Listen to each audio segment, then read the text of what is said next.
What does it feel like to hurt someone you like with your own hands? I remember it was raining heavily that day. It could be considered our last date. Sang Yin, don't come looking for me anymore. After saying those words, I felt uneasy inside. Was it heartache or regret? I'm tired of having to meet you every time. Sang Yin stared at me. That look, I still can't forget it. Don't worry, I won't bother you anymore. I couldn't tell if it was tears or rainwater sliding down Sanjian's face. Drip, drip. At that moment, I felt a heavy burden, but I couldn't feel happy at all. That young man, carefree and unrestrained, born bright and dazzling. While I, having experienced the darkness of human nature, struggled humbly in the mire of life. Mom, can you take me home? I'll be good. You crazy girl. You called the police. How can you face people after this? You and I are as different as clouds and mud. How could I bear to sully you? After you left that day, I only remember standing alone in the rain for a long, long time. 6 years later, I thought fate was so cruel, but it made us cross paths again unexpectedly. Seeing you again, I doubted if I was dreaming. I'm the owner of this bar. A simple self-introduction, like a gentle yet absurd confrontation. Watching you approach, I couldn't help but retreat. When Xuanjiang, you should have everything good. Soft and gentle words carried me through an entire youth. The same rainy night, you and I sharing an umbrella. When Xuanjiang, don't be afraid, I'll always be by your side. I grasped your shadow with my own hands. From now on, only light remains in your world. Seeing your determined gaze, shining on me like light. Yes, fate is never cruel. From the moment I met you, all these years, happiness had already laid its groundwork. I still only like you.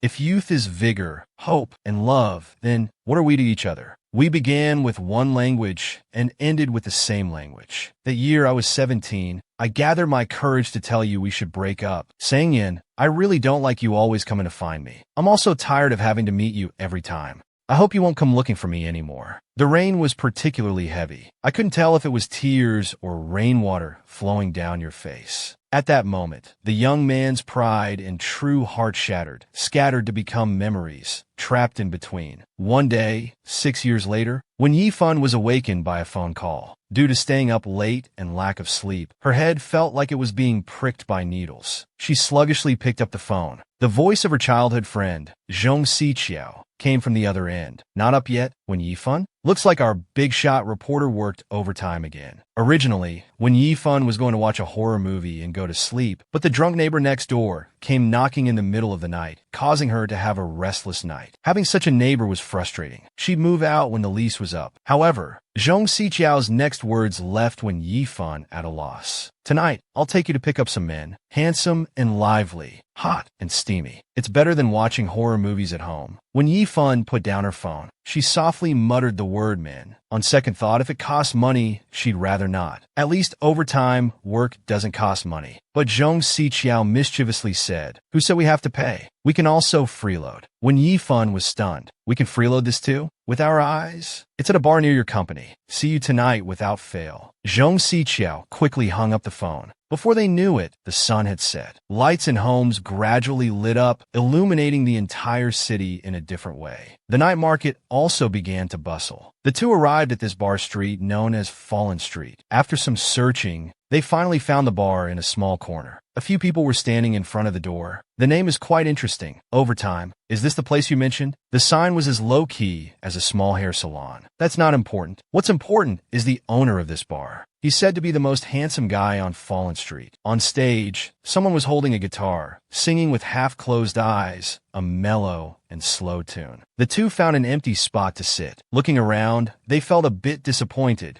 because the owner wasn't there, and they didn't see anyone particularly handsome. When Yifan said casually, maybe it's that bartender, Zhong Siqiao clearly couldn't accept that. Him? How could he possibly be the top guy on Fallen Street? As the two were chatting on and off, Zhong Siqiao seemed to discover something and signaled when Yifan to look in the 10 o'clock direction. At the same time, when Yifan heard someone call out Brother Yin, at some point, a man had appeared next to the bartender. His eyes were dark, with a faint smile at the corner of his mouth, looking slightly cynical. When Yifan recognized him immediately, this man she knew all too well. The top guy on Fallen Street turned out to be Sang Yin. Seeing Sang Yin again, scenes from the past kept flashing through her mind. Am I your backup? Don't worry, I won't bother you anymore in the future. Hey, Wen Yifan, do you remember? Zhong Xiqiao gently shook Wen Yifan's arm. Your classmate before you transferred schools in your second year of high school. Didn't he pursue you back then? Wen Yifan just stared at Sang Yin. She never expected the owner of this bar to be him. Probably sensing their gaze, Sang Yin turned to look at the two. His eyes met Wen Yifan's. Wen Yifan instinctively tried to dodge backward. She accidentally bumped into a passing waiter, spilling drinks from the tray all over herself. Wen Yifan gasped, reflexively standing up as if startled. The waiter's face turned pale, apologizing profusely. It's okay, no need to apologize. Just be more careful in the future. She then headed to the bathroom to clean up. Sang Yin watched all of this from a distance. In the bathroom, Wen Yifan vigorously wiped the alcohol from her clothes. Fortunately, not much had soaked through. She quickly finished and walked out. She saw someone standing in the hallway.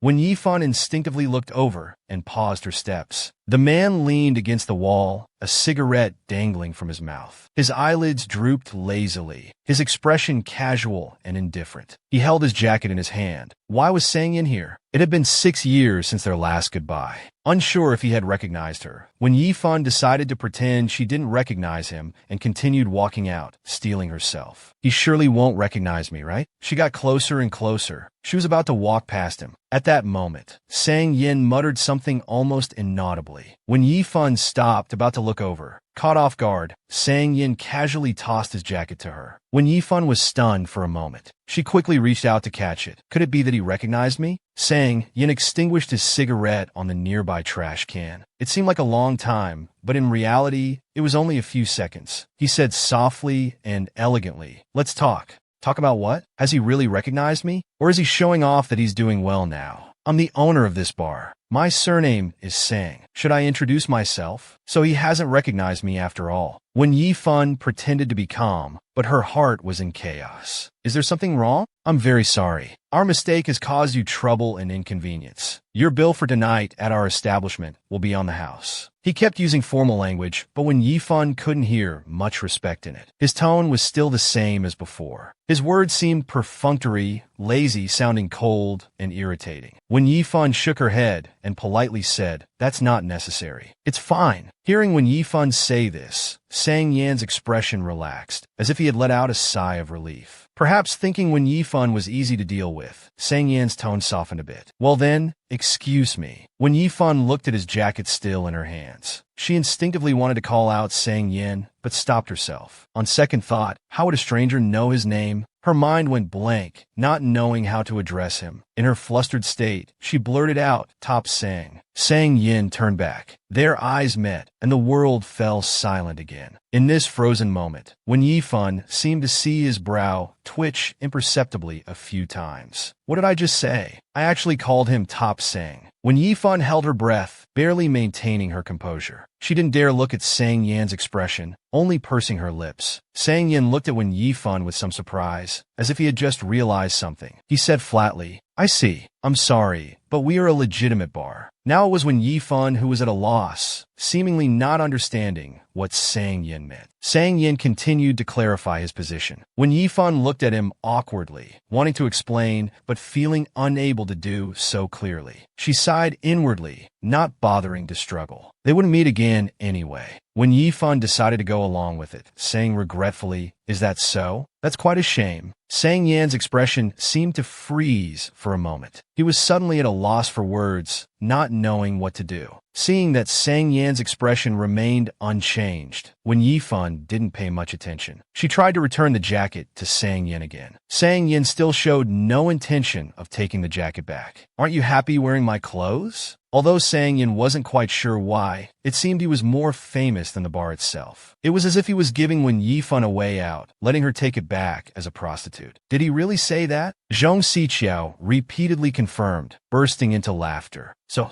he's not letting you take it back to frame it? When Yifan insisted that was Sang Yan's meaning, Zhong Xiqiao held back her laughter, symbolically comforting Wen Yifan. Maybe this happens too often? Sang Yin might have mistaken you for someone who came to see him. Wasn't it about prostitution before? Now it's become seeing him? Zhong Xiqiao couldn't hold back her laughter anymore. At this moment, the waiter who had spilled the drinks came over. After apologizing, he was about to refund their money for the drinks, as the boss had instructed to give them a free bill. When Yifan then remembered Sang Yan's words, she instinctively refused and told the waiter to take the money back. When Yifan picked up Sang Yan's jacket and handed it to the waiter, saying it was left behind by some customer, the waiter hurriedly apologized and left. After the waiter left, Zhong Siqiao couldn't help but ask Wen Yifan, "Did he really not recognize you? You haven't changed much from before." When Yifan turned to look at Sang Yin, who was chatting with other girls at the bar, "He probably didn't recognize me." At that moment, Sang Yin was being invited to drink by others, but he showed no intention of accepting. Zhong Siqiao sighed. Maybe he really didn't recognize Wen Yifan. When Yifan took a sip of her drink, "Did he really not recognize me? Maybe he really forgot about me." After listening to the female singer's song and finishing her last sip of drink, Wen Yifan was about to leave with Zhong Siqiao. As Wen Yifan stood up, the bracelet on her wrist fell to the ground. Zhong Siqiao, linking arms with Wen Yifan, said she would take her out dancing next time for a real blast. As they passed by Sang Yin, the woman from earlier was asking for his WeChat. Sang Yin showed no reaction. Even after Wen Yifan left, he hadn't come to his senses. When he did, Sang Yin refused the woman by saying he didn't have a phone. After refusing the woman, Sang Yin sat alone at the bar, drinking and looking melancholic. A waiter approached Sang Yin. He said the two people who just left had dropped a bracelet here and also handed over a jacket. Seeing the cash on the tray, Sang Yin quickly knew who the two were. Sang Yin scolded the waiter. "Wasn't it supposed to be on the house? Why is the money still here?" The waiter nervously explained, "This might not be payment for the drinks." At this point, the waiter realized what he was about to say wasn't quite right. "It was quite noisy around, so I couldn't hear clearly. I'm not sure about this." From their conversation, it seemed they came to see the boss. Then he said it was for prostitution. Sang Yin looked at the waiter, very confused. "So this might be your payment for services." Scene changed to a certain TV station, Wen Yifan's workplace. At this moment, Wen Yifan was coordinating work with her colleagues when her phone suddenly chimed with a message notification. Every day is just so busy, it's overwhelming. At first, Wen Yifan didn't pay attention to it. When she opened her phone, a series of messages came in. They were from Zhong Siqiao. She said the bracelet her idol gave her was lost. Because she was too far from Degenerate Street, she wanted to ask Wen Yifan to help her look for it. After work, Wen Yifan came to Degenerate Street again. It was still as lively as ever. The bar was dimly lit. When Yifan walked up to the counter, the bartender smiled and asked what she would like to drink. When Yifan shook her head and directly stated her purpose. Hearing that when Yifan was looking for a bracelet, the bartender asked her to wait a moment while he went to check. The bartender opened a drawer and rummaged through it, only to find that the bracelet was gone. He immediately asked Yuzhuo beside him, who suggested that maybe Brother Yin had taken it. Hearing their conversation, Wen Yifan was stunned. Could the Brother Yin they mentioned be Sang Yin? The bartender awkwardly looked back at Wen Yifan, explaining that the boss had taken the item. He asked if she wanted to leave her contact information so they could send it over later. The bartender took out a business card and handed it to Wen Yifan. Wen Yifan lowered her head and wrote a string of numbers on it. After writing, she handed it to the bartender, hoping they could help look for it again. Suddenly, someone snatched the card from behind. Wen Yifan turned around abruptly to see who it was. Sang Yin was standing very close behind her. He casually glanced at the card and said, "Why won't you give up?" The man before her had naturally sensitive features, but now he seemed a bit nonchalant. His gaze was familiar, yet strange. Had he already recognized her? Sang Yin carelessly tossed the card onto the bar counter.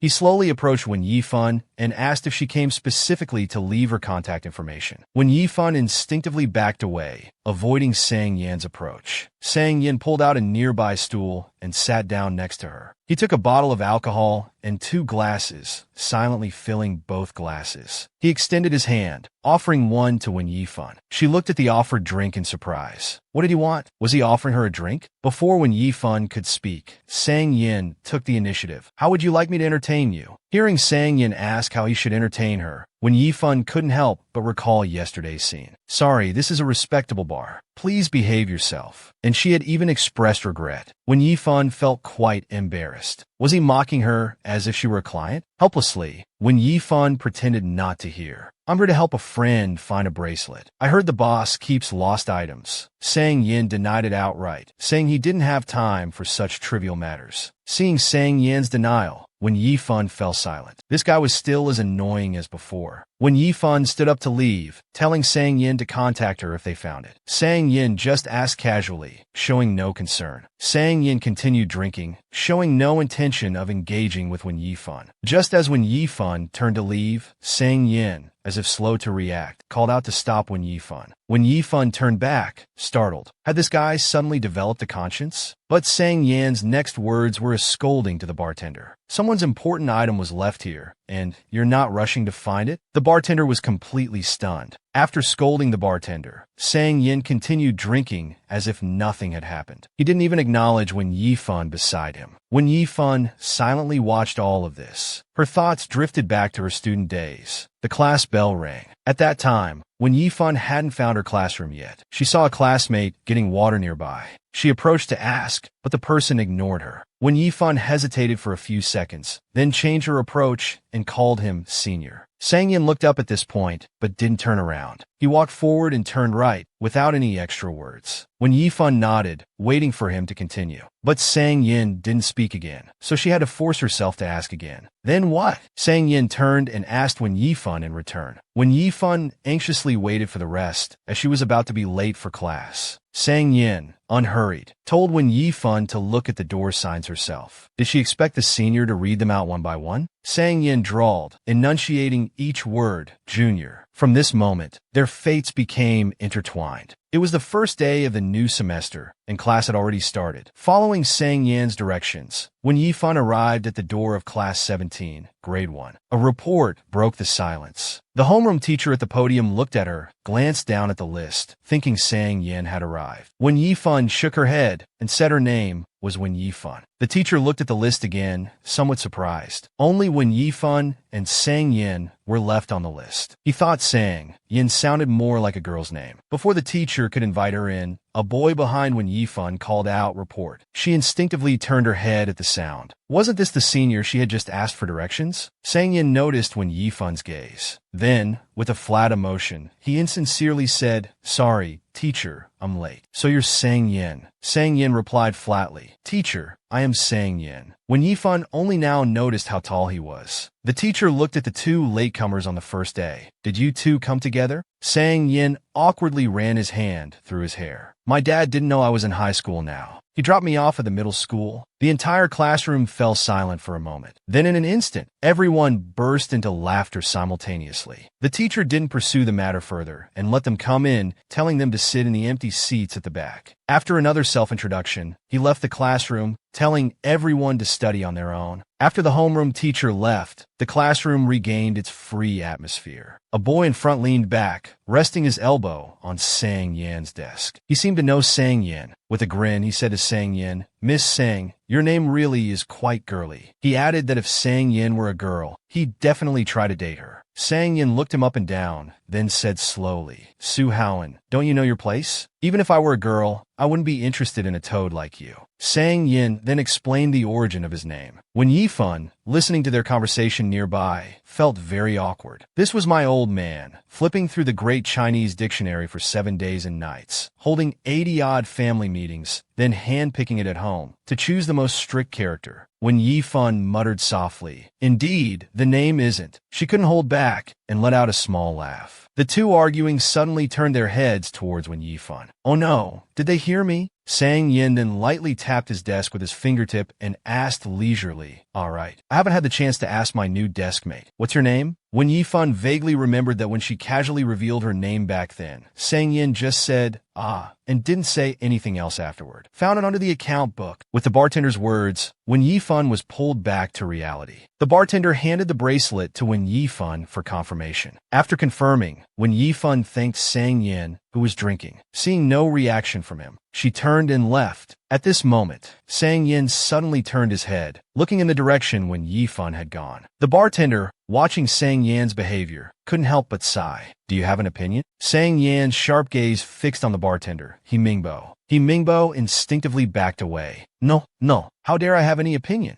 Then, Sang Yin turned his head again to look at Wen Yifun's departing figure. Back home, Wen Yifun tidied up a bit, then called Zhong Siqiao to say she had found the bracelet. To show gratitude for Wen Yifun helping find her bracelet, Zhong Siqiao invited Wen Yifun to watch tomorrow's New Year's Eve fireworks show. However, Wen Yifun said tomorrow night wouldn't work, as she had to do a live broadcast of the fireworks show for the TV station. It's at the same place, so they might run into each other. Hearing that Wen Yifun had to work overtime again, Zhong Siqiao felt very regretful. It's New Year's Eve, yet she still has to work. Just as they hung up, suddenly, there was an urgent knocking at the door. Wen Yifun turned abruptly. Who could be looking for her so late? Pretty sister, help me out. My toilet is broken. Let me use yours to take a shower, he said, followed by a drunken hiccup. Hearing the voice, Wen Yifun knew it was the neighbor next door. Seeing no response from inside, the drunk man became more insistent, continuing to knock on the door. Wen Yifun heard the knocking getting louder and louder. Initially scared and backing away, she then picked up her phone nearby.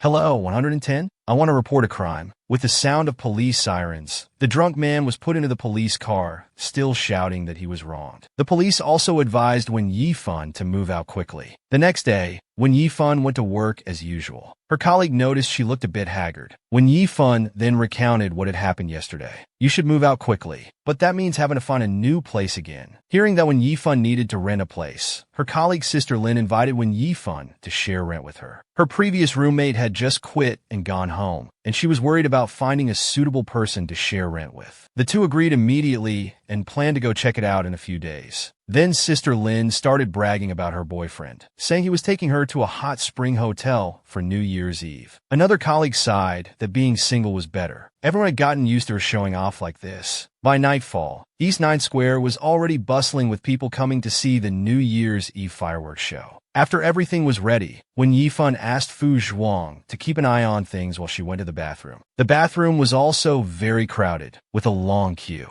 As Wen Yifun was queuing, her phone suddenly rang. She opened it to see a text from Zhong Siqiao. It turned out Sang Yin had sent New Year's greetings to Zhong Siqiao. Although she knew it was a mass text, she was still surprised. When Yifun stared at her phone screen, looking at the message Sang Yin sent, she seemed to have Sang Yan's WeChat too, but they hadn't spoken for years. She didn't even receive the mass text. He must have deleted her. Never mind, I'll send out some greetings too. And clear out some people I don't keep in touch with. Although it was a mass text, Wen Yifun also sent a New Year's greeting to Sang Yin. That little brat, already in high school, and still needs someone to wait for him to use the bathroom. A familiar voice reached Wen Yifun's ears. Song Yan, why is he here too? How could Sang Yin be here as well? Running into this guy everywhere. I'm having a private time with your dad. You just wait here. Don't follow us. Sang Yin was speechless. So you call me here just to babysit? The woman patted Sang Yan's arm before leaving. I'm somewhat relieved. If only you had this awareness earlier. By the way, have a chat with your sister. She seems to be under a lot of pressure lately. Sang Yin answered absent-mindedly. You want me to talk to her? His eyes were fixed on the New Year's greeting message from Wen Yifun on his phone. The woman noticed Sang Yan's silence and asked, "What's wrong?" Sang Yin, while typing on his phone, replied, "Not only is there an age gap between us, but also a gender gap. So I'll leave this task to you." He then continued looking at his phone and sent the message. Just as the message was sent, Wen Yifun's phone rang simultaneously. The message was actually from Sang Yin, and it was just a single question mark. What does this mean? Wen Yifun's gaze moved up, staring at the 5 words she had sent. It wasn't anything offensive. This reaction was like seeing someone you've long cut ties with. Wen Yifun didn't know how to reply in the chat box. She deleted and rewrote, wrote, and deleted again. Well, unhappy is fine too. As soon as the message was sent, Sang Yin also received a notification. That's how these two people were. So close yet so far. Familiar yet strange. Wen Yifun turned her head, wanting to see Sang Yan's reaction, but she was distracted by another familiar voice. How come there's no tissue?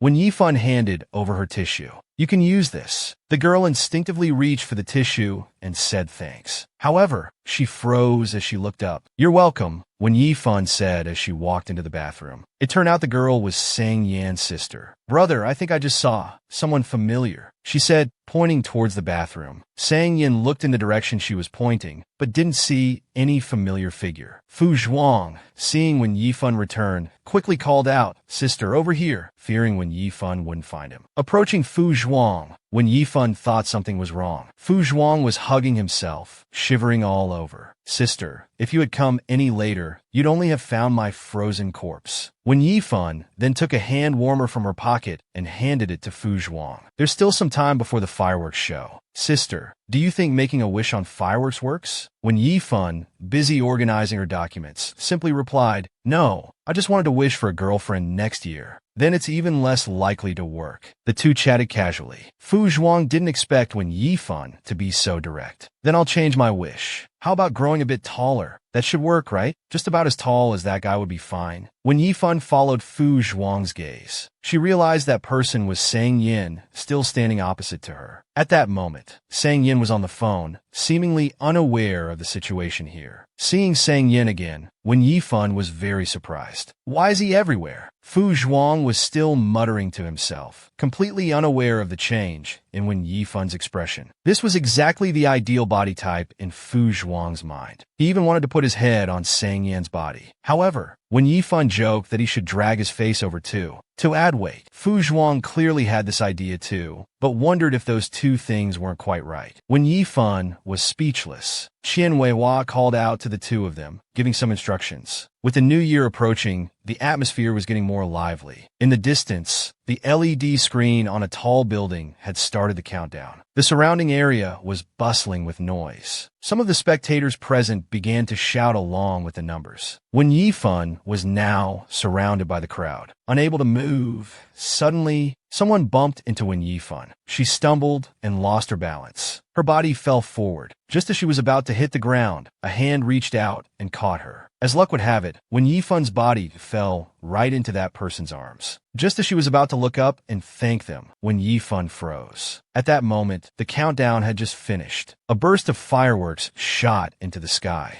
They bloomed in the clouds. "Song Yan, how was it him who caught me? And how is it such a coincidence?" The two of them faced each other amidst the fireworks, like a sweet couple. Wen Yifan just stared directly at Sang Yin. Coming to her senses, she immediately removed her hand. "Sorry." Sang Yin just calmly said, "It's fine." The two acted as if nothing had happened. Sang Yin was still on the phone. "Happy New Year." Wen Yifan instantly turned her head to look at Sang Yin, thinking he was talking to her.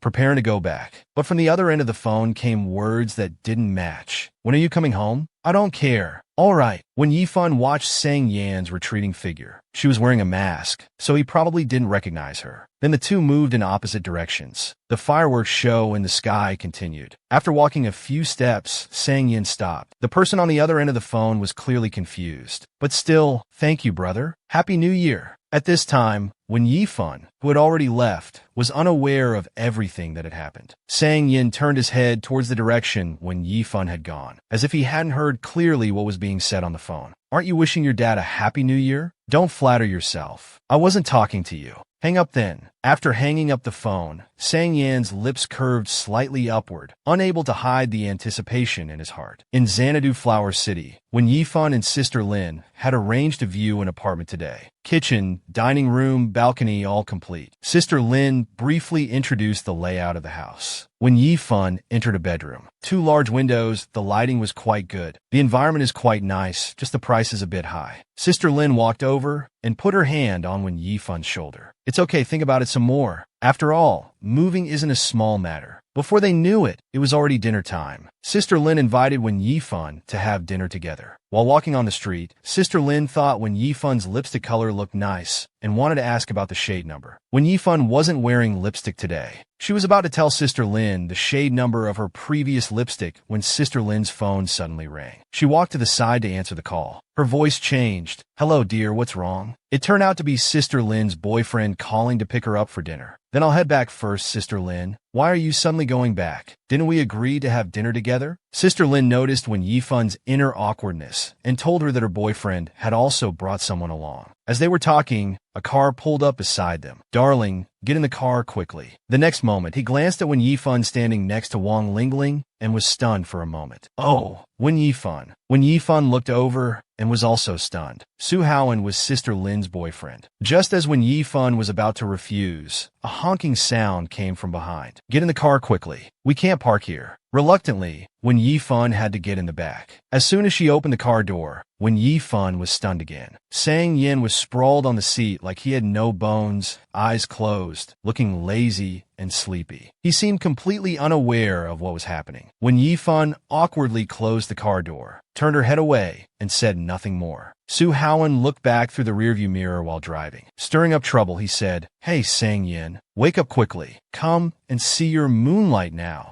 As if disturbed by the noise, Sang Yin suddenly opened his eyes. He quietly looked at Wening, his gaze clear, without any trace of having just woken up. Seeing the two silent, Wang Lingling spoke up. "Oh, so you two know each other?" Su Haoan became interested and started talking about their past. Sang Yin in the back seat continued to remain silent, as if Su Haoan was talking about someone else. Out of curiosity, Wang Linlin continued to ask Su Haoan, "What does moonlight mean? Is it that your friend used to pursue Xiao Fan, but didn't succeed?" Su Haoan laughed without hiding it. Yes.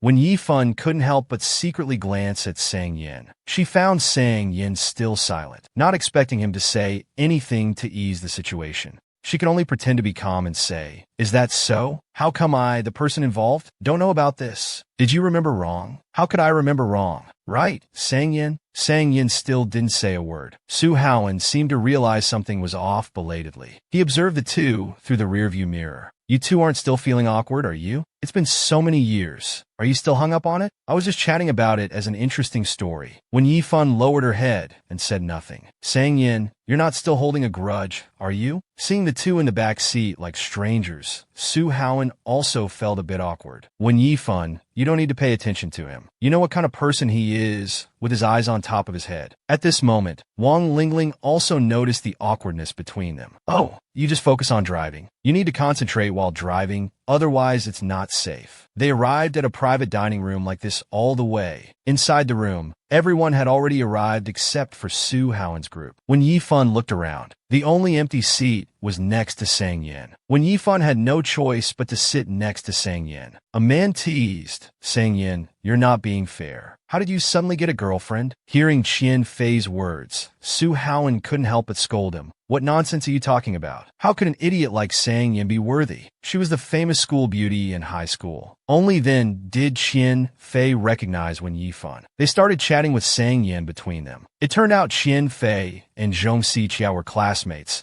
and had seen Wen Yifan on social media. A group of grown men, one sentence after another, the topic gradually drifted away. In the bathroom, Wang Lingling was still feeling sorry for Wen Yifan. "Your standards are too high. You even rejected someone like Sang Yin with his conditions." Wen Yifan didn't want to talk much about the past. She quickly interrupted Wang Lingling, using the excuse that she had a manuscript to write and needed to leave early. Seeing that she couldn't stop Wen Yifan, Wang Lingling told her to be careful on her way back, then continued touching up her makeup. Leaving the bathroom, Wen Yifan finally breathed a sigh of relief. But as soon as she stepped out, she froze in place again. She happened to run into Sang Yin, who had just come out of the bathroom. Sang Yin stopped in his tracks, standing there looking down at her. When Yifan politely greeted him first, "Long time no see." Unexpectedly, Sang Yin replied with confusion, "Long time no see? It's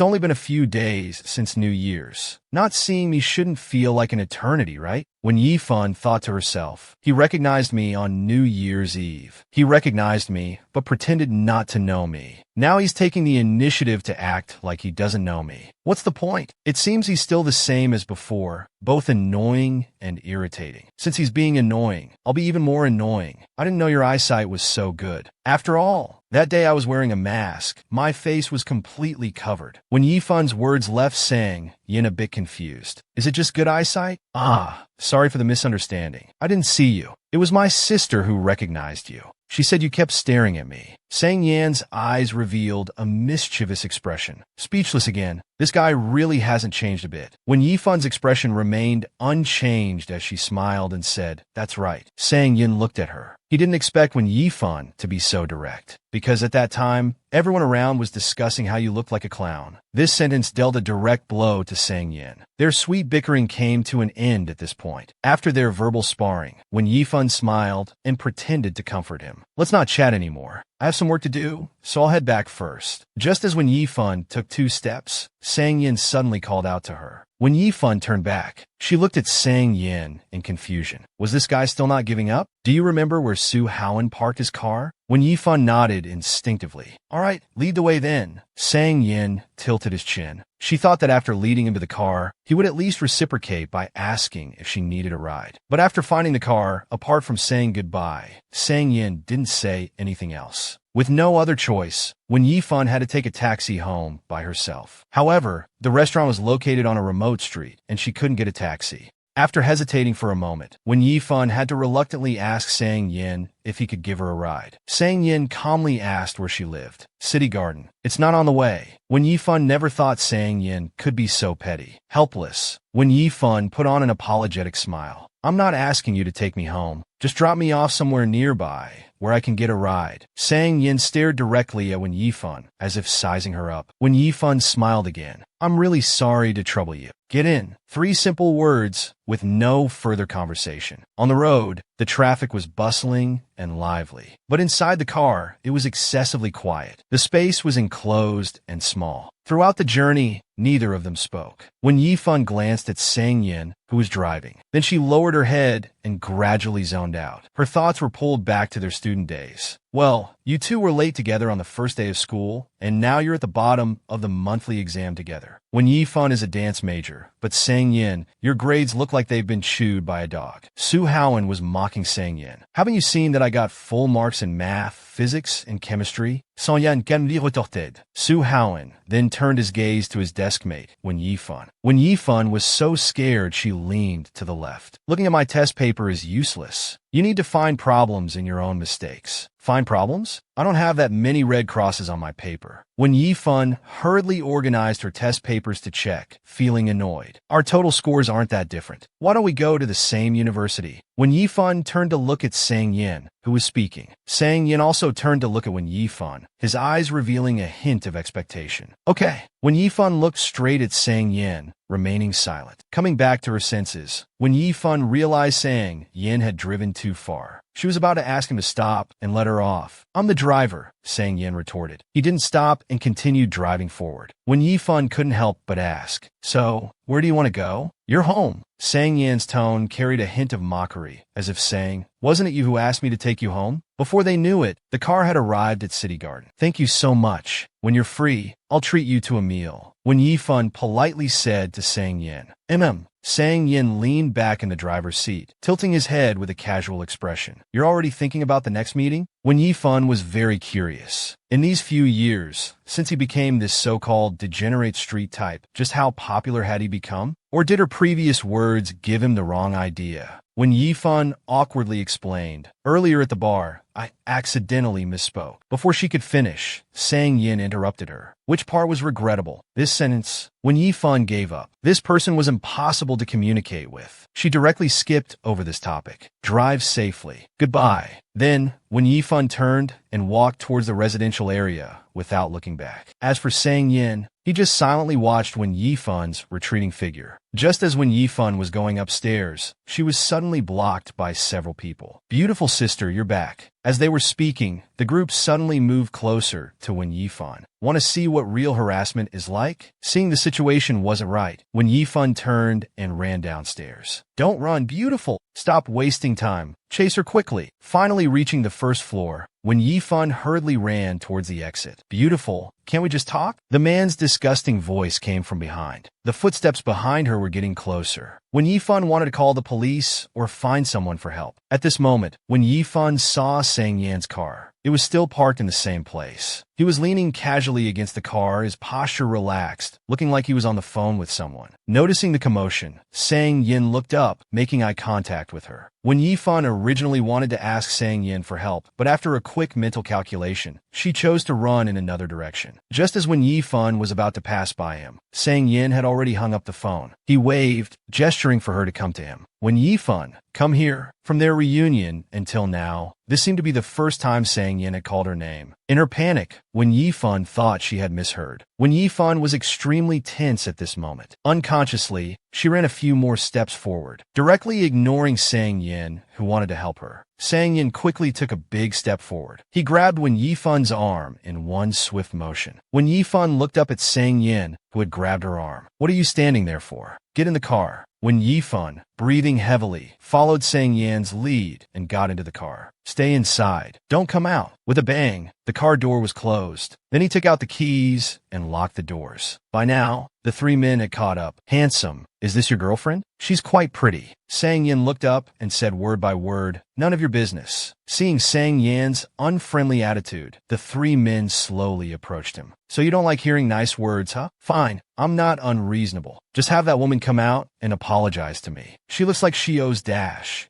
Before he could finish, Sang Yin kicked the man in the stomach. The thugs next to the boss didn't expect this man to attack directly. At this moment, Sang Yin was very calm. Are you leaving or not? The thugs, relying on their numbers, cursed and rushed towards Sang Yin. With a thud, Sang Yan's body hit the car. Hello, 110? I want to report a crime. Soon after, the sound of police sirens was heard. What are you four doing? Seeing the police arrive, when Yifan got up and opened the car door. Getting out of the car, when Yifan shielded Sang Yin with her hand. Officer, I called the police. This is my friend. Sang Yan's face was visibly injured, with blood at the corner of his lips. The emotion in Sang Yan's eyes faded a bit. He lowered his gaze, staring at Wen Yifan standing in front of him, without saying a word. Inside the residential area, Sang Yin sat on a bench. When Yifan held the medicine she had just bought. Put on some medicine. You can't go out looking like this. His breathing seemed a bit uneven. He snatched the medicine from Wen Yifan's hand, silently applying the medicine himself. Wen Yifan carefully asked if there were any other injuries. Why don't we go to the hospital? It won't take long. Wen Yifan felt guilty and worried. Wen Yifan, I was standing there. Couldn't you see me? You didn't hear me when I called you over. Wen Yifan was confused by Sang Yan's tone. Sang Yan's tone was not polite at all, full of sarcasm. Blind, deaf, and mute. Only your legs work, right? You can run, can't you?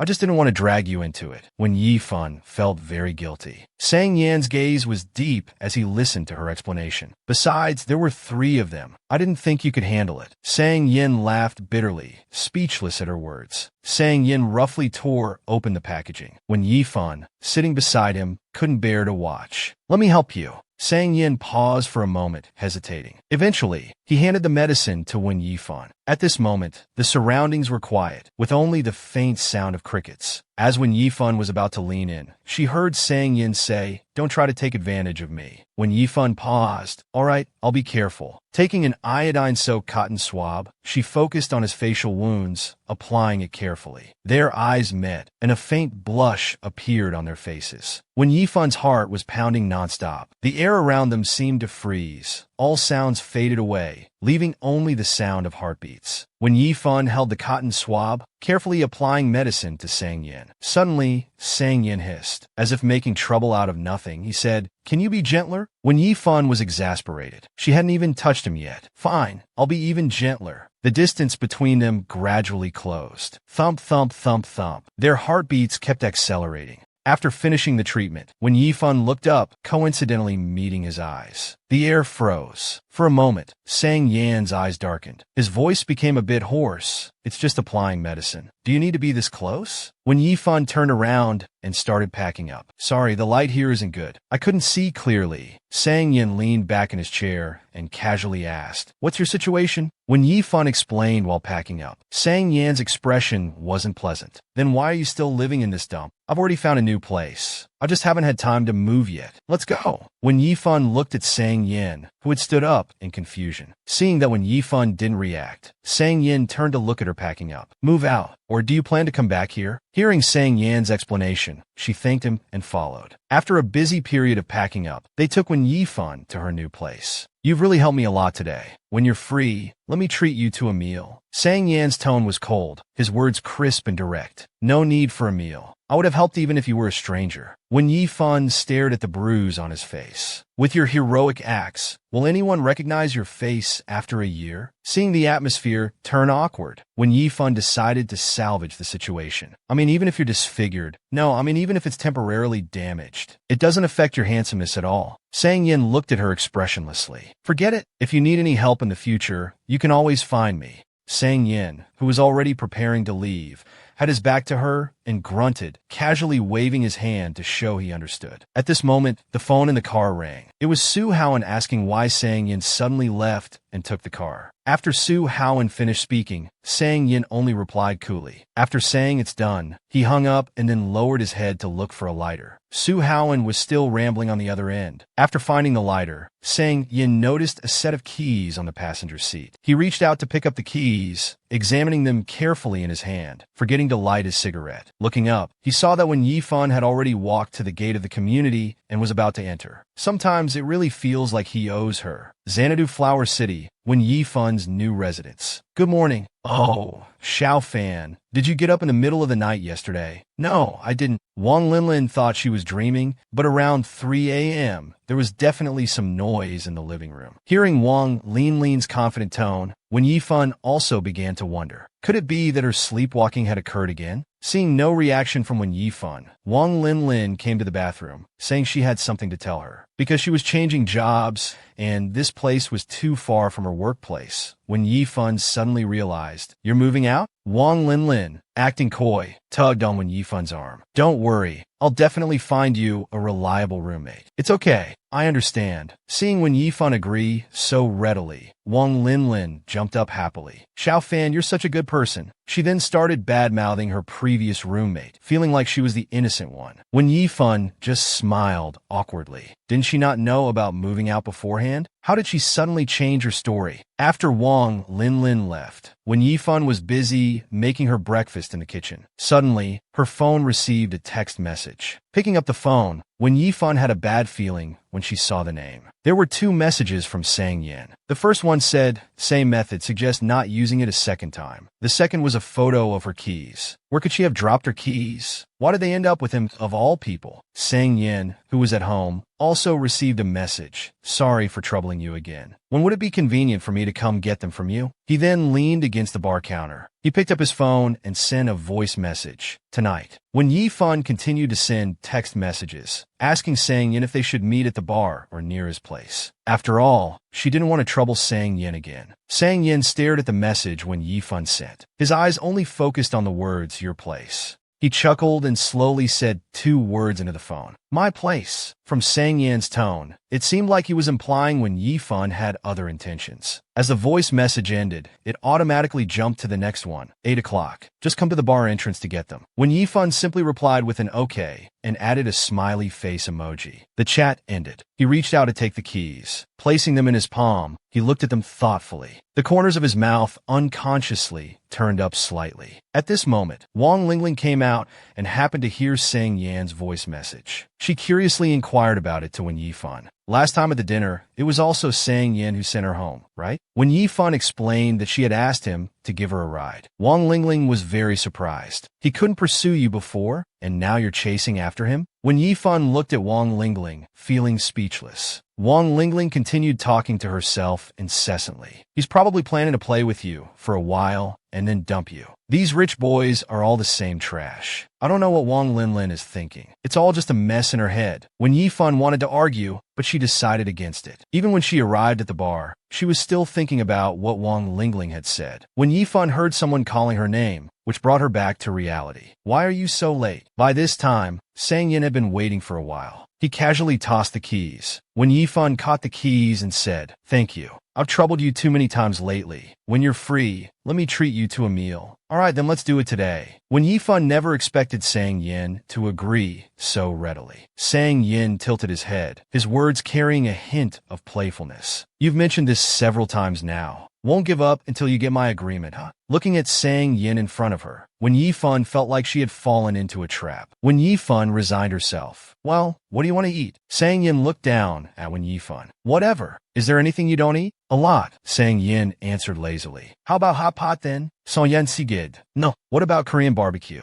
No, it's too smelly. Sichuan cuisine? Too spicy. Kalai bod rice. Don't eat it. Wen Yifan's inner thoughts were in turmoil. A stampede of frustration ran through her mind. She had never met anyone more difficult to please. She took a deep breath. She had to hold it in. Adjusting her mood, she said politely to Sang Yin, "Then you choose something you want to eat. I don't have any dietary restrictions. I can eat anything." Just then, Sang Yin's phone suddenly rang. He picked up the phone and answered it. They were standing very close, and the voice on the other end was extremely loud. So when Yifan could clearly hear the voice on the phone, "Sang Yin, your house exploded. Sang Yin, your house exploded." Sang Yin frowned and said, "Speak human language. The building below your house exploded. It's about to burn your place. It's almost all burned down. Come back quickly." The person on the phone became increasingly agitated. They even started to roar. Suddenly, the air became quiet. When Yifan looked up at Sang Yin, however, Sang Yin's expression didn't change at all. He calmly said, "Oh, then call 119 for me." After saying that, he hung up the phone. When Yifan watched from the side, very confused. What kind of bizarre reaction was this? He didn't care that his own house was on fire? Let's go. When Yifan stood frozen in place, Sang Yin turned back and looked at Wen Yifan quizzically. "Your house is on fire. Don't you need to go back and check?" However, Sang Yin asked Wen Yifan in return, "Am I a firefighter?" This time, Wen Yifan was completely speechless. For a moment, she couldn't even refute. "May I ask where your house is?" Sang Yin glanced at Wen Yifan. "What for?" Wen Yifan took out a small notebook from her backpack. "I want to go there and do a report." Sang Yin was amused by her professional spirit. He found it quite absurd. Looking at Wen Yifan's expression, he finally compromised. At this time, the neighborhood where Sang Yin lived was in chaos. Ambulances and fire trucks were everywhere. There were also onlookers with umbrellas watching the commotion. Arriving at the scene, Fu Zhuang and his group had just arrived as well. When he saw Sang Yin beside him, Fu Zhuang felt he looked familiar. When Yifan explained that he was her classmate and also the owner affected by this fire, she then took out her microphone to interview Sang Yin. "How do you feel right now?" Before she could finish speaking, suddenly there was a loud explosion. Flames burst out. Sang Yin looked up at his house. When Yifan was also attracted by the explosion and looked over. Then she turned her head to look at Sang Yin beside her. Sang Yin just silently watched everything, without any change in expression. "Brother, how do you feel now?" Sang Yin turned his head to look at Fu Zhuang, thinking this question was extremely stupid. "I'm very happy. I hope you can be as happy as I am. I hope you can be as happy as I am." Facing Fu Zhuang's interview, Sang Yin's words were slightly sarcastic. After the awkwardness, the interview continued. "How severe is the loss from this fire for you?" Sang Yin returned to his calm demeanor. "It's okay. There wasn't anything valuable, except for the house and furniture. Just a phone that burned. A phone that couldn't be used anymore." Hearing Sang Yan's words, Wen Yifan's movements noticeably paused. After the interview ended, Wen Yifan turned to look at Sang Yin. As Fu Zhuang walked towards Wen Yifan, Sang Yin also turned around to make a phone call. "Your classmate is both unfortunate and impressive. Even with everything burned like this, he can still be so calm." Qian Weihua then told him to go comfort Sang Yin. As the two were chatting, Wen Yifan once again turned her gaze towards Sang Yin. Although she didn't think Sang Yin needed her comfort, her heart was still full of sympathy. "Ha, it exploded. Ha ha." Su Haowen kept laughing nonstop on the phone. "After you're done laughing, help me rent a place." "Are you out of your mind? Am I a real estate agent? Why don't you just go back home to live?" "All right, I'll come live at your place then. Bye." Hearing that Sang Yin wanted to come live at his place, Su Haowen panicked. You pick a neighborhood, and I'll help you find one, okay? Do you have a neighborhood in mind?" Sang Yin glanced at Wen Yifan in the distance. Xanadu, watching then. After hanging up the phone, Su Haowen couldn't hold back anymore. "Do I look that much like a real estate agent? She asked me to find a roommate. He asked me to find a house." Wang Lingling hugged Su Haowen and said coquettishly, "What's wrong? Can't they find anyone else?" "Wait a minute. One looking for a roommate, one looking for a house." Su Haowen seemed to have thought of something. Then he started giggling mischievously. "One looking for a roommate, one looking for a house. Huh?" A few days later, Gui Yifan and her colleague Su Tian were discussing a recent home invasion robbery case. The female victim was even stabbed twice by the robber. Rather than working overtime like this every day, it might be better to quit like Wang Lingling. The traffic light just turned green. The two chatted while walking. Has Wang Lingling already moved out? She moved out that very day. Then Su Tian started gossiping to Wen Yifan. She was always showing off her rich boyfriend, but on the day she resigned, it was another man who picked her up in a Ferrari. Maybe it was her cousin, who would be all lovey-dovey with their cousin in a car. The two chatted all the way and unknowingly arrived at Xanadu Huaqing. After saying goodbye to each other, they went home separately. She opened the door and quickly closed it. She hurriedly turned on the light. After the light came on, she saw a man's back. They both froze for a moment. Hearing the noise, the man turned around. When Yifan's mind went blank, thinking of the home invasion robbery case from a few days ago, their eyes met. After seeing his face clearly, she exclaimed in surprise, "Why are you here? I live here. How did you get in?" Faced with Wen Yifan's questioning, Sang Yin seemed a bit helpless. He then took out a key with a name on it. He dangled it in his hand. "I just moved in." Sang Yin swung the key in his hand calmly. "I just moved in." When Yifan decided to call Wang Lingling first, she tried several times, but no one answered. When she finally got through, she was greeted by Wang Lingling's angry scolding. "When Yifan, are you crazy? Calling nonstop. I don't want to bother you either. Just one question. Did you give the key to someone else?" "There's someone else in the house now." Hearing Wen Yifan's words, Wang Lingling's voice sobered up a bit. "It's not my boyfriend, is it? Don't you dare secretly flirt with him." "No, it's Sang Yin." Wang Lingling noticeably relaxed. "I asked my boyfriend to help find a roommate before, but he didn't tell me. Oh, I'll just live with him. He's tall and handsome, and his family is rich." "You've hit the jackpot." Wen Yifan was also annoyed. She thought he would feel at least a little sorry, but it seemed she thought too much. "What did you tell me before?" Perhaps never having heard Wen Yifan speak to her in this tone, Wang Lingling was stunned for a few seconds. "Why are you so fierce?" "I didn't know. How can this be my fault?" Wen Yifan repeated her previous question. "Just tell me, what did you say to me before?" However, Wang Lingling asked Wen Yifan in return, "Are you afraid he still likes you?" "Don't worry. My boyfriend said Sang Yin hasn't had a girlfriend for years and hasn't been close to any girl. He's always hanging out with that campus heartthrob in his dorm. They're almost a couple. Come to think of it, my boyfriend might be in a bit of danger." Wen Yifan never thought Wang Lingling would be so unreliable. Wang Lingling also lost patience, saying that living with the opposite sex wasn't a big deal. She had an ex who was just as open-minded. Wen Yifan couldn't hold back anymore and mentioned the gossip she had with Su Tian. "You mean the one who picked you up in a luxury car recently?" What do you mean?" "Oh, right. Since you think living with Sang Yin is so great, why don't you come back and live with him? After all, one more ship doesn't make much difference to you."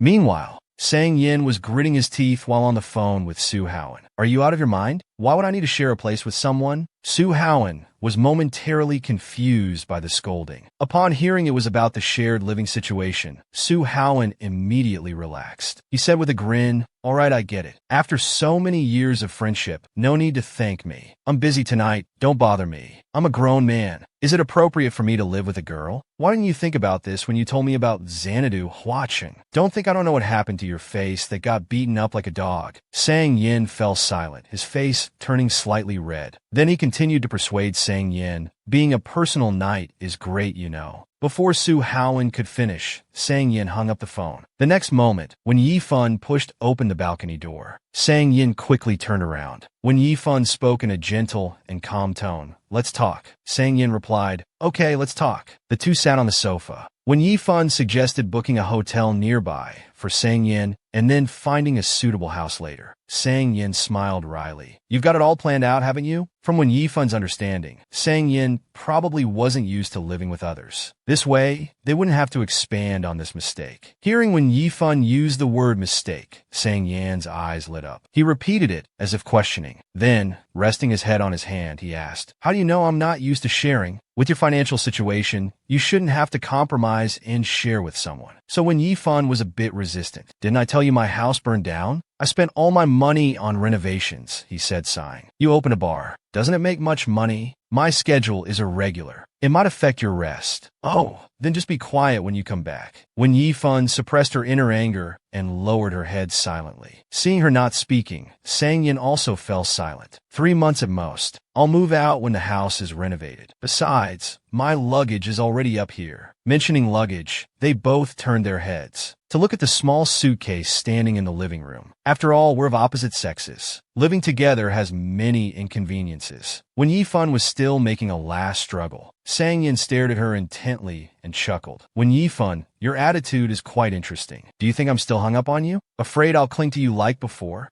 When Yifan almost choked on his words. I didn't mean that. I didn't expect you to think of me as such a devoted person. Sang Yin was quite narcissistic. Or did I get it wrong? When Yifan was stunned by the question, as if not understanding what he meant, she asked back, what? Sang Yin looked her up and down, then casually said, the one who can't let go is you. Looking at Wen Yifan in front of him, Sang Yin casually blurted out, the one who can't let go is you. The air froze again. They sat silently, eyes locked on each other. How dare I have designs on you? Wen Yifan said calmly, sensing that both of their emotions weren't too good. Wen Yifan stood up, preparing to leave. Let's both calm down and think about it. You can stay here tonight. We'll talk again when I get off work tomorrow. I'll freshen up and go to bed. Sang Yin remained seated, motionless. What time do you get off work tomorrow? Sang Yin suddenly spoke, without any emotion. It's not certain. When Yifan paused, I'll try to be back before 8 p.m. Sang Yin lifted his eyes slightly and softly said, oh. Only the sound of the door closing was heard. Sang Yin looked towards the sound, his expression complex. Then he lowered his head again. And so, a person and a suitcase faced each other in the living room. The next morning, a phone ring sounded, buzzing with vibration. She answered the phone groggily. Hello, Xuanjie. Because she was born on the day of Xuanjiang, it became her nickname. Daddy Xuanjie, grow up well. Take good care of your mother. You're her only support. Hearing no response, the voice on the phone spoke again. Hello, Ajiang. Are you still sleeping? It's okay. Mom can call back later. I'm awake, was the simple response. Zhao Yuandong, Wen Yifan's mother, began with warm greetings, sounding very affectionate. Ajiang, you haven't called Mom in a long time. Are you coming home for Spring Festival this year? At this moment, Wen Yifan remembered she hadn't told them about returning to Manhwa. As if not reacting in time, she asked, return where? Of course, to Mom's place in Manhwa. We haven't seen you in so many years. Everyone misses you, including your sister Zheng Kejia. Just then, a voice she didn't want to hear came through the phone. Mom, why are you still on the phone? If you keep this up, I won't come out shopping with you anymore. Okay, I'm coming right away. Ajiang, Mom will talk to you later. Then came the sound of the call ending. When Yifan was left alone, feeling small and helpless. After hanging up, she sat alone on the bed, unable to fall back asleep. She decided to get up and wash up. Just as she was about to enter the bathroom, she glanced at the suitcase in the living room, which hadn't moved at all. After washing up, passing by the entrance, she noticed Sang Yan's shoes were gone. If it weren't for the suitcase still there, Wen Yifan would have thought Sang Yan had decided not to share and left. After a moment's hesitation, she decided to check Sang Yan's room. She knocked. No response. Sang Yan, I'm coming in. Still no response. When Yifan turned the doorknob, carefully pushing the door open, the room was empty. The bed showed no signs of having been slept in, no different from the day Wang Lingling left. Looking at the scene before her, Wen Yifan was very confused. Where had Sang Yan gone? At that moment, in a certain hotel, the morning sunlight shone into the room. Sang Yin was sleeping soundly on the bed. Ding! His phone received a text message, followed by 2 more dings. Sang Yin slightly opened his eyes. Irritated at being woken up, Sang Yin slapped his hand on the phone. He picked up the phone and looked. Surprisingly, it was a message from Wen Yifan. The first message, where did you sleep last night? Sang Yan's frown relaxed, his grumpiness mostly dissipating. Where are we meeting today? At the apartment or somewhere else? At this moment, Sang Yan's grumpiness completely vanished, replaced by a slight smile. Looking at Wen Yifan's message, Sang Yan's lips curved upward slightly. 8 p.m., your place. In the evening, the residential area was brightly lit. Returning home after work, Wen Yifan found the house quiet. Had Sang Yan not come back yet? She opened her phone to reconfirm the agreed time. Just as she was about to put down her bag, she noticed a set of keys on the shoe cabinet. Upon closer inspection, they were the keys Wang Lingling had given to Sang Yan. Had he left the keys and gone last night? Why did he do that? Was it just to put her at ease? Thinking carefully, sharing with him wasn't that unacceptable. Although he was a bit sharp-tongued, her own attitude last night seemed a bit too harsh. As she was thinking, a sudden knock startled her. She hurried to open the door. Sang Yan appeared before her eyes. come in first. Perhaps feeling guilty about last night, she voluntarily poured tea. Where did you go last night? You didn't seem to stay here. Sang Yin sat casually in the chair. Hotel? Oh, as long as you slept well. She placed the cup in front of Sang Yin. They sat face to face, ready to discuss their future living arrangements. Have you thought about what I said yesterday? When Yifan asked Sang Yin again. However, Sang Yin countered, have you thought about it? Unexpectedly, Sang Yin had thrown the question back at her. When Yifan lowered her head and softly said, I don't have many requirements for roommates. Good character is enough. Besides, you're only staying for 3 months. You trust me that much? Sang Yin raised an eyebrow. When Yifan paused, there's nothing to distrust. But Sang Yin started being cheeky again. It's me who doesn't trust you. When Yifan was speechless at Sang Yan's self-indulgent behavior, she wanted to say, then don't stay. On second thought, she decided against it. It wasn't worth getting angry with someone like him. If you're worried, just lock your door when you're in your room. If you can accept that, let's continue our discussion. You'll have the master bedroom, I'll have the secondary. So your rent will be higher than mine. They continued calculating expenses like utilities and daily necessities. If you don't want to split evenly, we can each use our own. Sang Yin rested his face on one hand. His gaze remained on Wen Yifan, listening casually. Sang Yin couldn't be bothered with these trivial matters. Just give me a total after you're done calculating.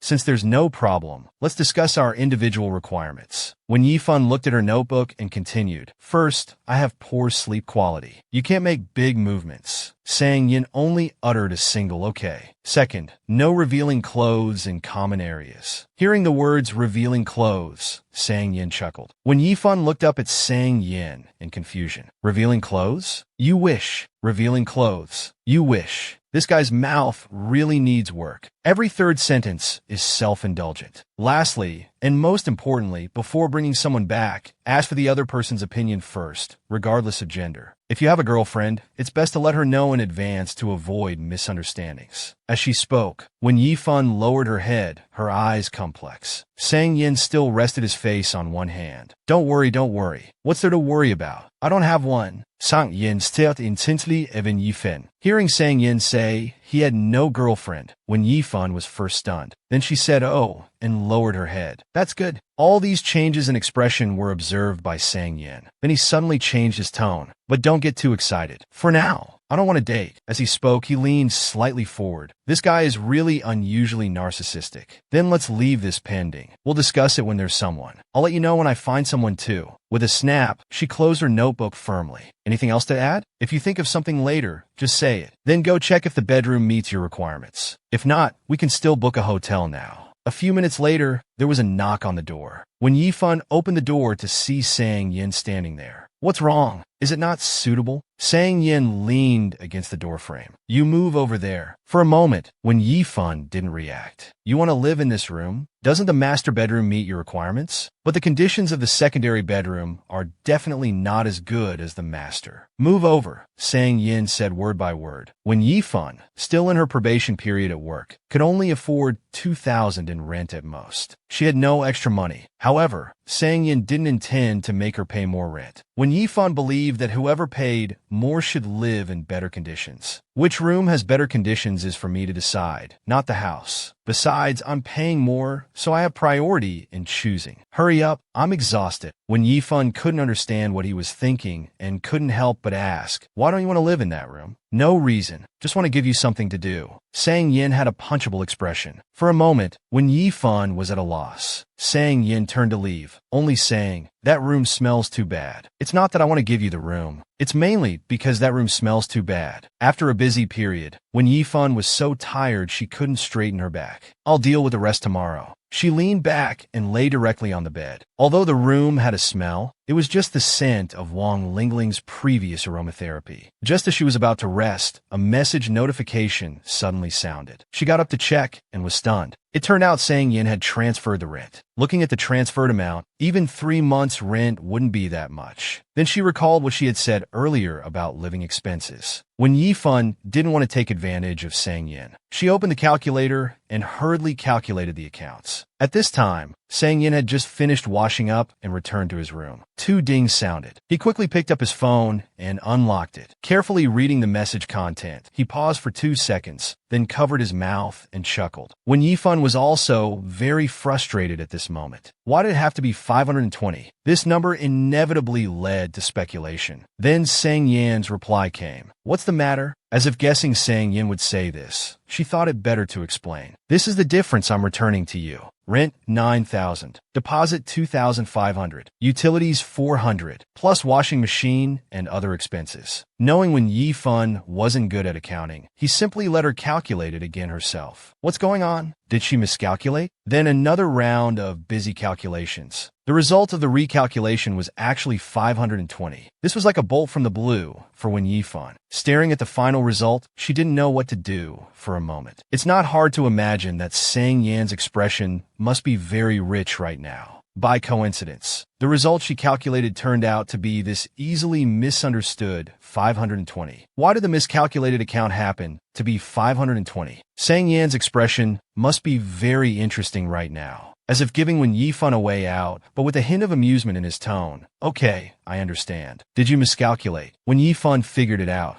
Dealing with this kind of person, she could only pretend not to understand. Yes, thank you for reminding me. Just transfer the extra 15 yuan to my WeChat. Probably in this world, you couldn't find anyone more narcissistic than him. But he seems to have always been like this. The end of class bell rang. A long queue had already formed at the cafeteria. Wen Yifan was seriously looking at her small notebook. The classmates in front were chatting happily. Someone said, you and Wen Yifan were late together on the first day because you two fell in love at first sight on the way. Hearing her name, Wen Yifan suddenly looked up. Talk about being caught in the crossfire. The gossip in front continued. Wen Yifan behind was very embarrassed. That's enough, Su Haowen. The person speaking was the subject of the gossip, Sang Yin, who now looked very impatient. Don't pretend with me. Who doesn't know how good-looking he is? The first day I saw him, I was too shy to talk to him. As he spoke, he leaned back slightly. He was horrified to find Wen Yifan right behind him. Sensing Su Haowen's unease, Sang Yin turned his head to look back. The scene became awkward. Talking behind someone's back was discovered so quickly. To ease the atmosphere, Sang Yin spoke first. Are the juniors saying we're dating? As if slow to react, Wen Yifan looked up at Sang Yin. You and me? That's right. Sonyan Smilid. I haven't heard about it. You don't need to care too much. They probably won't talk about it for long. Then she lowered her head and continued looking at her notebook. Rumors won't spread forever. If it's not true, it will naturally fade away. Hearing Wen Yifan's answer, Sang Yin turned around. That's for the best. Sensing the change in his tone, Wen Yifan looked up at Sang Yin as he turned away. At that moment, she understood why he wasn't upset by this rumor, but rather seemed a bit happy. After everything was tidied up, Wen Yifan went to the kitchen for water. Just as she put down her glass, suddenly, the sound of a door opening was heard. Wen Yifan, who was about to return to her bedroom, ran into Sang Yin, who had just left his room. Both were startled. Sang Yin had a towel draped over his shoulder, and there were still water droplets on his face. He had obviously just finished washing up. Wen Yifan quietly looked up at Sang Yin, saying nothing. His sunlit eyes, high, straight nose, slightly parted lips. Wen Yifan swallowed, her cheeks slightly flushed. Then she lowered her head, hurriedly left, and walked towards her bedroom, quickly closing the door. In the living room, only Sang Yin remained. Looking at the closed door, he wondered, what's wrong with her? Why did she run so fast? The next day, just as Wen Yifan walked out of her room, her phone suddenly rang. Sang Yin was sitting at the dining table playing a game. She thought about politely saying hello, but decided against it. Better not to cause any more misunderstandings. Sang Yin seemed not to notice Wen Yifan coming out. Wen Yifan walked to the fridge, intending to find something to eat. Hello! Sang Yin still didn't react. I found you a roommate. Guess who's back in the country? Sang Yan's expression changed slightly. Xiang Lang. Wen Yifan was very excited, while Sang Yin sat in his chair, quickly turning around. On the other end of the video call, Xiang Lang was greeting Wen Yifan. The two exchanged pleasantries. Wen Yifan's mood was quite good at this moment. Watching Wen Yifan's actions, Sang Yin felt a bit uncomfortable inside. Wen Yifan, engrossed in conversation, didn't notice his change at all. Sang Yin turned back, continuing to play his game. Hearing Zhong Xiqiao mention the roommate issue, Wen Yifan's expression became a bit unnatural. She turned to look at Sang Yin, finding him still playing his game. As if afraid of disturbing Sang Yin, she said softly, "Sorry, Qiao Qiao, I've already found a roommate." Obviously, Sang Yin, sitting nearby, also heard this sentence. The corners of his mouth turned up slightly, his eyes once again filled with sunshine. "Sorry, Qiao Qiao. I've already found a roommate." After some small talk, they agreed to meet up on Wednesday. Hearing Wen Yifan hang up, Sang Yin suddenly asked, "You're going out on Wednesday?" Wen Yifan looked at Sang Yin in confusion. "With Xiang Lang and the others. You should still remember him." Xiang Lang was their high school classmate, and Wen Yifan had a rumored relationship with him before. "Never heard of it." Feeling displeased, he continued playing his game. "What, never heard of it? Just don't want to mention him." Memory returns to class 17 of first year high school. When Ing, about to enter the classroom, heard someone speaking ill of her. She froze in place, not entering the classroom. So, what if she's pretty? What's the use of being pretty if you have a bad personality? Composing herself, she walked into the classroom. Suddenly, it fell silent. Head down, she walked to her seat under everyone's gaze. She sat down quietly, as if nothing had happened. Just then, hurried footsteps were heard. "Let go of me." Sang Yin, "Let go of me first. We can talk about this." He dragged the person and pushed him in front of Wen Yifan to apologize. Wen Yifan seemed confused. "Ah yes, I'm sorry, Sang Yin." The two were instantly stunned. "I didn't ask you to apologize." Turning to the person he had dragged over, he said sternly, "Apologize to her. A grown man gossiping all day? Aren't you ashamed?" Bowing at a 90-degree angle, "I'm sorry, I shouldn't have told others you were cheating." When Yifan was at a loss, clearly not knowing what he was talking about. It turned out this classmate had seen Wen Yifan eating with Xiang Lang and said she had dumped Sang Yin for someone new. "I'm not interested in much, but I do love holding grudges," Sang Yin said calmly. Then he raised his voice. "If anyone spreads such rumors again, I'll deal with you one by one." Everyone looked at Sang Yin, not daring to speak. "Not planning to apologize to me? What do you mean he thought Xiang Lang was better than me and dumped me?" The rumor-spreading student was sweating profusely. This guy is really narcissistic. If I were to pursue someone, they'd be head over heels for me, understand? At this moment, Sang Yin stood tall, giving off an air of confidence and brightness, but not without temper. As thoughts returned to the present, when Yifan was using her water glass as cover to secretly look at Sang Yin. One drinking water, one playing a game, silently. The roommate situation was unusual. "Help take care of the business a bit." When Yifan suddenly looked up, somewhat puzzled at Sang Yin. "How about having your gathering at my bar?" Sang Yin leaned on his hand, his eyes showing a hint of expectation. "You could have your gathering at my bar? How about it?" Unexpectedly, Sang Yin was trying to drum up business for his own store. "Is your store in such dire straits?" Sang Yin sighed, lazily replying, "It's just not making much money. Are you coming? If you do, I'll be generous and give you a discount." With a discount, she could help his business and save some money. It seemed like a win-win.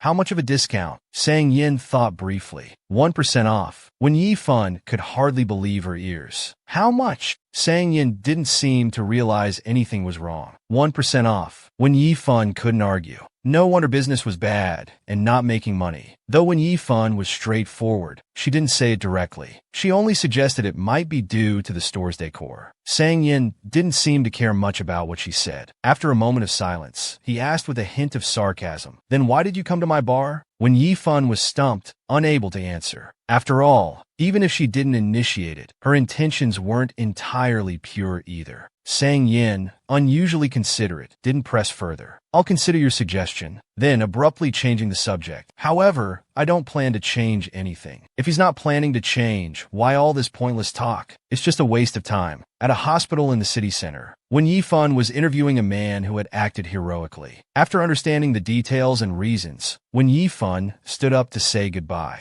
Just as she left the ward, when Yifan was called out to, "Hey, when Yifan." Hearing her name, when Yifan turned around, looking towards the voice. A girl with somewhat familiar features was looking at her hesitantly. When Yifan's charm was indeed praiseworthy. When Yifan, who had just left the ward, heard someone calling her and turned to look. It was none other than the all-too-familiar Zheng Kejia. Since she hadn't heard about when Yifan's return, Zheng Kejia assumed it was just a business trip. When Yifan, not wanting to hide anything, directly stated that she had moved back, but it didn't mean she'd be living at home. Zheng Kejia looked at Wen Yifan, feeling very guilty, as all of this was because of her. Wen Yifan, claiming she had something to do, tried to leave, bypassing Zheng Kejia. Watching Wen Yifan leave, Zheng Kejia quickly asked if she'd be home for New Year's, and mentioned her younger brother, who hadn't even met her yet. "I'm very busy with work. No holidays," Wen Yifan made up an excuse. Zheng Kejia clearly didn't want to give up. "Let's add each other on WeChat. I'll treat you to dinner tonight. I was wrong before." Hearing Zheng Kejia's words, Wen Yifan suddenly stopped. "Zheng Kejia, I'm not coming home, but it's not because of you. I didn't come back to Manhwa for anyone. I just want to live the life I want." They looked at each other, falling into silence once again. Wen Yifan turned and left without looking back, leaving Zheng Kejia staring at her retreating figure. In the moment of turning away, 1,000 memories flashed by. Her father's death, her mother's remarriage, her sister's rejection in the new family, her grandmother's poor health, having to go to her uncle's house, only to face discrimination. All of this became indelible wounds in her heart. All of this, who had ever asked about it? Who knew about it? Perhaps only that sunny boy. Where's the money? The 20 yuan Aunt gave me to buy things? How could I have lost it? I'm sure I had it. She still remembered the feeling from that time. Extremely panicked, yet helpless and confused. Just because of this small incident, Wen Yifan walked aimlessly until dark, sitting alone on a bench at the bus stop. Am I going to be sent somewhere else again? Am I being abandoned again? What are you doing here? A familiar voice interrupted Wen Yifan's thoughts. Sang Yin appeared suddenly, as if descending from the sky. Wen Yifan's eyes were filled with tears of grievance. The boy before her was confident and sunny. Because of losing 20 yuan, Wen Yifan was feeling low, confused, and helpless. "What are you doing here?" She looked up and met Sang Yan's gaze. Sang Yan was calling her by her nickname, Wen Xuanjiang. Hearing the voice, Wen Yifan slowly raised her head to look at him, remaining silent. Sang Yan could clearly sense that Wen Yifan's mood was off. He then squatted down beside her. "Why do you look like that? Say something." Sang Yin. Wen Yifan's voice was very soft, so soft she could barely hear herself. "Can you lend me 20 yuan? I came out to buy something. I lost the money." Sang Yin was stunned for a moment. He reached into his pocket. "I didn't bring any money with me." "Never mind." At this moment, Sang Yin could clearly sense Wen Yifan's helplessness. He suddenly stood up. "What do you mean, never mind? I don't have money now, but that doesn't mean I won't have it in 5 minutes. Just sit here. 5 minutes, I promise." After thinking for a moment, Sang Yin stuffed the basketball he was holding into her hands. He then ran home with all his might. "Don't worry, wait for me," he said firmly, leaving no room for doubt. Watching Sang Yin leave, tears welled up in her eyes. Wen Yifan lowered her head again. She hugged the basketball Sang Yin had given her tightly. The evening breeze blew quietly. Cars came and went in front of her. She didn't know if it had been 5 minutes or not. Suddenly, she heard a series of hurried footsteps approaching. Wen Yifan abruptly looked up. Sang Yin was running and calling out her name, Wen Xuanjiang. Seeing Sang Yin running towards her, tears blurred her vision again. She suddenly stood up as Sang Yin came to Wen Yifan. Sang Yin was panting heavily, bending over and gasping for air. After catching his breath, he reached out to hand the money to Wen Yifan. To avoid making Wen Yifan feel burdened, Sang Yin jokingly said, "Remember to pay me back." Wen Yifan's hand was a bit stiff as she slowly took the money. "Thank you,"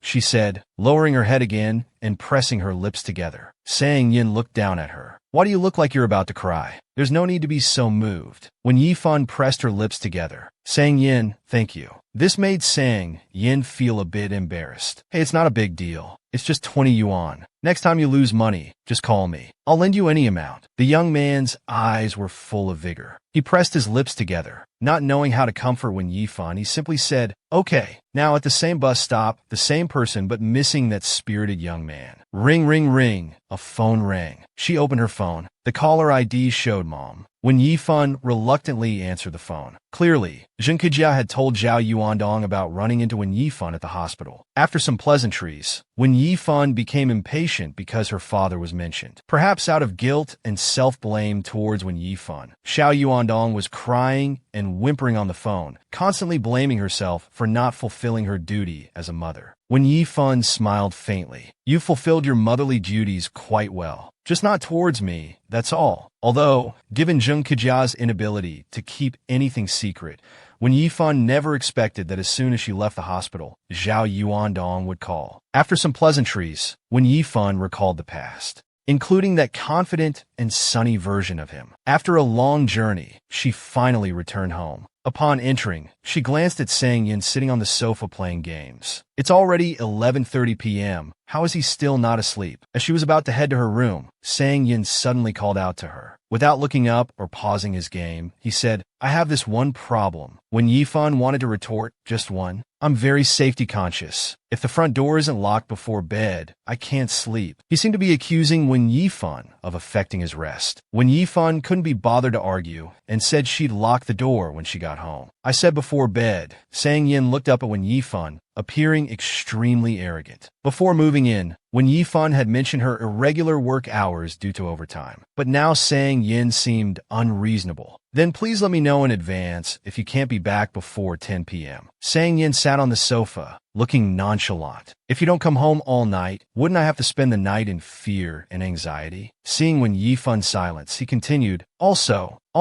she thought, he always had so many issues. About the business favor? Since Wen Yifan hadn't given him an answer last time, Sang Yin had to ask again. Really, only 1% off? After all this, that's what he was waiting for. That's the bar's minimum. Sang Yin lowered his head to play his game again, showing no interest in attracting customers. When Yifan continued to haggle, 20% off? Sang Yin finally relented. The absolute best friend price, 11% off. When Yifan finally gave in, reluctantly, he really was a natural businessman. A day later, the agreed Wednesday quickly arrived. Zhong Siqiao called to urge Wen Yifan. Hearing Wen Yifan on the phone, Sang Yin opened his door and came out. After hanging up and preparing to leave, she turned and was startled to see Sang Yin. She politely asked, Are you going out too? Sang Yin just gave a faint. In the elevator, he asked, Did you book under my name? Sang Yin glänzte Wen Yifan. Give my name when you go in. Okay, thanks. At the entrance of the community, Zhong Siqiao and two others had been waiting for a while. Seeing Wen Yifan come out,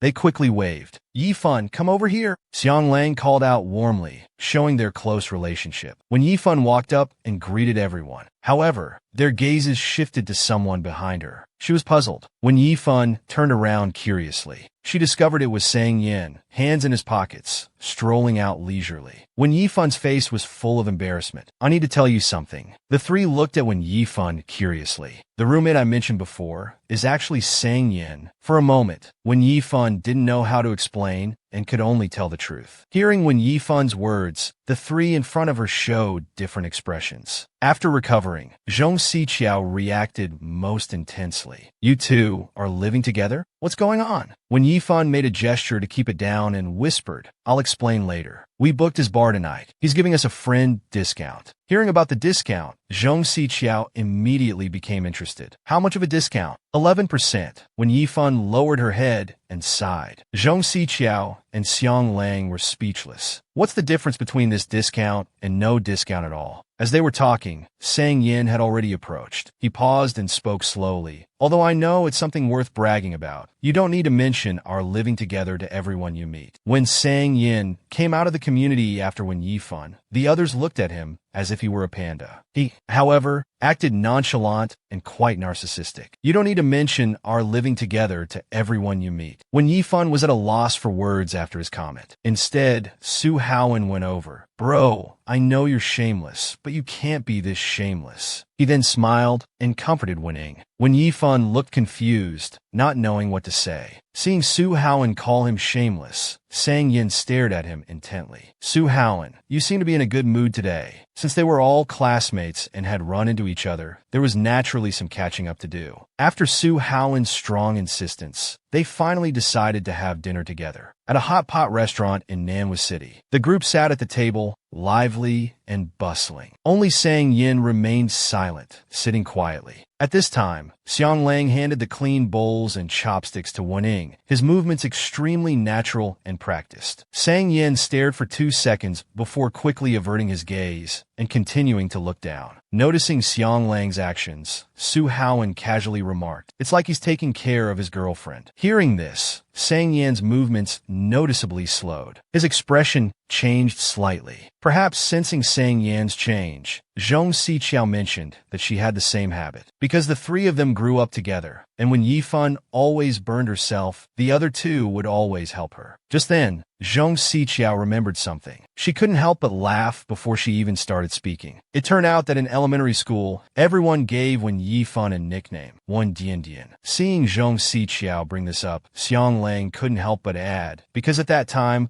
Wen Yifan could only write her own name. The last two characters were just 2 dots. Only Sang Yin didn't laugh. He just lowered his head and picked up his cup. He silently started drinking by himself. Meanwhile, Su Haoen next to him was laughing so hard he was bending over. He slapped Sang Yin, who was drinking water, on the back. The sound was crisp and loud. Sang Yin looked very displeased. Just as he was looking for a place to vent, Su Haoen walked right into the line of fire. "Why are you in such a bad mood?" Su Haoen gently withdrew his hand, sighed, and put on a pitiful look.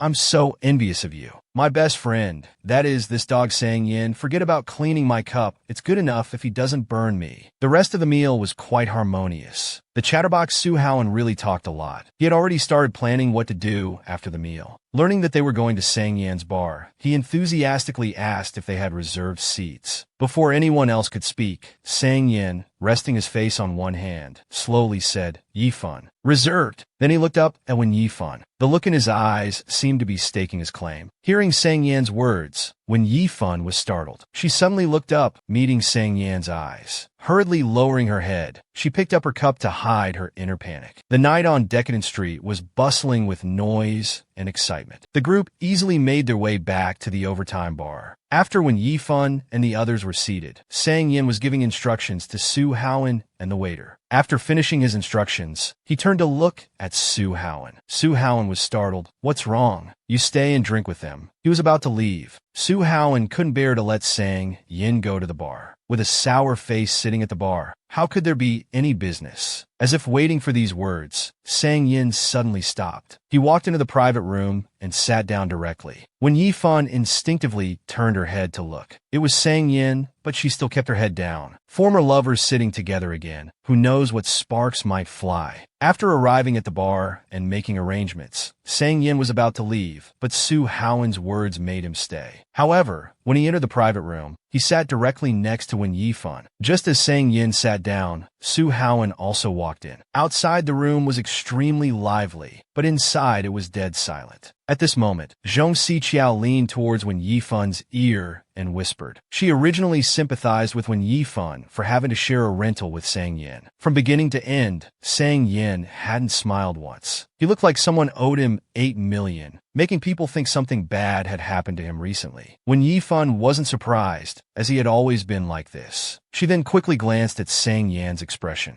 Seeing the awkward atmosphere, Su Haoen spoke up, raising his glass to apologize to Wen Yifan. Everyone looked at him, not understanding. It turned out Su Haoen thought Wang Lingling had agreed to the shared rental, so he had given the key directly to Sang Yin. In the end, he heard from someone that the person sharing the rental was Wen Yifan. Whether Wen Yifan was slow to react or what, she instinctively asked, "Who?" Su Haoen fell silent. "The one who saved my ex-girlfriend Wang Lingling," he said, scratching his head embarrassedly. Zhong Siqiao was very surprised. How could it be such a coincidence? Xiang Lang, however, calmly inquired whether Su Haoen knew the other roommate was Wen Yifan when he gave Sang Yin the key. When Xiang Lang spoke, Sang Yin turned his head and glanced at him, thinking, "What? We're sharing a rental. Does your girlfriend have an opinion?" Su Haoen sighed, pretending, "How could I have known that? Only a ghost would believe you." Xiang Lang maintained a smile. "I didn't expect Sang Yin would be willing to share a rental with someone." Then he directed the topic towards Sang Yin. "You must be making good money running this bar, right?" But Sang Yan's answer was unexpected. His tone was still indifferent. Even Su Haoen, as one of the owners, was speechless at Sang Yan's response. Seeing the conversation killed by Sang Yin, Su Haoen suggested playing a game. This immediately piqued Zhong Siqiao's interest. Wen Yifan was least skilled at playing games, but in this situation, she had no choice but to join in. Noticing the seating order,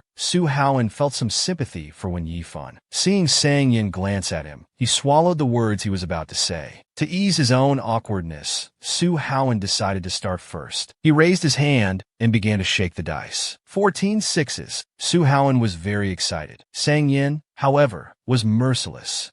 It's hard to imagine this wasn't Sang Yan's revenge. Su Haoan had just said he made a mistake. He raised his glass without hesitation and drank it all in one go. After a few more rounds, only Su Haoan was drinking. The table in front of him was full of empty glasses. When Yifan, sitting next to him, realized that by following Sang Yan's calls, she hadn't drunk a single glass. Seeing that Su Haoan had recognized his mistake, Sang Yin stopped teasing him. When Yifan continued to follow Sang Yan's calls, "I have 11 fours," she said, sounding very uncertain. Zhong Xiqiao finally caught an opportunity to challenge. Without Sang Yan's protection, when Yifan lost, due to her low alcohol tolerance, she decisively chose to draw a card. She then drew a card from the many cards. When Yifan was very nervous, not knowing what kind of punishment it would be. Say one good thing about each person of the opposite sex present. As the result was revealed, her heart settled. When Sang Yin heard this question, he actually felt a bit expectant. When Yifan looked up and started with Xianglang. Su Haoan is attentive. Sang Yin is enthusiastic. When Yifan paused slightly, Sang Yin turned his head to look at Wen Yifan. In his heart, he wondered what kind of person he was to her. When Yifan stared at Sang Yin, thinking for a long time, she had to say something that wouldn't make him self-absorbed. After struggling for a while, she finally said Sang Yan's good point was being rich. When Yifan looked at Sang Yin, she just calmly said, "Rich." Sang Yin looked bewildered. "Is being rich my only good point?" The game continued. Draw a card. Say something you deeply regret. After a moment of silence, it should be not being able to go to university with Yifan. Sang Yan's expression changed slightly.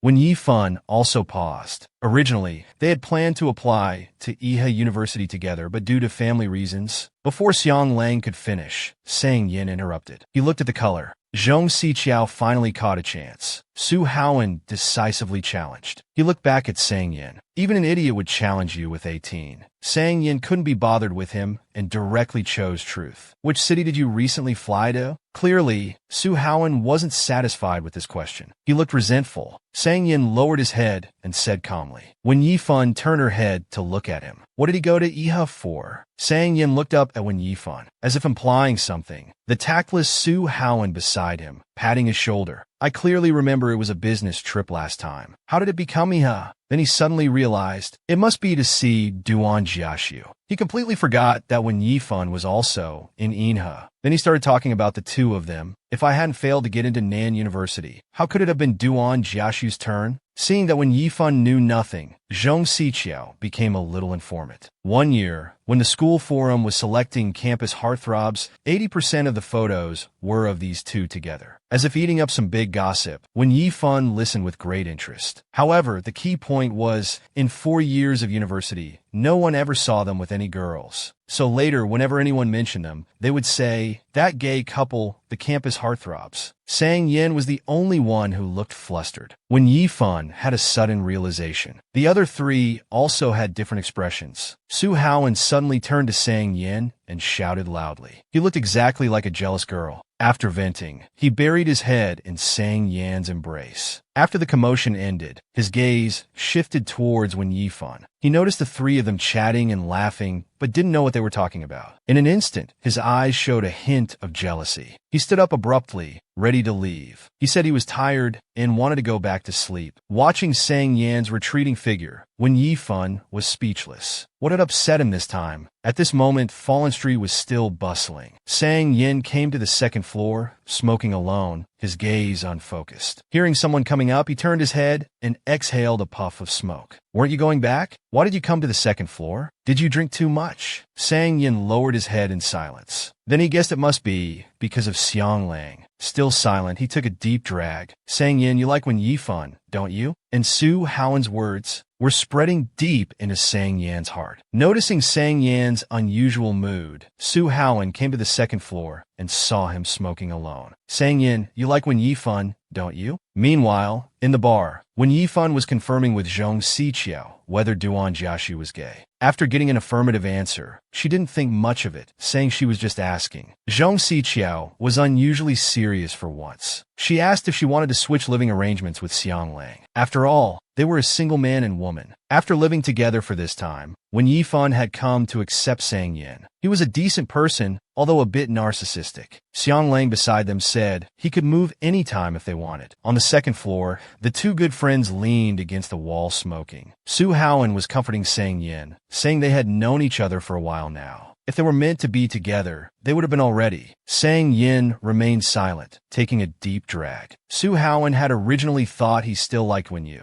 which was why he created this co-living opportunity. However, Sang Yin's attitude towards him made Su Haoan think he might have guessed wrong. Emboldened by alcohol, and since the conversation had come this far, Su Haoan decided to let Sang Yin open up and talk to him. He could use his years of experience as a player in the field of love to give him advice. Sang Yin turned to look at him, his words tinged with disdain. Am I sick? Why would I pour my heart out to you? You a player in the field of love. Hitting a sore spot, Su Haoan went into rage mode. It turned out Wang Lingling and her so-called cousin had been caught red-handed by him. The two of them were so lovey-dovey, it made him want to throw up last night's dinner. Sang Yin helplessly poked Su Haoan, who had turned his back. All right, didn't you break up already? Su Haoan continued venting his emotions. I'm so handsome and rich, yet I got cheated on. And it's the first time in my life I've been cheated on. Sang Yin, who had never been good at comforting people, was now completely at a loss for words. A few days later, at Manhwa TV station, Fu Zhuang was telling Wen Yifan about the previous fire interview. Sang Yin had unexpectedly become famous. People were calling him a Mei Zue Can. Knowing Sang Yin's personality, Wen Yifan was very worried it might cause him trouble.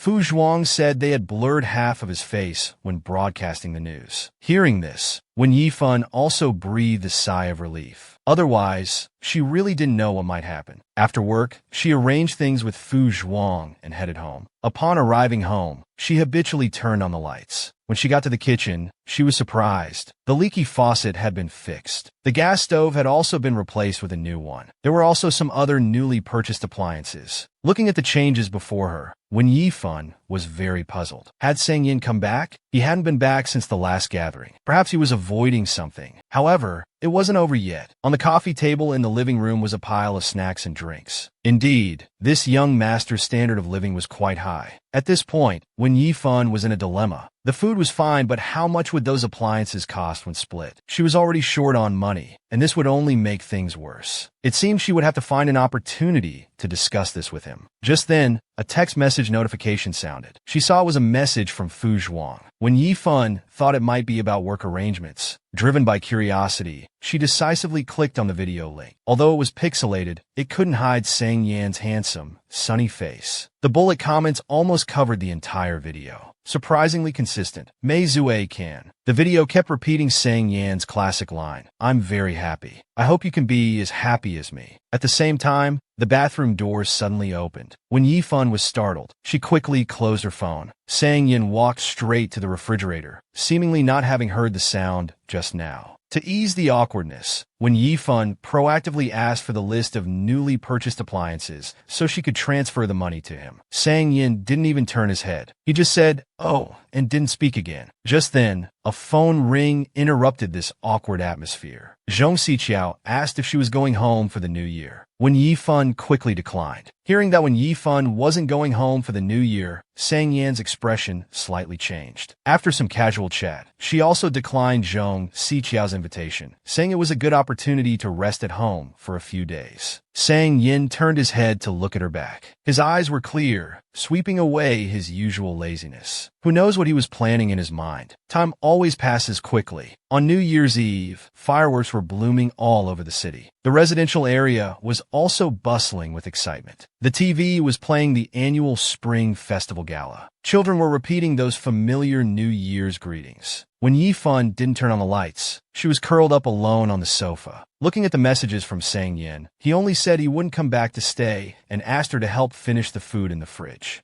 He didn't even send a single greeting. It was as if this holiday had nothing to do with him. Just then, she received a new message. The dim light reflected on her face, making her look a bit pale. Zhao Dongyuan first sent a greeting, then asked if she was coming back to his place. When Yifan didn't think, she quickly replied to the message, "Working overtime tonight. Happy New Year." Just a few words, devoid of emotion. Then she curled up on the sofa again, looking so lonely by herself. Just then, the doorbell rang. Given her previous experiences, Wen Yifan was very cautious at this moment. However, after a few minutes, the person outside was still ringing the bell. She decided to take a look. Who could it be at this late hour? Arriving at the entrance, she didn't open the door immediately. Instead, she first observed through the peephole. Seeing it was Sang Yin, she breathed a sigh of relief and opened the door. However, after entering, he directly ignored her and walked straight to the living room. When Yifan turned her head and broke the silence first. "Why did you come back?" Sang Yin paused his steps and gave an untimely reason. "Relatives came to visit. There's no place to sleep." When Yifan didn't know what to say for a moment. Who visits relatives on New Year's Eve? So, the two sat on the sofa watching the boring gala. Coincidentally, a very fitting song was playing. "This is the best night. Good to share my happiness. To elevate your sense of happiness. The lights are on. I'm just waiting for you to hold my hand." As the song continued, when Yifan lowered her head, looking slightly embarrassed, Sang Yin slightly turned his face away. They remained silent like this until the song ended. Sang Yin suddenly stood up. When Yifan looked at him puzzled, he walked straight to the refrigerator. Was he going to make a midnight snack? Watching Sang Yin turn on the gas stove, she thought, "This young master can't cook. Hope he doesn't set the kitchen on fire." Sang Yin put on an apron and started bustling about in the kitchen, looking quite professional. When Yifan kept a close eye on his movements, feeling very nervous. Suddenly, Sang Yin called out to Wen Yifan. She immediately stood up, thinking, this guy didn't really set the kitchen on fire, did he? She quickly walked towards the kitchen. Upon reaching, she found he was just cooking noodles. However, looking into the pot, there were indeed too many noodles. The pot was already full. Sang Yin turned his head to look at Wen Yifan beside him. "Help eat some." The kitchen for one became a kitchen for two. When Yifan was assisting on the side, "I don't eat meatballs. If you want to eat them, you can add some. As for dumplings, just add a few." Then came Wen Yifan's helpless voice. Sang Yin had already put in a whole pack of noodles. When Wen Yifan opened the refrigerator, she discovered that Sang Yin had put the entire pack of noodles into the pot. She sighed helplessly. The young master indeed doesn't know how to cook. After a busy cooking session, 2 bowls of steaming noodles, one large and one small, were ready. They looked quite good, but the taste remained unknown. The two sat directly on the carpet, watching the gala and ready to eat. When Yifan first scooped up some soup and blew away the steam, she opened her mouth, ready to take a taste. Sang Yin beside her secretly glanced, feeling very nervous, afraid it wouldn't suit her taste. "It tastes good." Upon receiving the affirmation, Sang Yin breathed a sigh of relief. But he still couldn't change his narcissistic nature. He then commented on her expression before drinking the soup, saying it was as if he had poisoned it. After all, Wen Yifan never imagined that a young master would cook something. She couldn't help but doubt his culinary skills. Sang Yin now took his narcissism to the extreme, very proud, claiming there was nothing he couldn't do. Always unable to stand his narcissism, she could only play along. There were quite a few setbacks, like the main course of noodles. Perhaps because of the holiday,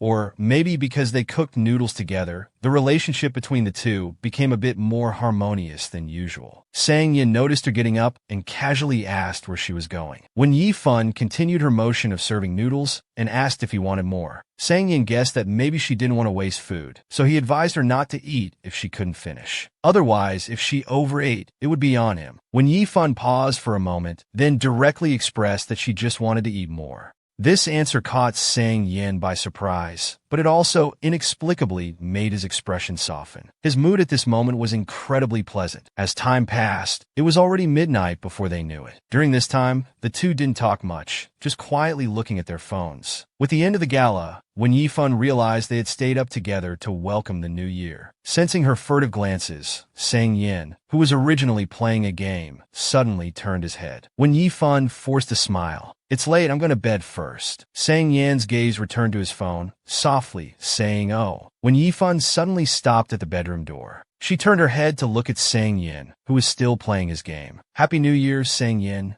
She hadn't expected him to respond, but Sang Yan's reaction was somewhat unexpected. Although his tone was a bit perfunctory, he still said Happy New Year back. When Yifan turned and walked into the bedroom, closing the door, only Sang Yin was left alone in the living room. He then looked up at the closed door. The corners of his mouth unconsciously turned upward, his eyes regaining their usual sparkle. Lying in bed, when Yifan couldn't fall asleep, her thoughts wandered in the intangible darkness of the night. Thinking carefully, this seemed to be the first time they had eaten alone together since their reunion. A sense of familiarity welled up. Time seemed to go back to when she had just transferred schools in her second year of high school. Forced to move to Beijing with her uncle's family, she had just experienced a major life change. She became quiet and withdrawn, and her grades dropped as a result. Just as when Yifan came out of the office, she received a text from Sang Yin. Are you free? It's my first time in Bailey. I don't know the way. It's okay if you're not free. When Yifan never expected he would come looking for her. After asking for his location, she hurried over. It turned out Sang Yin was waiting for her near her school. The moment he saw Wen Yifan, Sang Yin smiled with raised eyebrows. You came so quickly. Let's have a meal together. Without thinking, Wen Yifan agreed. They chose a noodle shop near the school, and this was a new beginning. After that, Sang Yin would come to find her once in a while. Each time, they would just have a meal and then leave. He didn't take up too much of her time. Neither of them talked much about their own affairs, just chatting casually. It seemed both of them were there just to see each other, and that was enough. Lying in bed, when Yifan recalled the past, and a strange thought flashed through her mind. It turns out the Spring Festival Gala is quite enjoyable, and the noodles are pretty good too.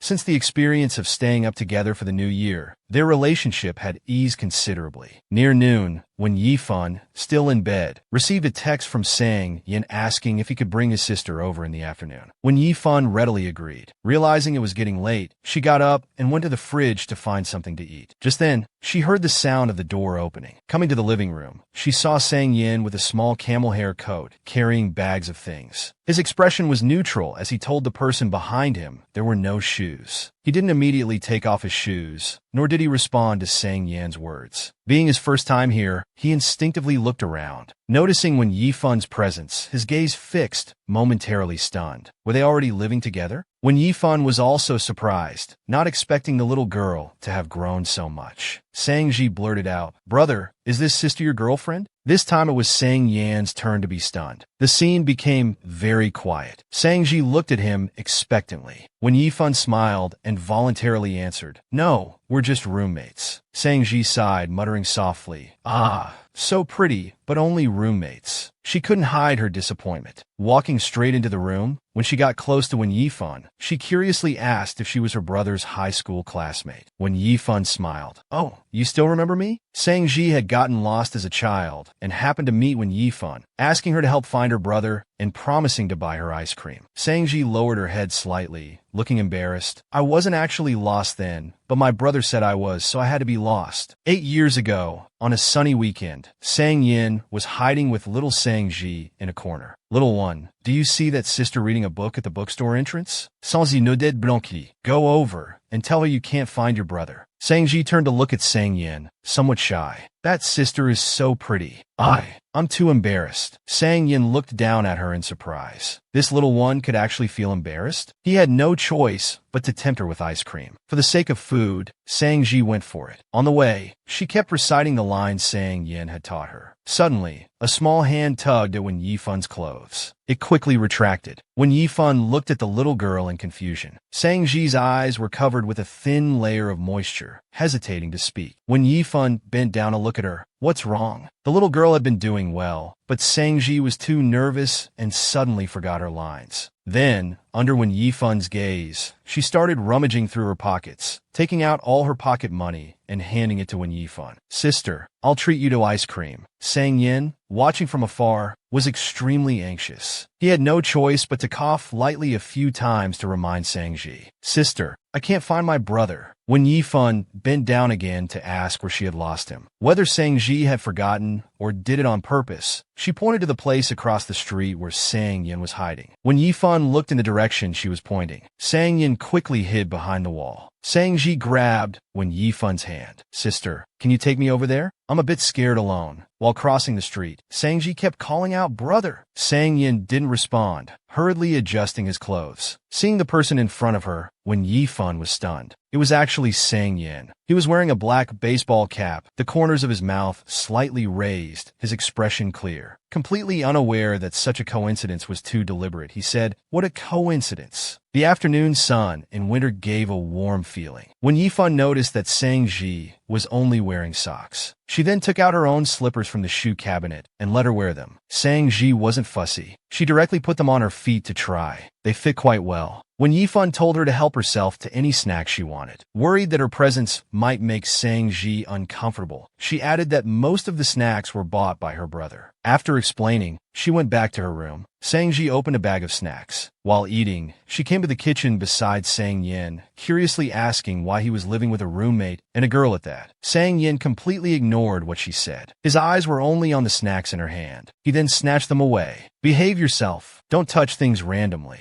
Sang Ji was bewildered by his action. Couldn't she eat the things her own brother bought? Sang Yin casually asked her if they were bought for her. He put the chips aside. Sang Ji thought he was stingy, but she wasn't particularly interested in snacks anyway, so she chose to swallow her anger. She told him to hurry up and cook so she could go study after eating. Sang Yin checked the time. It would still take a while. He then looked around, telling her she could study at the dining table or in his room. A few minutes later, Sang Ji sat at the dining table with her school bag, working on problems. She was still muttering about the earlier question. "So, brother, why did you decide to have a roommate?" Sang Yin couldn't be bothered to answer her. Did he need to report his actions to this little brat now? Sang Ji turned her head to look towards the master bedroom. She immediately understood. "You like that, sister?" The knife cutting carrots suddenly slipped, making a thud sound on the cutting board. But he quickly returned to normal. Perhaps his secret had been exposed. Sang Yin unusually didn't argue with his sister. Thinking of when Yifan's appearance, Sang Ji sighed, consoling Sang Yin. She said it wasn't that she didn't want to take his side, but the sister was too pretty, so one should know one's place. Hearing her words, Sang Yin could no longer remain calm. He repeated her words, "Know one's place." The word narcissistic was once again perfectly embodied in Sang Yin. "Kid, please be clear about one thing. It's others who should ponder that word when they're interested in me." Sang Ji thought he was too shameless. Not wanting to waste time talking to him, she continued studying. After a busy period, a steaming hot pot was served. The table was full of ingredients. Just as Sang Ji was about to start eating, she suddenly remembered when Yifan. "Aren't you going to invite that sister to eat together? It's the new year, after all. Since you're roommates, shouldn't there be some warmth?" Sang Yin glanced to hear. "What's it to you?" Sang Ji was quite upset. When Yifan had been so nice, giving her slippers to wear when she came and letting her take whatever snacks she wanted. Yet her own brother couldn't even say a polite word. Sang Yin almost laughed at her words. "She's nice to you. What does that have to do with me?" He then sat down on a chair, telling Sang Ji to go call when Yifan out for dinner herself. Sang Ji looked at him for a moment, deciding not to meddle. After all, it wasn't her roommate. She then started eating with gusto. Sang Yin stared at her intently, his own movements stopping. But Sang Ji was focused on eating the hot pot, completely unaware of his gaze. Seeing no reaction from her, Sang Yin suddenly said, "You're quite conscientious." Sang Ji looked at him in confusion, stunned for a moment. She then understood he was being sarcastic, criticizing her for only talking about how others were nice to her, only asking others to reciprocate,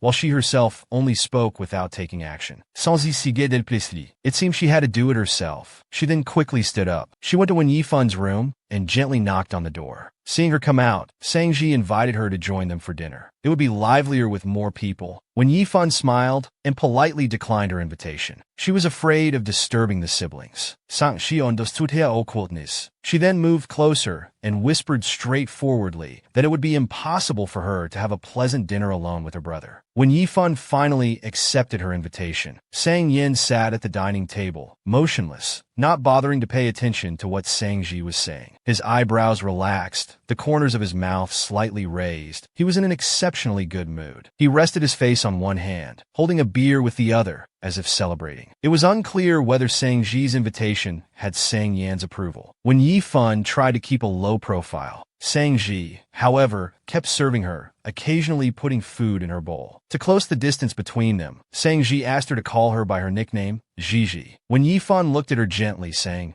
Your nickname is quite cute. Hearing this, Sang Yin scoffed lightly, somewhat disdainfully. Sang Ji was quite displeased. Someone compliments her, and he gets jealous? Sang Yin simply ignored her and turned to continue drinking. Seeing no reaction from him, Sang Ji turned to Wen Yifan and started talking about the past. He always mocked her nickname, saying it sounded like a maid's name. After chatting for a while, Wen Yifan changed the subject. Seeing her working on exam questions, she asked if she had any universities in mind. Sang Ji fell silent for a moment, then said, Manhwa University. After a pause, she added, or maybe Iha University. Since both universities were top tier, their admission scores were naturally high. Sang Ji also expressed that, barring any surprises, it shouldn't be a problem. Seeing her confidence, Wen Yifan encouraged her and shared her own experiences. Sang Yin was completely left out of the conversation. Then Wen Yifan helped her analyze the situations at Iha. The distance between the two places was quite far, and the climate differed greatly. It would take a long time to adapt. Sang Ji nodded rapidly, like a pecking chick. Suddenly realizing something, she asked, Sister Yifan, did you graduate from a medical university? When Yifan smiled and said, Yes, I did.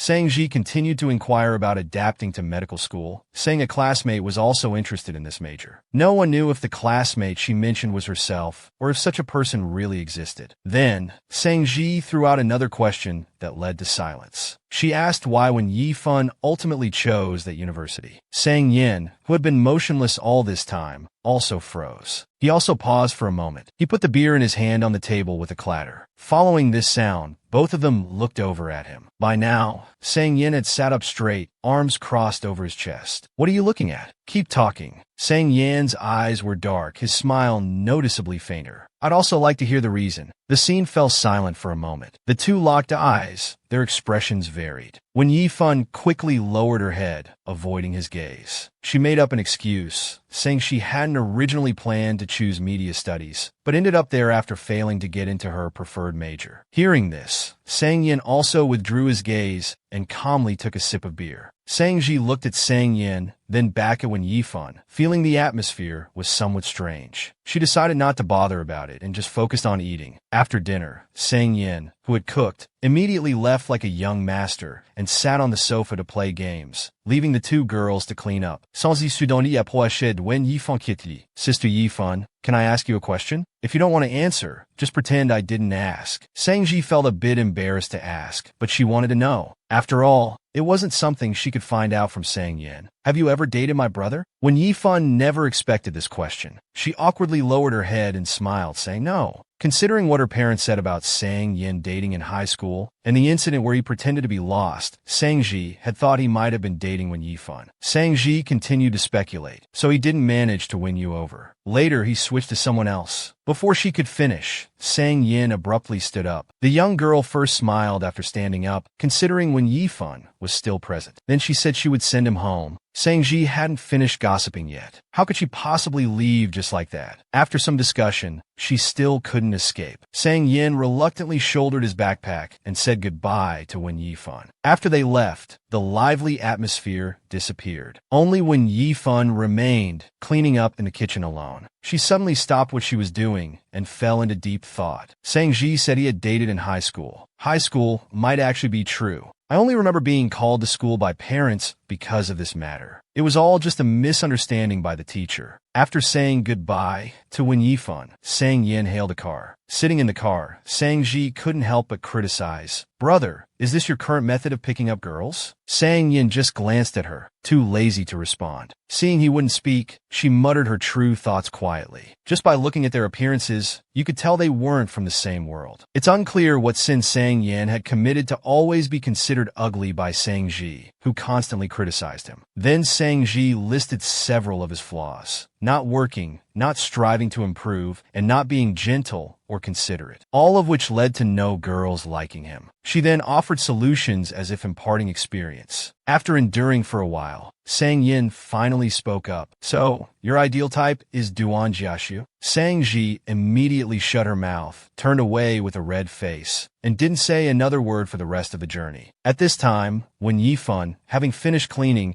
was sitting on her bed talking on the phone with Zhong Siqiao. Suddenly, She heard the sound of the front door closing in the living room. Wen Yifan seemed to have grown accustomed to his presence and didn't pay much attention. On the contrary, Zhong Siqiao always felt awkward about it. After all, he used to like Wen Yifan. Then she gossiped, asking if anything had happened between them. They hadn't met many times since partying at the bar last time. Wen Yifan seemed a bit distracted. Then, changing the subject, she asked about Xiang Lang and the matter of attending the same university. After thinking for a moment, Zhong Siqiao realized the relationship between the two wasn't very harmonious to begin with. Xiang Lang loved to provoke Sang Yin like this in high school. Unfortunately, now Sang Yin had become cold and indifferent, making it uninteresting. After hanging up the phone, Wen Yifan lay on the bed staring blankly at her phone. She was about to send a text message to explain things to him. However, she suddenly stopped, thinking it over and deciding against it. So much time had passed since the incident. Bringing it up now seemed rather odd. Besides, he hadn't handled the situation well at the time. Even if she wanted to explain now, it wouldn't make sense. A few days later, Wen Yifan couldn't avoid Zhao Yuandong's invitation any longer and decided to meet him. They hadn't seen each other for years and felt unfamiliar with each other. Entering the elevator, Zhao Yuandong's gaze remained fixed on her face. His eyes were slightly red, filled with concern. He expressed that in the future, if she wanted to eat anything, he would get it for her. However, Wen Yifan politely declined, citing her shared living arrangement as the reason. Exiting the elevator, Zhao Yuandong mentioned his half-brother, whom he had never met,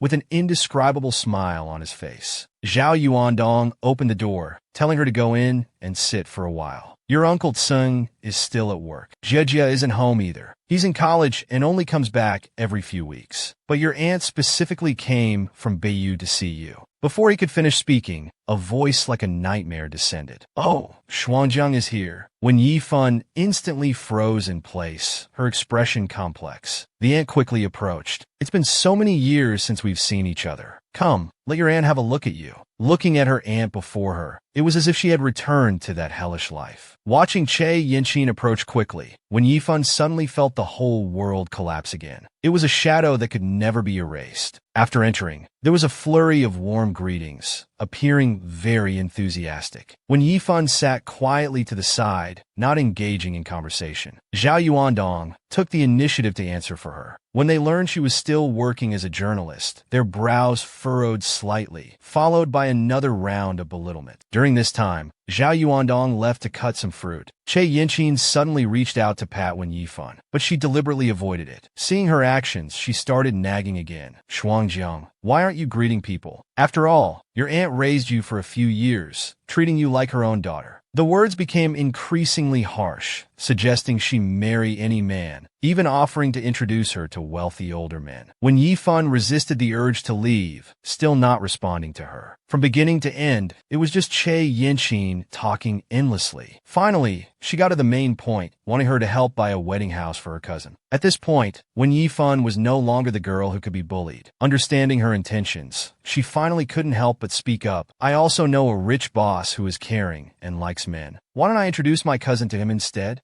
Che Yinqin was stunned. After reacting, she became furious. You child, how dare you speak like that? Hearing the commotion, Zhao Yuandong immediately came out of the kitchen to ask what was wrong. Since entering, Wen Yifan hadn't taken off her bag. Now her patience had reached its limit. She strode towards the exit. I won't come here again. Wen Ying, who originally didn't want to contact anyone, only came to see Zhao Yuandong because of her father's dying wish to take good care of him. Now it seemed this wish couldn't be fulfilled. She informed Zhao Yuandong to consider her dead along with her father. Watching Wen Yifan leave, Zhao Yuandong felt very uneasy, but he didn't try to stop her. By the time Wen Yifan returned to the neighborhood, it was already completely dark. As soon as she entered the living room, she saw Sang Yin, as usual, lying on the sofa playing with his phone. His posture was lazy, looking extremely comfortable. Hearing the noise, Sang Yin glanced up furtively. He saw Wen Yifan hurriedly walking towards her room with her head down. Then she closed the door, leaving Sang Yin alone in the living room. Sang Yin looked up towards her bedroom, feeling a bit concerned. He picked up his phone and found Wen Yifan's chat interface. What's wrong with you? After sending the message, Sang Yin continued playing games in the living room for a while, seemingly waiting for her to open the door. Time passed minute by minute until 2:30 a.m. Only then did he get up and walk to the kitchen to find something to eat, repeatedly checking his phone for messages. The result, however, left Sang Yin somewhat disappointed. Seeing it was late, Sang Yin put his phone aside, got up, and returned to his room, grabbing some clean clothes and heading towards the bathroom. Arriving at the bathroom, he checked his phone again. Then he turned the volume to maximum and placed it where he could see it. Then he started to shower, during which he occasionally glanced at his phone. When he finished showering and checked his phone again, there was still no reply from her. Perhaps she had already fallen asleep. Just then, the sound of a door opening came from outside the bathroom. Sang Yin got dressed and walked out of the room. "I thought you were asleep." When Yifan didn't speak, she slowly approached him, her expression blank. "I just finished showering and you came out. Your timing doesn't need to be this perfect." Sang Yin looked down at her. His tone was slightly sarcastic. When Yifan suddenly accelerated forward, she threw herself into Sang Yan's arms, hugging him tightly. Sang Yan was stunned, somewhat at a loss. This happiness came too suddenly. Despite this, Sang Yin stood still, allowing her to hug him. He didn't dare move.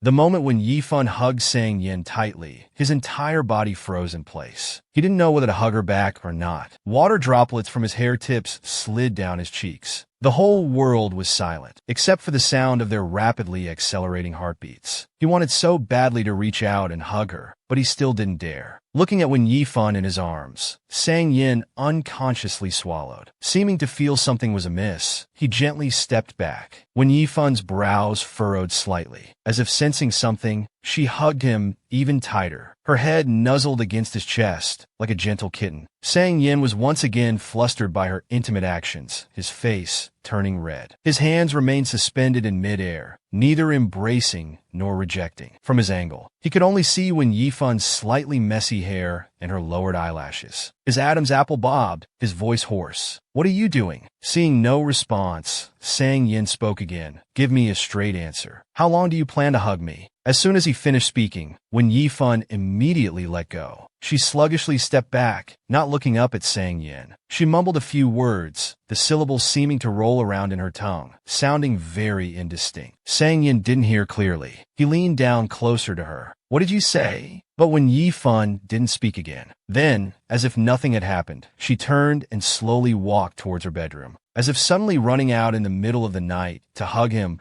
was an extremely normal and natural thing to do. When Wen Yifan reached her bedroom door, Sang Yin finally reacted. Wen Yifan seemed to hear his voice. She paused, stopping for a few seconds. With the sound of a closing door, they were separated, leaving only Sang Yin standing dazed in place. He looked up towards the bedroom, his cheeks flushed, even his ears feeling hot. Then his expression became somewhat dejected, his eyes lowered. But the blush on his face had already spread. Then he crouched down, hanging his head, shy like a little boy who had been taken advantage of. The next morning, when Yifan woke up, full of energy for another day. Meanwhile, next door, Sang Yin had suffered severe insomnia, never figuring out what had happened last night. He purposely came to the living room early, staring intently at Wen Yifan's door, waiting for her to appear. Inside the room, Wen Yifan habitually picked up her phone and saw Sang Yan's message from yesterday. Finding it somewhat puzzling, she replied, "What?" Receiving the message, Sang Yan's cheeks flushed again. He immediately sent back a question mark to Wen Yifan. This habit of his, responding with just a question mark, who knows where it came from. Wen Yifan just assumed he had sent the message by mistake. The two exchanged messages back and forth, but they were never on the same page. This frustrated Sang Yin, while Wen Yifan was completely confused. Looking at the last message sent, which was a thumbs-up emoji, Wen Yifan was somewhat perplexed. She couldn't understand his thoughts at all. She simply interpreted it as its original meaning, assuming it was Sang Yan's early morning encouragement. She casually sent one back in return. For a moment, Sang Yin didn't know how to respond. He just angrily stared at his phone. Then he slammed his phone down on the table. Resting his chin on one hand, he looked in the direction of Wen Yifan's bedroom. He looked just like a little boy who had been wronged, his face flushed. Not long after, The sound of a door opening caught Sang Yan's attention. For Sang Yan at this moment, it felt like he had been waiting forever for her to appear. Coming out of her room, Wen Yifan walked straight into the kitchen and opened the refrigerator. Sang Yan just leisurely sipped his tea, but he was still waiting for her explanation. He helplessly coughed twice. Only then did Wen Yifan turn to look at him. Sang Yan, did you need something when you messaged me last night? Sang Yan was shocked. He didn't expect her to not mention anything about last night's events. He then turned his head away and sighed. Did she want to pretend nothing happened? Wen Yifan racked her brains, but couldn't figure out what was wrong. She mistakenly thought it was because she didn't greet him when she came back last night. She then politely said that last night was a special situation and she would be more mindful in the future. But Sang Yan looked like he had been greatly wronged. After all, she had hugged him, yet she was acting like nothing happened. Well, this isn't a small matter to me. I hope in the future, after doing something like this, you can give me a reasonable explanation. Wen Yifan was completely baffled. She really thought he was petty and unreasonable. How is this a big deal? Perhaps because she had slept well last night. Wen Yifan's work efficiency had greatly improved. Shortly after getting off work, she had already completed her tasks. She heard a colleague say they had sleep paralysis and felt tired all day. This reminded Wen Yifan that she had also had a dream, a rather strange dream. She dreamed that she was alone, barefoot, walking into a forest. She searched for a long time, but couldn't find the exit. Later, it got dark, and she couldn't see anything. She felt cold and lonely. In this helpless moment, she suddenly remembered seeing the sun on the road. So she wanted to go back and find that sun to warm up. Surprisingly, she actually found it, and it was so warm and comfortable. And when she saw the sun, she couldn't help but hug it. It was very warm and familiar. As she recalled, a blush appeared on her face. After returning to the residential area, just as she was about to enter the elevator, she happened to meet Sang Yan coming up from the garage. Seeing that he was on the phone, she didn't say anything and just walked past him. Sang Yan, who was on the phone, clearly paused as he recalled last night's intimate scene. Then he continued his phone call. Even after returning home, Sang Yan's call hadn't ended. They were each busy with their own things, with no intersection. Sang Yan approached Wen Yifan, glanced at her, and said into the phone, "I hugged you once." Then he patted Wen Yifan's shoulder, preparing to pose the question to her. Wen Yifan suddenly turned around, looking at Sang Yan behind her with surprise. But Sang Yan said that a girl had hugged his friend once. However, the next day, she acted as if nothing had happened. What did this mean? Could this behavior be reported to the police? Wen Yifan was stunned. She didn't understand his train of thought. A hug didn't seem to warrant calling the police.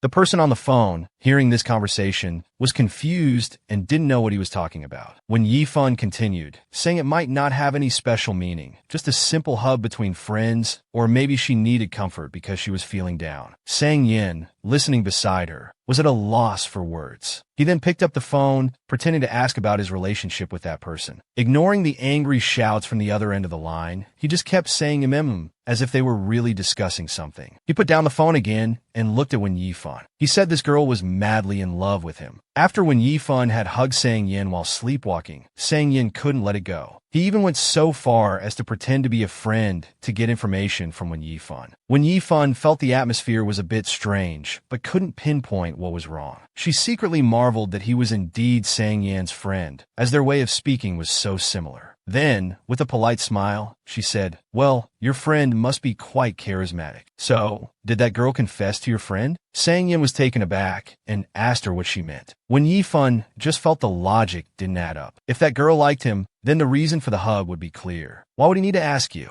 Sang Yin rested his chin on his hand and slowly uttered, "So he's blinded by lust." Although he wasn't the one being evaluated, Wen Yifan still felt very strange about it. After a moment of silence, she continued, saying that if the girl hadn't confessed, there might be another possibility. She then turned to look at Sang Yin. "That is, your friend is being presumptuous." Sang Yin was momentarily speechless, never expecting her to say that. Seeming to notice his change in expression, Wen Yifan poured a glass of water and handed it to him. "Do you want some water?" Sang Yin glanced at her, then turned away, his tone sounding displeased. "Drink it yourself." Watching him walk away, Wen Yifan didn't understand where his mood had come from. After finishing her water, she told Sang Yin she was going to rest. Sang Yin just perfunctorily said, "Oh," and didn't say anything more. Hearing the sound of the door opening and closing, Sang Yin leaned back on the sofa, lazily watching TV. A variety show was playing, where a male celebrity said, "I have a friend." He was interrupted halfway by another person. "How can you make up something out of thin air?" Sang Yan's emotions were triggered again, and he immediately pressed the channel change button. However, the TV seemed to be working against him. This time it was a drama series. The female lead said, "Have you never loved me? Have you been playing with me all along?" The male lead coldly replied, "Don't be so presumptuous." Sang Yan's face darkened. Unable to bear it any longer, he angrily turned off the TV. He lay straight on the sofa, sighed helplessly, and closed his eyes, preparing to take a nap. A moment later, a phone ring woke Sang Yin up. It was a call from Duan Jiaxiu. He initially didn't want to answer, but then worried there might be something important. It turned out Duan Jiaxiu had heard Sang Yin had moved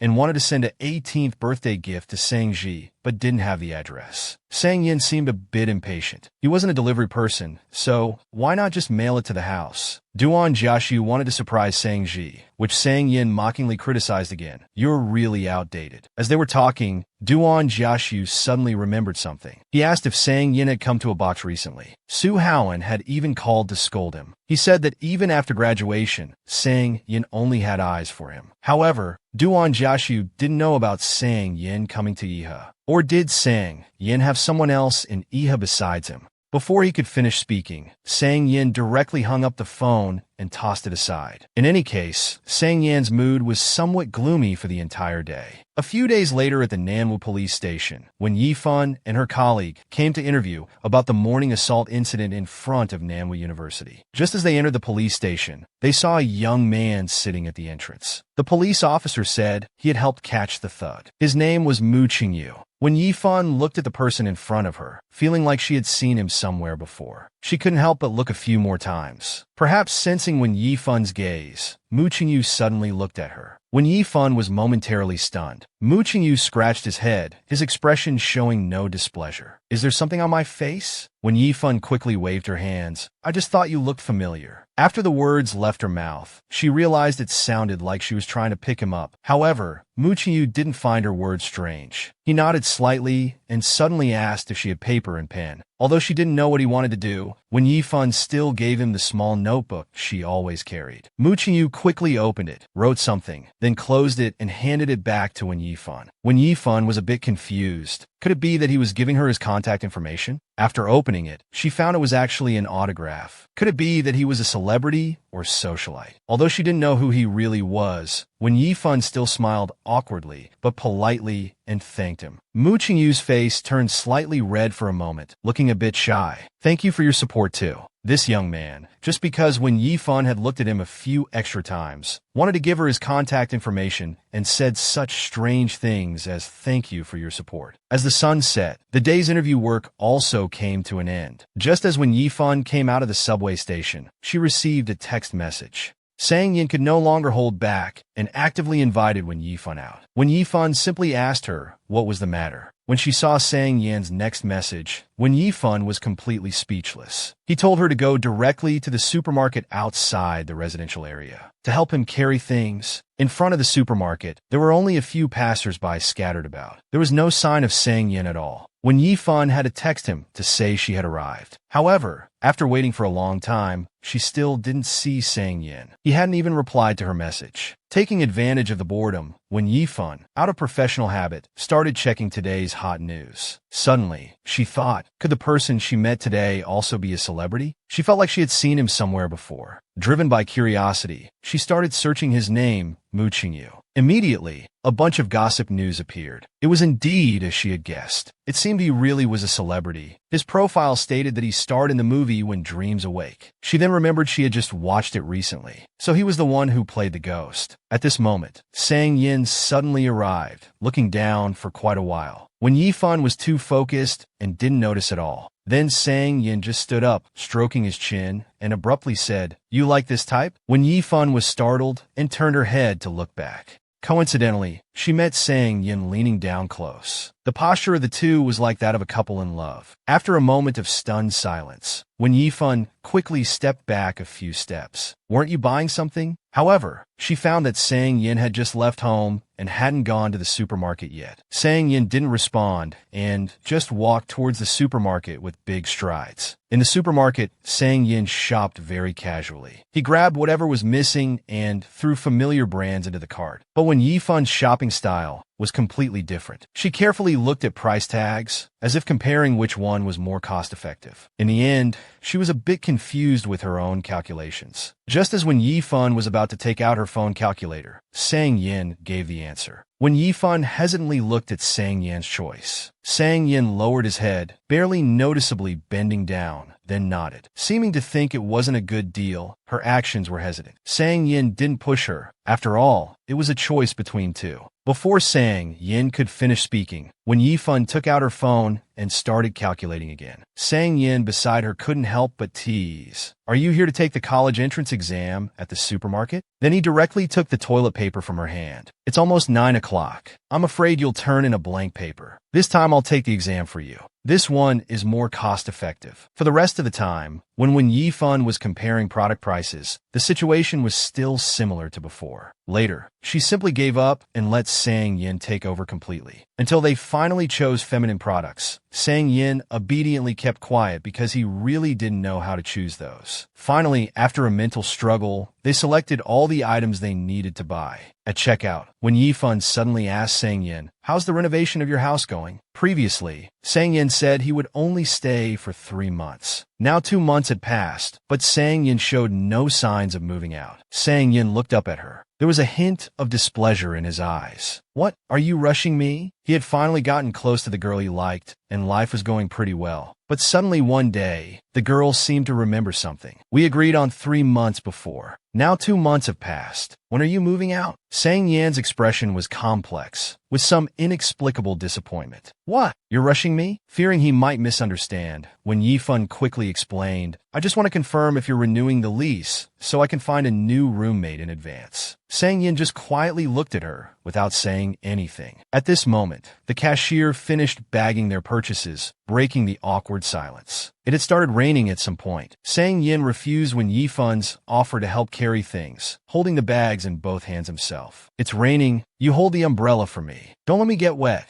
The rain kept dripping steadily, and the two walked like a couple strolling in the rain. During this time, Sang Yin couldn't help but look at Wen Yifan. Not knowing what she was thinking, she seemed a bit distracted. She didn't notice the rainwater dripping from the umbrella onto her clothes. Sang Yin turned his head. "Move the umbrella to your side a bit. It's blocking my view of the road." When Yifan sighed, said "Oh," and slightly moved her fingers upward. Most of the umbrella was still on Sang Yan's side. Sang Yin got a bit impatient. "Don't you know how tall you are? Move it more." When Yifan didn't say anything, this person was really strange. If she moved it any more, it wouldn't cover him at all. Looking at his slightly wet right shoulder, when Yifan asked him, "Then, do you want to hold the umbrella?" Sang Yin glanced at him again. What was he thinking? He didn't want to do anything. Anyway, the way home wasn't far. When Yifan didn't dwell on this small matter anymore, she just felt mentally exhausted. The rain got heavier, pattering on the umbrella. It also soaked most of Sang Yan's body. Although he was getting rained on, Sang Yin didn't seem the least bit unhappy. Instead, a barely noticeable smile curled at the corner of his lips. By the time they got home and finished tidying up, it was already 8:30.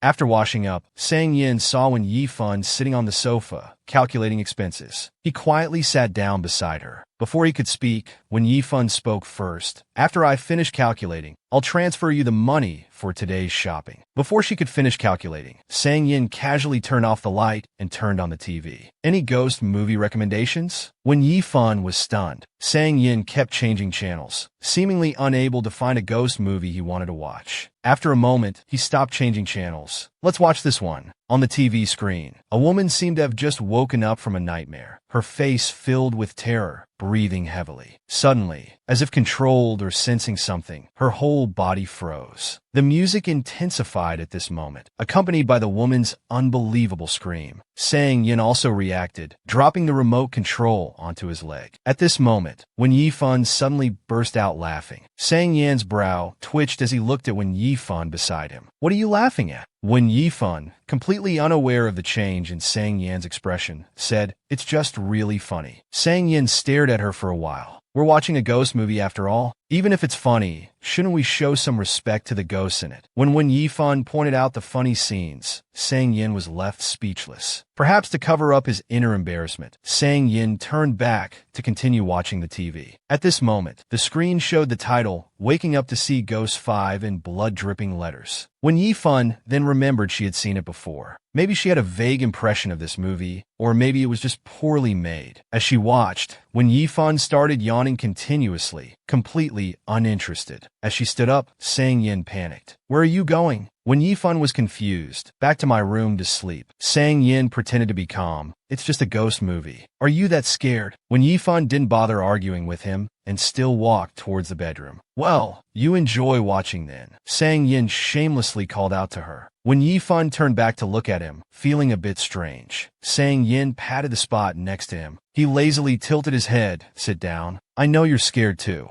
Whether you're afraid of watching horror movies or not, the more afraid you are, the more you want to watch, but you're too embarrassed to admit you're scared." Wanting to keep Wen Yifan, who was about to leave, he lightly patted the sofa. "Sit down. I know you're scared too." Wen Yifan was stunned for a moment, not understanding. Then she looked at Sang Yin seriously. "I'm not SCA-." She suddenly paused mid-sentence. She realized something was off. Wait, did he just say two? So he was the one who was scared? Resignedly, she obediently went back and sat down next to him. Wen Yifan secretly glanced at Sang Yin. She really hadn't expected him to be afraid of this. After all, Sang Yin always acted like he wasn't afraid of anything. And she also remembered that this wasn't the first time Sang Yin had watched a horror movie in front of her. In her memory, there was once when the whole class watched a horror movie together in the classroom. But at that time, he seemed to be sleeping the whole time. When Yifan sat behind the third group in the classroom, Sang Yin sat at the end of the fourth group. She was in the row behind him, diagonally. When everyone was watching intently, there was a sudden exclamation from behind Wen Yifan. She turned to look. It was Sang Yan's male desk mate. He seemed to have been scared by the scene and leaned back. But because he was fat, he ended up pulling Sang Yin down with him. Sang Yin looked relaxed but not in a good mood. His eyebrows furrowed. He happened to see the scene where the ghost crawled out of the TV. This wasn't as scary as you, he thought. So at that time, Sang Yin was sleeping because he was afraid. Thinking about it this way, everything seemed to make sense. Because of Sang Yan's gesture of patting the sofa, Wen Yifan naturally sat down next to him. Wen Yifan's gaze remained on Sang Yan's face. Suddenly, Sang Yin turned his head sharply. Wen Yifan quickly dodged backward. Sang Yin looked at her with some bewilderment, not understanding. Then he reached out to grab the beer on the coffee table, but his gaze didn't leave Wen Yifan. At this moment, a phone ringtone interrupted their sweet awkwardness. Wen Yifan, as if finding a lifeline, quickly stood up to answer the phone. However, she stopped after just a few steps, because from the phone came the voice of the person she disliked the most, Che Yinshin. The voice seemed to carry a pleasing laugh. But Wen Yifan didn't listen to the end. Instead, she chose to hang up directly. Then she even blocked this phone number. Watching Wen Yifan leave and stop, and then hang up the phone, Sang Yin was momentarily lost in thought. He could clearly sense that her mood was off. Wen Yifan adjusted her mindset, turned to Sang Yin, and said she was going to rest first. But the expression on her face confirmed Sang Yan's guess. Sang Yin didn't look up, just drank his beer and cleared his throat. After Wen Yifan left, Sang Yin didn't continue watching TV. Just as he was feeling a bit bored, he suddenly received a message. It was actually from Su Howen, asking if he wanted to move back after the house was finished. Sang Yin lowered his head in silence, not answering. He seemed to be hesitating about what to do next. He couldn't help but look up towards Wen Yifan's room. Just then, the sound of a door closing could be heard. The sound was a bit loud. It seemed he already had an answer in his heart. Let's wait a bit longer. During this time, they weren't idle either. They kept playing games until 3 a.m. Suddenly, there was the sound of a door opening. Sang Yin was startled. Soon after, he saw Wen Yifan in her pajamas appear in his view. She didn't say a word, her face expressionless as she walked to the sofa and sat down quietly. Sang Yin found this scene a bit eerie. He looked her over and asked, "What are you doing?" Wen Yifan didn't speak. Sang Yin continued to ask if she couldn't sleep. Still, there was no response. Just as he was about to speak again, Wen Yifan suddenly stood up as if she had lost her soul. This startled Sang Yin beside her. Then Sang Yin mustered up the courage to walk up to her. softly calling her name, Wen Yifan. But he found that she still didn't move, just standing there blankly. Sang Yin waved his hand in front of Wen Yifan's face. Wen Yifan had no reaction. Then she moved her feet, walking right past Sang Yin. Sang Yin was a bit stunned, not knowing what to do.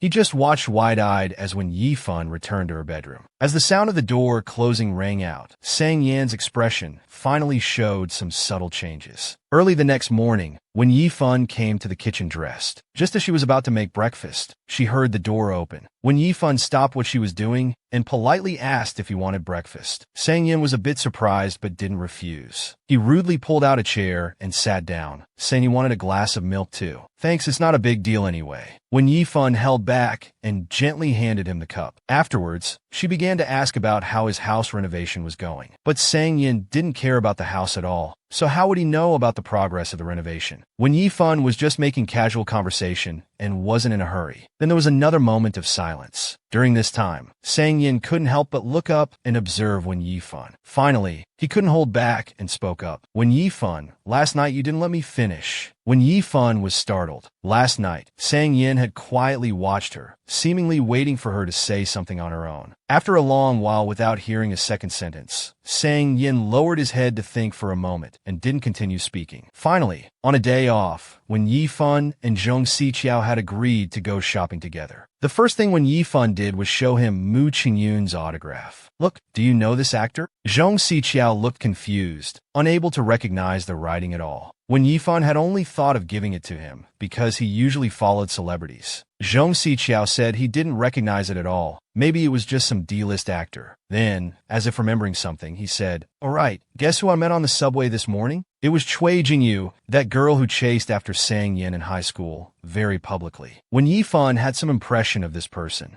it was during a summer break between classes, when Yifan had gone out to get water. When she returned to the classroom, she saw Cui Jingyu cornering Sang Yin at the classroom door. "I heard you're chasing that dance student in your class." Sang Yin, blocked from his path, looked a bit impatient. "What's it to you?" At this moment, Cui Jingyu happened to notice Wen Yifan behind them. Her expression froze. Wen Yifan also froze, feeling awkward and unsure what to do. In contrast, Cui Jingyu started laughing, claiming she had only heard rumors. She said the person spreading this gossip must be too bored. Perhaps still not giving up, she wanted Sang Yin to personally confirm if it was true or not. Sang Yin noticed the change in her expression and glanced behind him. He saw Wen Yifan standing not far from the two of them, caught in an awkward position. Seeing her, the corner of Sang Yin's lips relaxed and then curved upwards. Sunlight poured in from outside, casting a faint golden glow on him, as if he was radiating brilliance. Then he turned to look at Cui Jingyu, raising an eyebrow. He spoke with that same annoying tone. "I already said no, didn't I?" Two people who once loved each other, but ultimately parted ways reluctantly. But fate played tricks, bringing them back together to live under the same roof. Wen Yifan was now chatting with Zhong Xiqiao about Cui Jingyu's pursuit of Sang Yin back then. Even after being rejected, she didn't give up and chased him for a full 3 years. Perhaps driven by curiosity, Zhong Xiqiao couldn't help but ask her, "Did you really never like Sang Yin before?" Wen Yifan was taken aback, not knowing how to answer. She didn't understand why he suddenly asked this. Zhong Xiqiao rested his chin on his hand and leaned closer. "Because he's handsome and he really shines. Plus, you knew he truly liked you and treated you well." At first, no one wanted to interact with Wen Yifan, until Sang Yin taught that guy who spread rumors about him cheating a lesson. Wen Yifan then recalled that something like that did happen. From that point on, she gradually made more friends. Zhong Xiqiao continued to press. "So you really never liked him? Not even a little flutter in your heart?" Wen Yifan lowered her head, sipping her coffee in silence. Seeing her not speak, Zhong Xiqiao took it as a tacit admission. After a long while, Wen Yifan finally spoke, uttering just a simple maybe. This time it was Zhong Xiqiao's turn to be stunned. "Oh!" He suddenly seemed to realize, his eyes lighting up. "Really? You actually liked Sang Yin before?"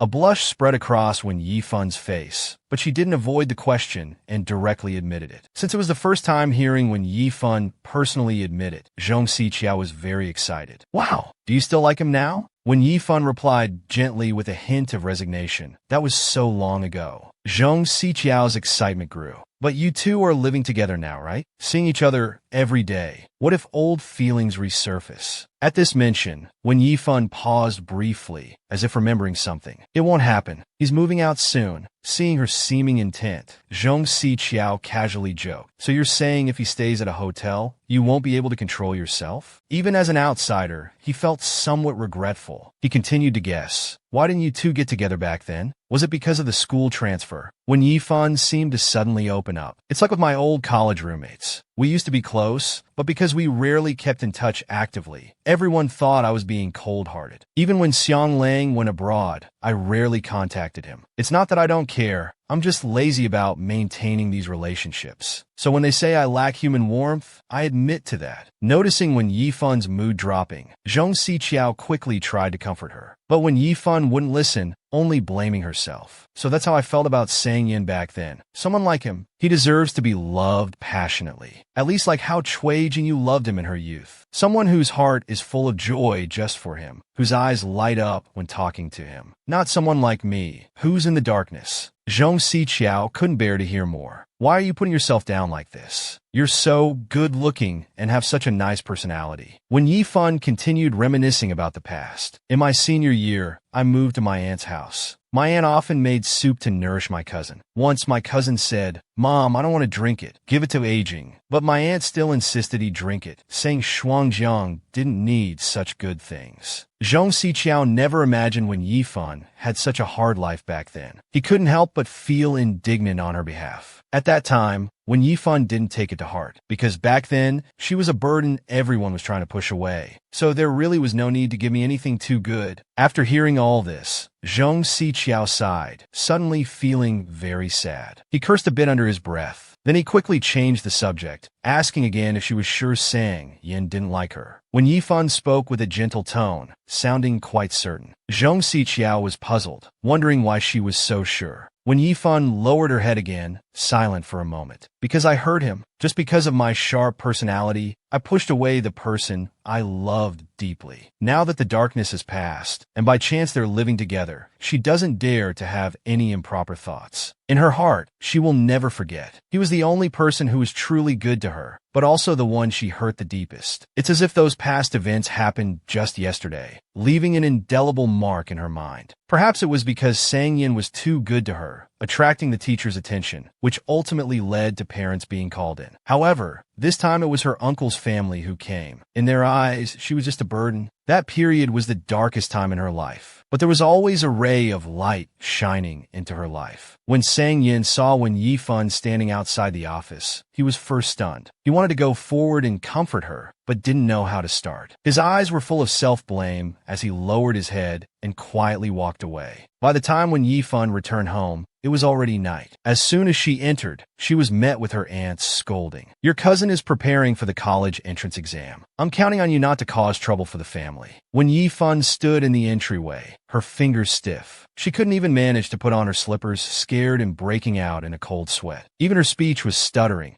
Sorry. When Liang Xian also spoke up at this moment, when Yifan lowered her head silently, waiting for judgment, she would never forget what he said then. "Aging. Your uncle doesn't mean to blame you. But you need to understand one thing. We have no obligation to raise you." After saying this, he followed her aunt into the room. But things didn't end there. Che Yinchin picked up where they left off. "Taking care of you is already difficult enough. You're always causing trouble for your uncle." When Yifan's throat tightened, for a moment, she couldn't say anything, just repeatedly saying sorry over and over. At that moment, when Yifan felt as if she had fallen into an ice cellar, surrounded by darkness, full of despair, her head gradually lowered down to the dust. Back in her room, when Yifan crouched miserably behind the door, she took out her phone and found her mother Zhao Yuandong's number. Accompanied by the ringing tone, she had never felt time pass so slowly. At that moment, she thought of so many things. "Mom, Uncle and Aunt don't like me. Can you not let me live alone at Uncle's house anymore? Mom, I'll be good and obedient. I won't fight with Zheng Ke's family. I'll get along well with Uncle Zheng. So, However, when the call connected, just as when Yifan was about to speak, Zhao Yuandong on the other end said to behave well at her uncle's house and not to date early. Then she said she had something to do and hung up the phone directly. Listening to the cold dial tone, when Yifan collapsed on the ground motionless, slowly putting down the phone, the tears she had been holding back slid down. She looked down at the gradually darkening screen. In that instant, she felt her only support had been broken. Hugging her knees, she buried her head in her own embrace.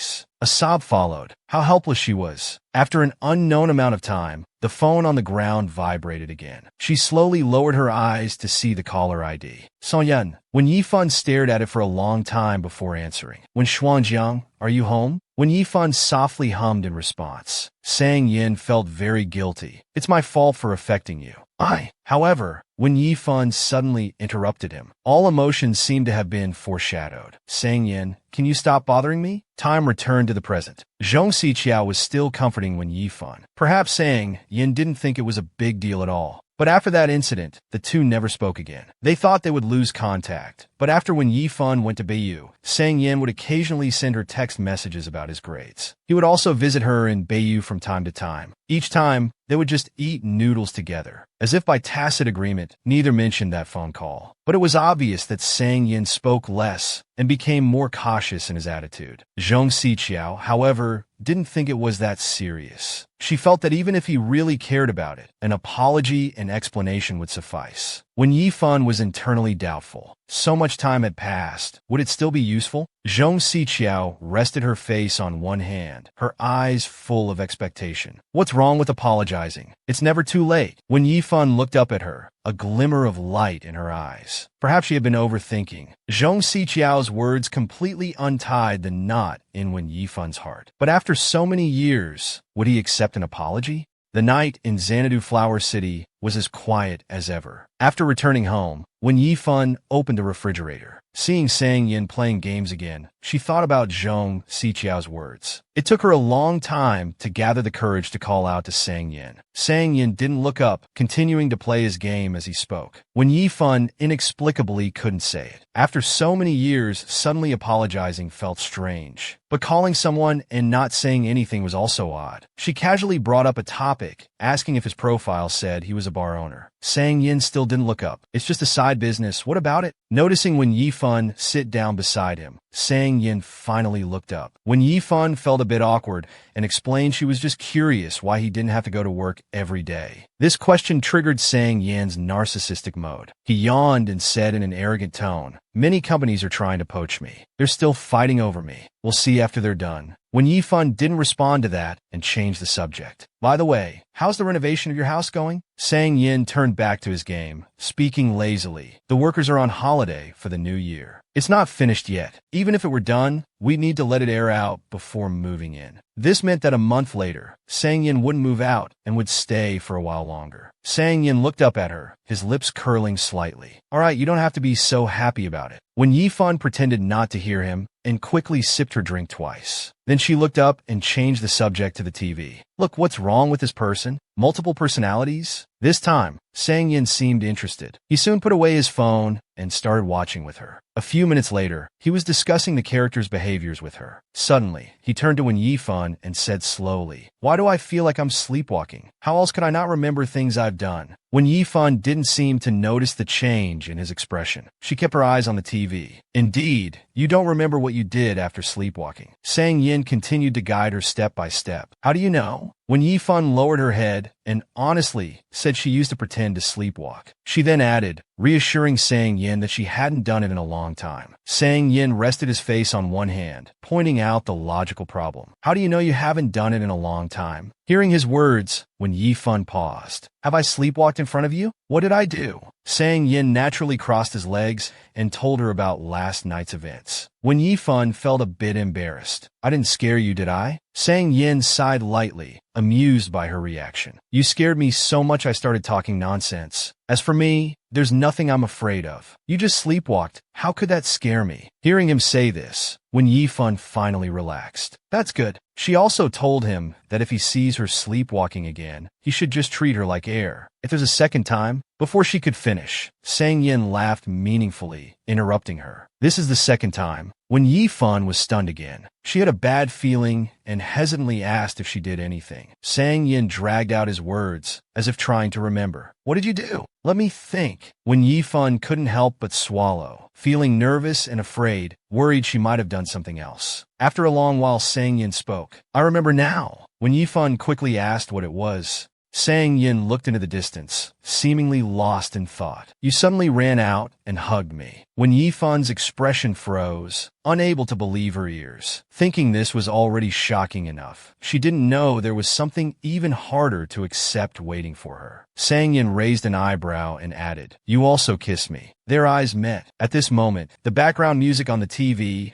seemed to understand human speech and laughed in perfect sync. When Yi Fun's inner emotions, however, were churning like turbulent waves. When Sang Yin said she had kissed him, when Yi Fun stared at him intently, seemingly unable to believe it, or perhaps afraid she had misheard. On the surface, she appeared calm, but inside, her emotions were surging like stormy seas. Hugging and kissing her mom once. The words hug and kiss seemed to be etched in her brain, repeating endlessly. Suddenly, as if jolted awake, she exploded on the spot. Seeing her reaction, Sang Yin covered his mouth and chuckled. When Yi Fun was overwhelmed with embarrassment, she turned her face away, trying to calm down and analyze the possibility of this happening. But Sang Yin didn't give her time. He leaned in, looking her up and down, and casually asked why her face was red. When Yi Fun turned her face away again, touching it with her hand. It was already burning hot. Maybe the food I ate tonight was too spicy. My friend also said my face was very red earlier. Sang Yin turned around and sighed lightly, but the smile remained on his face. Then he slowly stood up. Looking back at her, he smiled meaningfully. I see. When Yi Fun didn't care if he believed her or not. Getting through this moment was enough. After the shock passed, she thought more carefully and felt that what Sang Yin said wasn't quite right. If he had only mentioned the hug, when Yi Fun might have believed it was true, as it wasn't too difficult to do. But adding the kiss, when Yi Fun's gaze wandered, she picked up her drink and took 2 sips, deciding to confirm her suspicion with him. Sang Yin, are you exaggerating this? I might have just sleepwalked and accidentally bumped into you. Sang Yin slammed the refrigerator door shut with a bang, using a bit too much force. The look in his eyes when he turned to Wen Yifun had lost its previous playfulness. So, are you saying I'm deliberately slandering you? Wen Yifun never expected his reaction to be so intense. She quickly explained that wasn't what she meant. Sang Yan's bangs fell over his forehead. His expression relaxed. I'm not trying to be unreasonable, but I'm the one who was taken advantage of here. You can't just turn this around on me. Wen Yifun had no memory of it at all. Now, she felt like she was in an extremely awkward situation. She thought this was unreasonable. If such a thing had happened, why hadn't he told her about it? Sang Yin walked leisurely towards the sofa. What do you mean I didn't tell you? You said it was a special situation at the time. I'm not that petty of a person. But doesn't this count as thoughts by day become dreams by night? When Yifun met his gaze. Can I ask you a question? This was what Wen Yifun had wanted to ask from the beginning. But she felt this question was embarrassing. Now, forced by his attitude, she couldn't hold back and asked it anyway. Where did I kiss you? Sang Yan's expression became ambiguous, as if following her words, dissolving into the air, fermenting and spreading like unraveling silk. Sang Yin looked up, with a smile on his face. He casually pointed to the right corner of his lips. Looking at where his finger was pointing, Wen Yifun was very confused. Given their height difference, that spot should not have been visible. At the same time, Sang Yin also felt a bit guilty. Then, as if being magnanimous, he said to her, "It's okay if you don't admit it." Wen Yifun suddenly stood up, putting down her drink. Before Sang Yin could look up, Wen Yifun blurted out, "Let's reenact the scene." Sang Yin laughed. "Are you trying to take advantage of me a second time?" Wen Yifun suppressed her temper. "I won't touch you. I just want to verify something. Can you stand up for a moment?" Sang Yin leaned back on the sofa, tilting his head slightly, looking at her. After a while, he didn't say much, seemingly compromising as he stood up. Their positions were instantly reversed. Sang Yin was about a head taller than her. Her head barely reached his chin. From this angle, it was impossible to touch the spot he had mentioned. "Unless you bend down, or I do this," she said, standing on her tiptoes. As Wen Yifun spoke, she looked up and met his gaze. His expression was slightly serious. She then realized that their distance had unknowingly shortened. Sang Yan's eyes were dark, like the endless night outside. Wen Yifun's eyes were soft and tender, clear like spring water. Their eyes met, the scene frozen. It seemed as if the next second, the man before her would lower his head, as she had described. Can you imagine how it feels for a girl to tell a boy to take care of himself at home?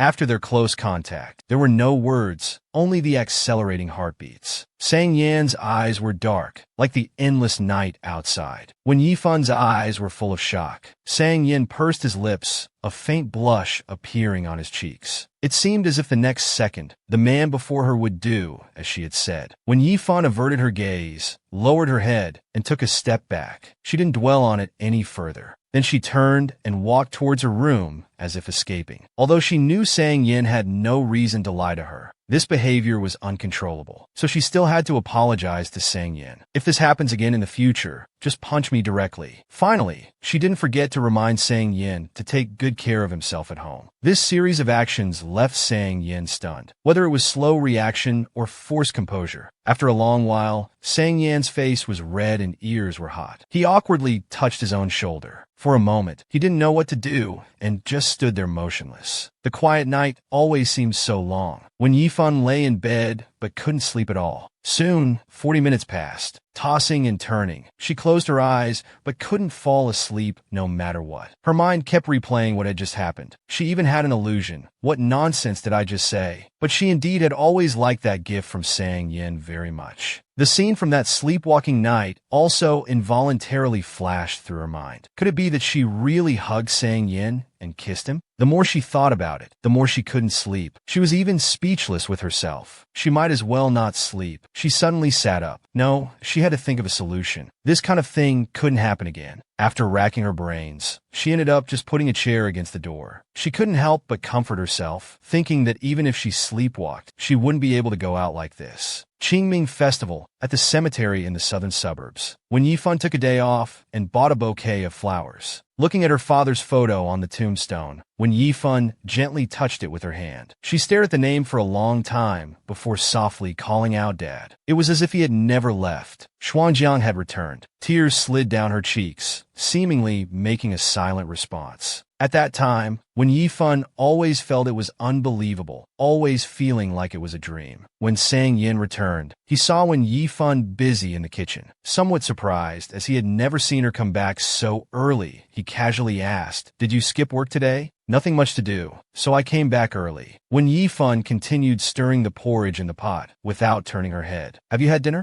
Upon learning he hadn't eaten, she invited him. It had to be said, when Yifan's cooking skills were quite good. However, this meal was eaten in complete silence. Both maintained their silence, not mentioning yesterday's events. During the meal, Sang Yin looked up at Wen Yifan, wanting to say something, but seeing her focused on drinking the porridge, he said nothing. Previously, Wen Yifan was always the last to finish eating, but this time she ate very quickly. After putting down her spoon, she got up to leave, telling Sang Yin to clean up the table after he finished. This time, Sang Yin didn't refuse. He was a fair person. After all, when Yifan had cooked, so it was only right for him to wash the dishes. Only after watching when Yifan walk into her bedroom did Sang Yin mutter softly, "Did something happen?"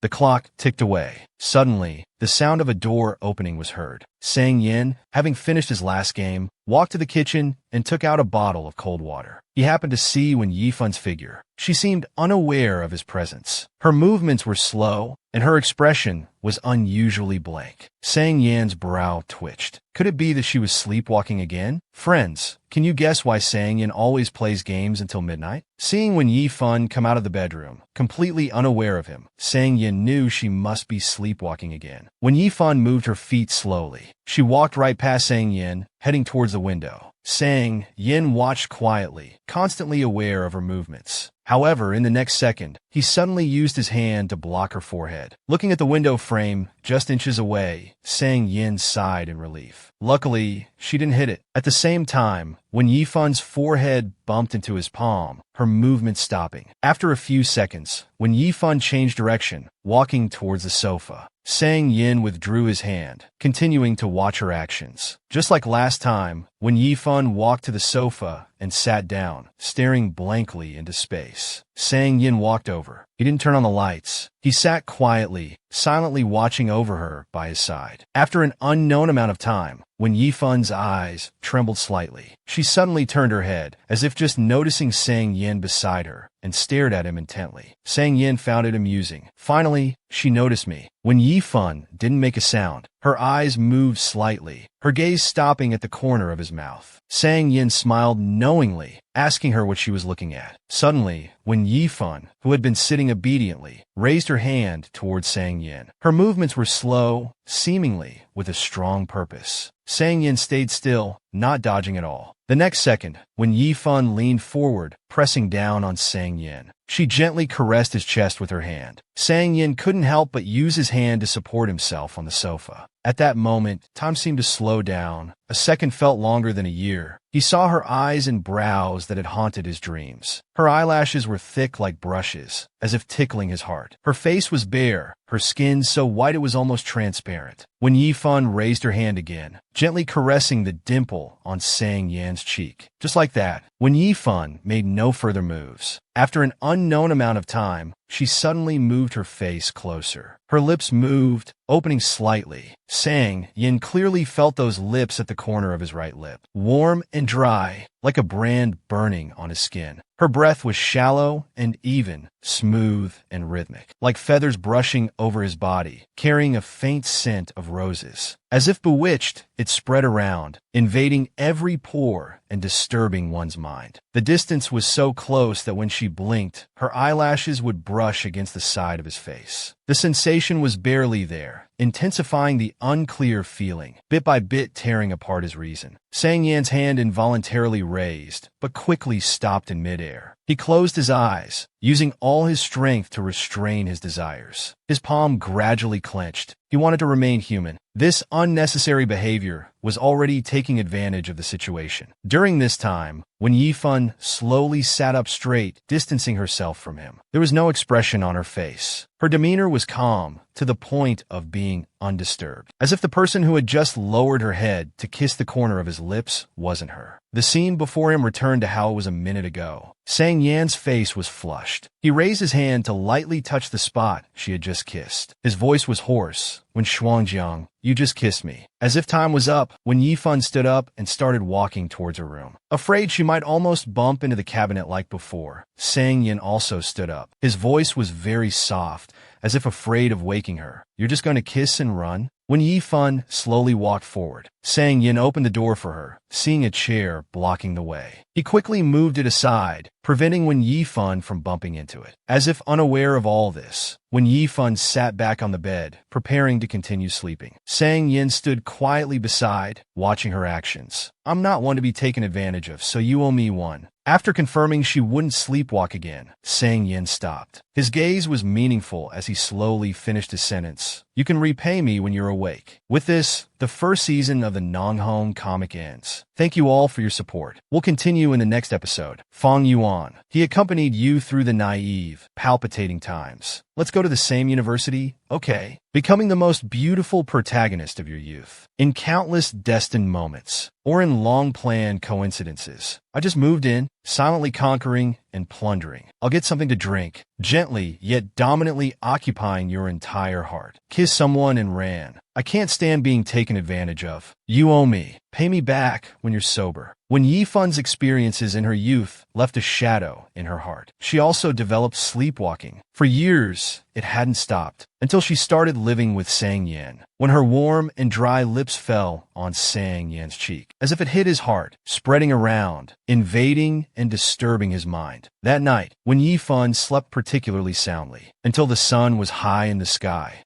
the 10 o'clock alarm rang on time. But when Yifan had no reaction, after dawdling for a long time, she finally opened her hazy eyes, looked at her phone, groggily turned off the alarm. Then she lay in bed to wake up a bit more. After a while, she finally sat up with difficulty. Her expression was mild. She habitually looked towards the door, quickly withdrew her gaze as if nothing happened. After a few seconds, when Yifan raised her eyes again, a beat late, she noticed the chair that should have been at the door had somehow been moved to the dressing table. After washing up, when Yifan came to the kitchen, She poured herself a glass of water, but happened to run into Sang Yin cooking noodles in the kitchen. After hesitating for a moment, when Yifan couldn't help but look at Sang Yin beside her, she felt the atmosphere was strange. Sang Yin, did I sleepwalk yesterday? Sang Yin stirred the pot with chopsticks. Without turning his head, he hummed softly in response. Then I probably didn't do anything, right? Before he could continue answering, when Yifan quickly repeated what she said before. Just do as I said before. When you see me sleepwalking, just treat me like air. If I approach you, just try to avoid me. When Yifan turned off the stove, I haven't said anything yet. Why are you already trying to distance yourself? When Yifan hurriedly explained, it's not distancing. Just a reminder. Sang Yin didn't respond. He just turned to look at her. I made noodles. Want some? When Yifan's brain didn't process it immediately, but she instinctively agreed, Sang Yin carried the pot in front. When Yifan took 2 bowls from the cupboard and followed behind him. At the dining table, the two ate noodles attentively. The air fell silent again. Unable to bear the inner curiosity, when Yifan calmly spoke up, asking if she had done anything inappropriate last night. Sang Yin glanced at her with a half-smile. Well, you didn't do what you did before. Hearing this, when Yifan finally breathed a sigh of relief. However, in the next second, Sang Yin made a big turn. But when Yifan suddenly looked up, her heart skipping a beat. But Sang Yin paused for a few seconds, as if recalling. But you did something more outrageous. When Yifan unconsciously swallowed, a sense of foreboding welled up in her heart. Noticing her expression, Sang Yin raised an eyebrow. He leaned a bit closer to her. Don't imagine those not-so-pure scenes. When Yifan's face suddenly turned red. What kind of logic was this? She hadn't even thought in that direction. When Yifan calmed herself down, feeling like she was going crazy, yet still had to appear extremely calm, she persisted in asking, so what did I do? Sang Yin sighed, pretending to be profound. I won't say specifically. I'm afraid after hearing it, you'll feel like the world has collapsed, unable to believe you actually have such a side. Then he looked up with a smug expression, acting as if he was being considerate and tolerant. When Yifan smiled awkwardly, but politely. It's okay, you can tell me. I can handle it.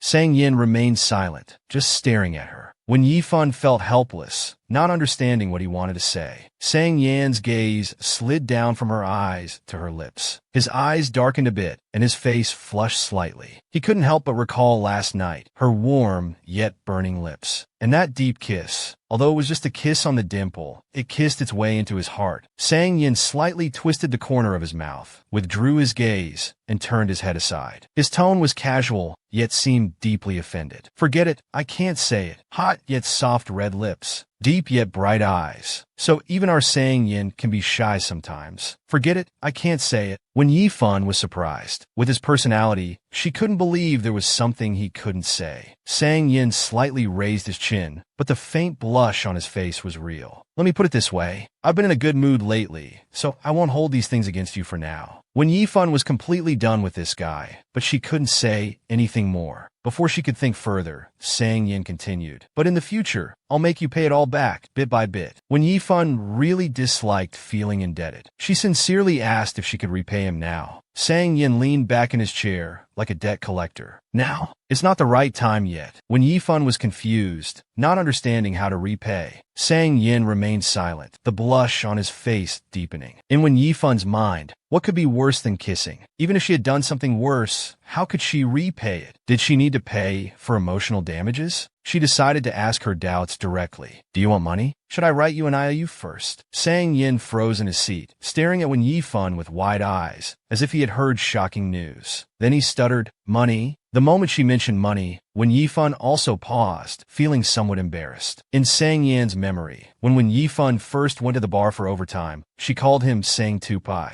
And when settling the bill, the bartender said it was payment for his services. Now her behavior seemed a bit like soliciting, but not quite. She had done something inappropriate, so she should pay some compensation for emotional damage. That was probably what she meant. The air seemed to freeze at that moment. Both of them fell silent, but their faces were equally flushed to the ears. The weather in May wasn't too hot, but work was still very busy. The new hires that Fu Zhuang had mentioned to Wen Yifan earlier hadn't materialized for a long time. Wen Yifan thought his information was incorrect and didn't pay much attention to it. Just as she was about to forget about it, two new people suddenly arrived at the office. One male, and one female. They both looked young, like college students. Fu Zhuang was introducing them to Wen Yifan. When introducing Wen Yifan, the young man's expression changed slightly. Noticing his gaze, Wen Yifan looked back at him. She felt like she had seen them somewhere before, but she couldn't recall where at the moment. Seeing their reactions, Fu Zhuang smiled and said they were his classmates who had even made a movie. Mu Qingyun scratched his face shyly. I didn't expect Sister Yifan to be my fan. Fu Zhuang was surprised, as if discovering a new world. Sis, have you seen his movie? When Yifan was silent for 3 seconds, not explaining further, and just nodded. Just as when Yifan didn't know how to continue the conversation, a leader happened to ask Fu Zhuang to bring the two newcomers over. When Yifan had just tidied up her things when she received a text message. Sitting at her desk, when Yifan looked at her phone in confusion. It was a transfer from Sang Yin for exactly 30,000. A month's rent was only 3,000. Even if he wanted to stay for 2 or 3 more months, it shouldn't be this much. She decided to ask Sang Yin directly. Why transfer so much? Did you add an extra 0? Sang Yin replied quickly, but still with just a few words. Oh, added an extra 0. Since he knew he had overpaid, when Yifan immediately said she would transfer it back. But Sang Yan's response was unexpected again. No need. Keep it for next time's deduction. When Yifan thought he was only staying for 1 more month. Seeing this, she was confused. She thought for a moment and still asked, "Until which month are you planning to stay? I need to confirm so I can decide when to start looking for a new roommate." This time Sang Yin didn't reply immediately. After a while, he sent a voice message. "Until you've paid back what you owe me." When Yifan didn't hesitate and quickly asked what debt, Sang Yin sent another voice message. "What? Do I need to remind you?" When Yifan still couldn't figure it out. This time Sang Yin sent a series of text messages. Late at night, overcome by desire, attempting to possess me. When Yifan stared at the screen for a while, shocked by the words possess me. Faced with Sang Yan's messages, when Yifan was at a loss for words. She stared at the screen for a while, her scalp tingling at the words desire and possess. Her expression stiffened, and the blush spread to her ears. As she didn't know how to reply to Sang Yan's message, Mu Qingyan interrupted her thoughts with Sister Yifan. When Yifan suddenly looked up, startled, she hurriedly turned her phone aside. Mu Qingyan was standing behind her with a smile. "Sister Yifan, can I add you on WeChat?" At some point, Fangli had also come over and was standing nearby waiting. When Yifan paused briefly, then picked up her phone and nodded. At this time, Fu Zhuang began to announce the evening's activities. Due to recent busy work, to help everyone relieve stress, and to welcome the new team members, the director decided to have a team-building event tonight, a small party. After adding Wen Yifan on WeChat, Mu Qingyun didn't leave immediately. He silently looked at Wen Yifan for a moment before coming to his senses. He left with a satisfied smile, as if he had made some major internal decision. Familiar city, familiar streets. The busiest bar street in Manhwa City. Several guys were walking in front at the Fallen Bar. Su Tian was holding Wen Yifan's arm behind them, unable to contain her excitement. "Oh my god, I'm in love." That new intern is tall, handsome, and cute. He's like a little puppy. Mu Qingyun, walking in front, kept looking back, which Su Tian noticed each time. She quietly asked Wen Yifan if it was just her imagination. Seeing Wen Yifan's lack of reaction, Su Tian was curious. "How come you're not interested in handsome guys at all? Don't you have a type you like? Gentle, domineering, cheerful, or playful?" When Yifan was stunned. To be honest, even she didn't know what type she liked. But thinking carefully, the only face that came to mind was Sang Yan's, arrogant yet gradually softening. Realizing this thought, when Yifan's breath caught, and a blush appeared on her face. Thinking of Sang Yan, when Yifan suddenly remembered she hadn't replied to an important message. She hurriedly rummaged through her bag for her phone, as she hadn't responded to Sang Yan's text yet. Not knowing exactly what she had done while sleepwalking, when Yifan was at a loss for how to explain. After checking on the victim's condition, she directly asked how he wanted to resolve this. Sang Yin replied instantly, as if he had been waiting for her message. Seeing Sang Yin only reply with "we'll talk later," when Yifan became irritated. He brought it up but wouldn't say what he wanted, while making her seem like a heartless person who forgot everything after having her way. When Yifan felt helpless, Since that was the case, she might as well pretend nothing had happened. Out of sight, out of mind. Coincidentally, she had to work overtime recently and wouldn't run into him. Just as she was thinking this, Su Tian tugged on Wen Yifun's arm. "We're here. It should be this place." Wen Yifun looked up and was stunned for a moment. Overtime bar, a place she was all too familiar with. She hesitated internally, unsure whether to go in or not. To Wen Yifun's surprise, the company party venue was actually at Overtime Bar. Since it was a team-building event, Wen Yifun didn't feel right backing out. She might as well go in with everyone else. Familiar bar, familiar private room, just with a different group of people. Fu Zhuang,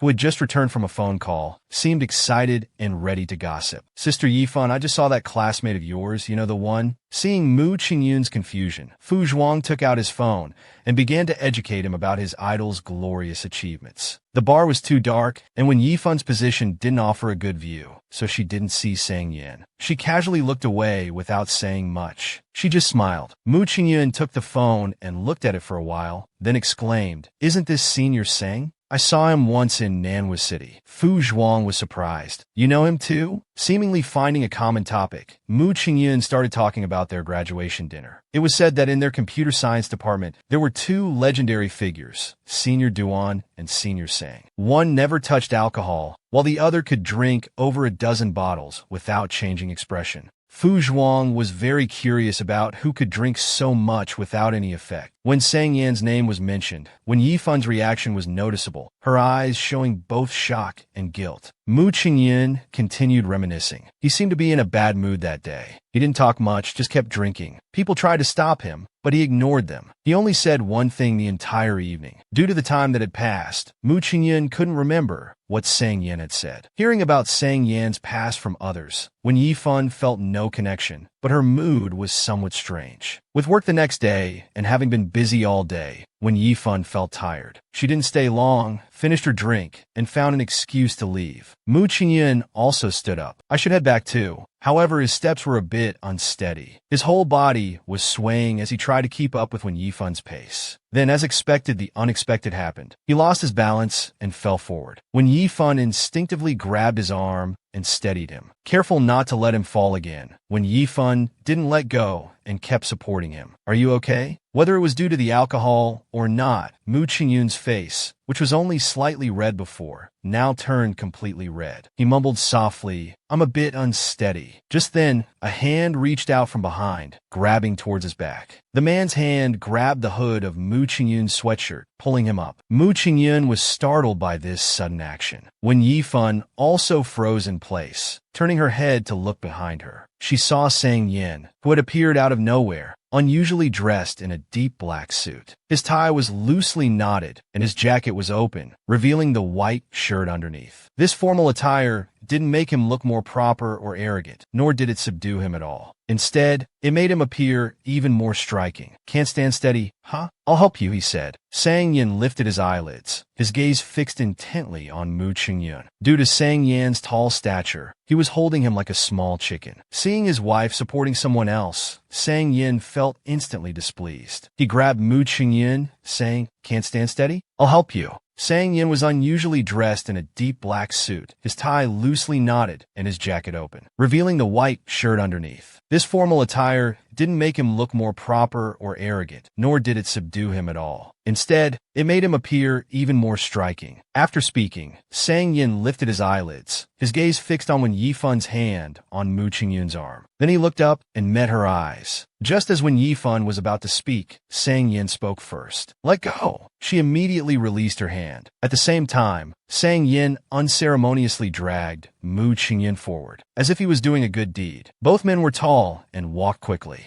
gradually widening the distance from Wen Yifun behind them. A moment later, Sang Yin looked up, his expression casual, as if he didn't care about his actions at all. "All right, stop pretending. I used this trick 800 years ago. If it worked, it wouldn't be your turn now." His trick exposed, Mu Qingyun raised his head. He called out Senior Sang. Sang Yin was surprised. "Who are you?" Mu Qingyun took the opportunity to break free from Sang Yan's grip. "I'm also a student from Nanda. I've seen you before. Whether it works or not, I think it's not about the trick, but about the person." Faced with Mu Qingyun's provocation, Sang Yin didn't get angry. He looked at him and said, "Then you should go home and sleep it off now." At this point, when Yifan had caught up and the verbal sparring between the men came to a halt, Sang Yin turned to look at Wen Yifan, his tone still calm. "Did you drink?" Wen Yifan nodded honestly. "A little bit." "Can you stand steady?" This seemingly simple conversation was laden with deeper meaning. Without further words, he directly tossed the car keys to Wen Yifan, leaving her bewildered. Before Wen Yifan could speak, Sang Yin raised his hand and grabbed Mu Qingyun's hood again. "My junior here is too drunk. He can't even walk." When Yifan looked at Mu Qingyun, who was lifted up by Sang Yin, and hesitantly asked, "Do you need help?" Sang Yin continued walking, dragging Mu Qingyun along. His grip looked far from gentle, and Mu Qingyun's face was turning red from the pressure. "You're clumsy and careless. How could you take care of my delicate junior?" He immediately shoved him into the back seat of the car. Mu Qingyun, already in the car, suddenly sat up. "When Yifan, you sit." Before he could finish the last two words, Sang Yin slammed the car door shut with a loud bang. "I don't know where this guy gets all this nonsense from." His refusal was blatantly obvious. It was still early, and when Yifan didn't pay much attention. Just as she was about to say goodbye and leave, Sang Yin unexpectedly said, "Sit in the front." This unexpected statement caught Wen Yifan off guard. "Are you talking to me?" Sang Yin opened the car door and paused. "Who else?" Wen Yifan awkwardly said, "Oh," and didn't speak further. After getting in the car, Sang Yin's reasoning was quite logical. When people are drunk, they're uncomfortable. Let him lie down in the back seat. Why would you go there to join in? As Mu Qingyun called out Wen Yifan, Sang Yin suddenly turned his head to look behind, fearing that the guy might pull some other trick. Out of concern for a colleague, Wen Yifan turned and advised him to rest well in the back and not to drink so much in the future.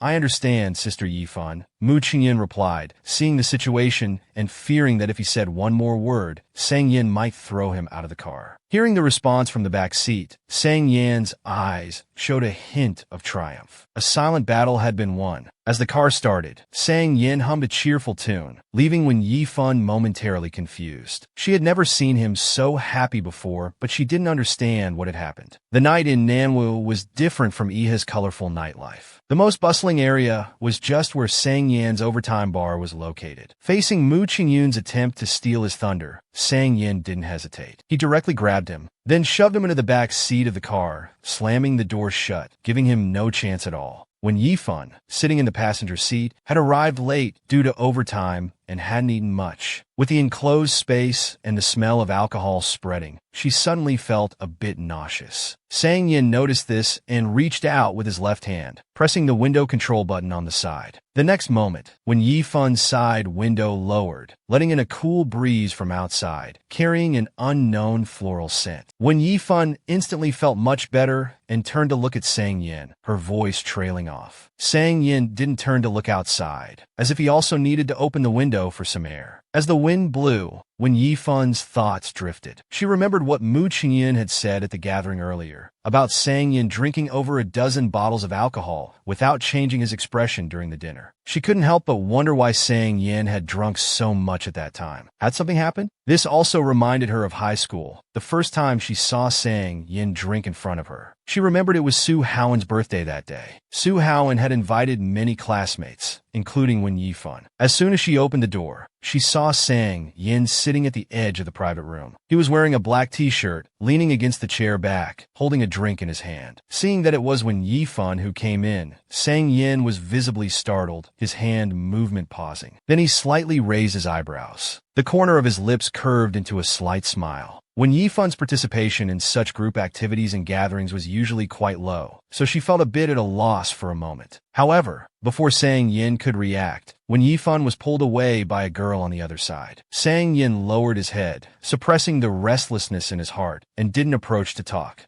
As time passed, the atmosphere in the private room became increasingly lively. Everyone was singing and dancing. Amidst the cheerful music, they enjoyed the food and chatted about life. Sang Yin and Wen Yifan had no interaction throughout the evening. For the usually slow-to-warm-up Wen Yifan, even in the KTV, she just sat there quietly. Wen Yifan didn't plan to stay long. Around 9 o'clock, she got up to say goodbye to Su Haowen. Sang Yin, not far away, leaned forward slightly, unable to hear clearly what they were saying. Just as Wen Yifan had taken a few steps, Su Haowen loudly reminded her. Be careful on your way home. Sang Yin nearly spat out blood, realizing the words were clearly meant for him. The night in Nanwu was brightly lit, just as the nightlife was beginning. As when Yifan had just gone downstairs, she heard a noise behind her. Turning her head, she saw it was Sang Yin. She instinctively asked if he was also going back. Sang Yin just gave a light in response. They lived in different directions. When Yifan nodded slightly, then see you on Monday. Be careful on your way. As soon as she finished speaking, Sang Yin stumbled beside her, his body falling forward, startling Wen Yifan. Just as he was about to fall, Sang Yin quickly grabbed her arm, as if trying to steady himself. Wen Yifan, realizing what was happening, reached out to support his arm. What's wrong? Sang Yin slowly uttered the word dizzy. Then he gently rubbed his forehead and looked at Wen Yifan. His face had a shy blush, and his speech was a bit slurred. He couldn't stand steadily and needed support. With Wen Yifan's support, Sang Yin's steps were deliberately unsteady. He explained that he had mistaken alcohol for a regular drink. For a moment, Wen Yifan didn't know how to handle the situation. She thought about calling Su Haowen or Sang Yan's family. Sang Yin panicked a bit. I don't like troubling people. Wen Yifan was stunned. She stared at him blankly. Don't like troubling people? Does that include me too? Sang Yin realized he had said the wrong thing. He immediately fell silent, and the atmosphere became awkward. The next second, the hand that was supporting Sang Yin silently withdrew under his gaze. Then when Yifan pointed to the steps nearby,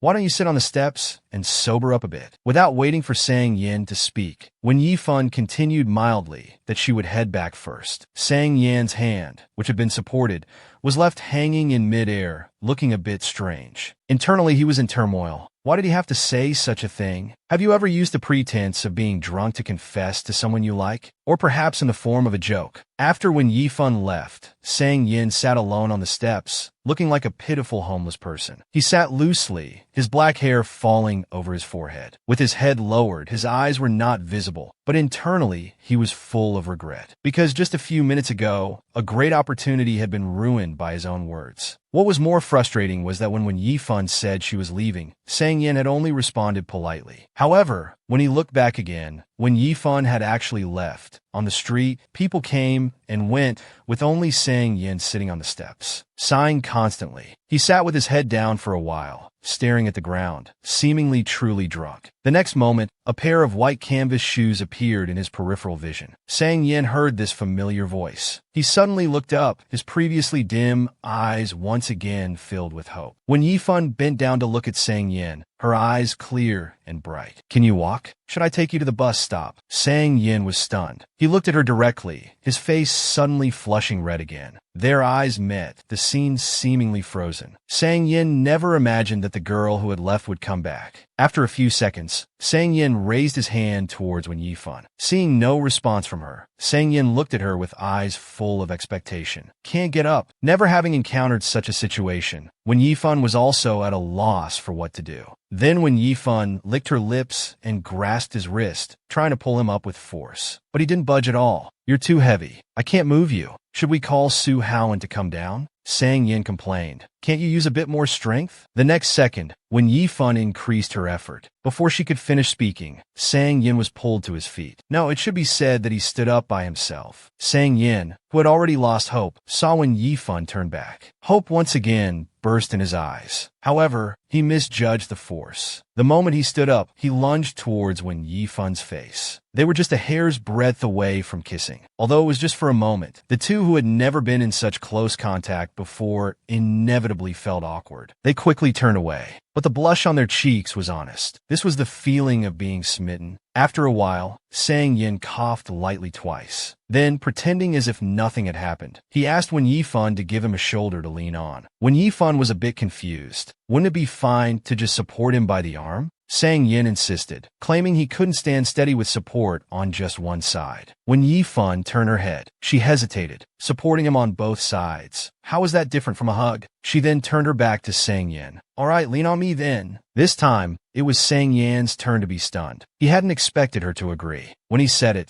Sang Yin had been so matter-of-fact, brazenly shameless to the extreme. But when it came to actually doing it, he hesitated. His hand, just about to be placed on her shoulder, retracted. Helplessly, Sang Yin covered his face with a shy expression, unable to bring himself to do it. Seeing no reaction from behind after a while, when Yifan suddenly turned to look at Sang Yin was startled, seeming a bit guilty. When Yifan, tired of waiting, grabbed Sang Yan's hand and directly lifted his right arm, placing it on her shoulder without any hesitation. Whether it was when Yifan's imagination or not, Sang Yan's body seemed to stiffen, and he didn't lean on her with the boulder-like weight she had expected. Sang Yan's body trembled, as if he couldn't hold back, and he let out a giggling laugh. When Yifan assumed it was just drunken behavior and asked bewilderedly what he was laughing at, Sang Yin continued laughing. Nothing, when Yifan didn't press further and continued supporting him as they walked. As they approached the bus stop, Sang Yin suddenly called out, "When Xuanjin, let me tell you something. I made a mistake earlier." Sang Yin tugged at the corner of his mouth, dragging out his words, reverting to his usual annoying demeanor. "What I drank tonight was just cola." Faced with a new rival, Sang Yan's methods were ruthless. He showed no mercy, and when Yifan hadn't even caught a whiff of the gunpowder from this war.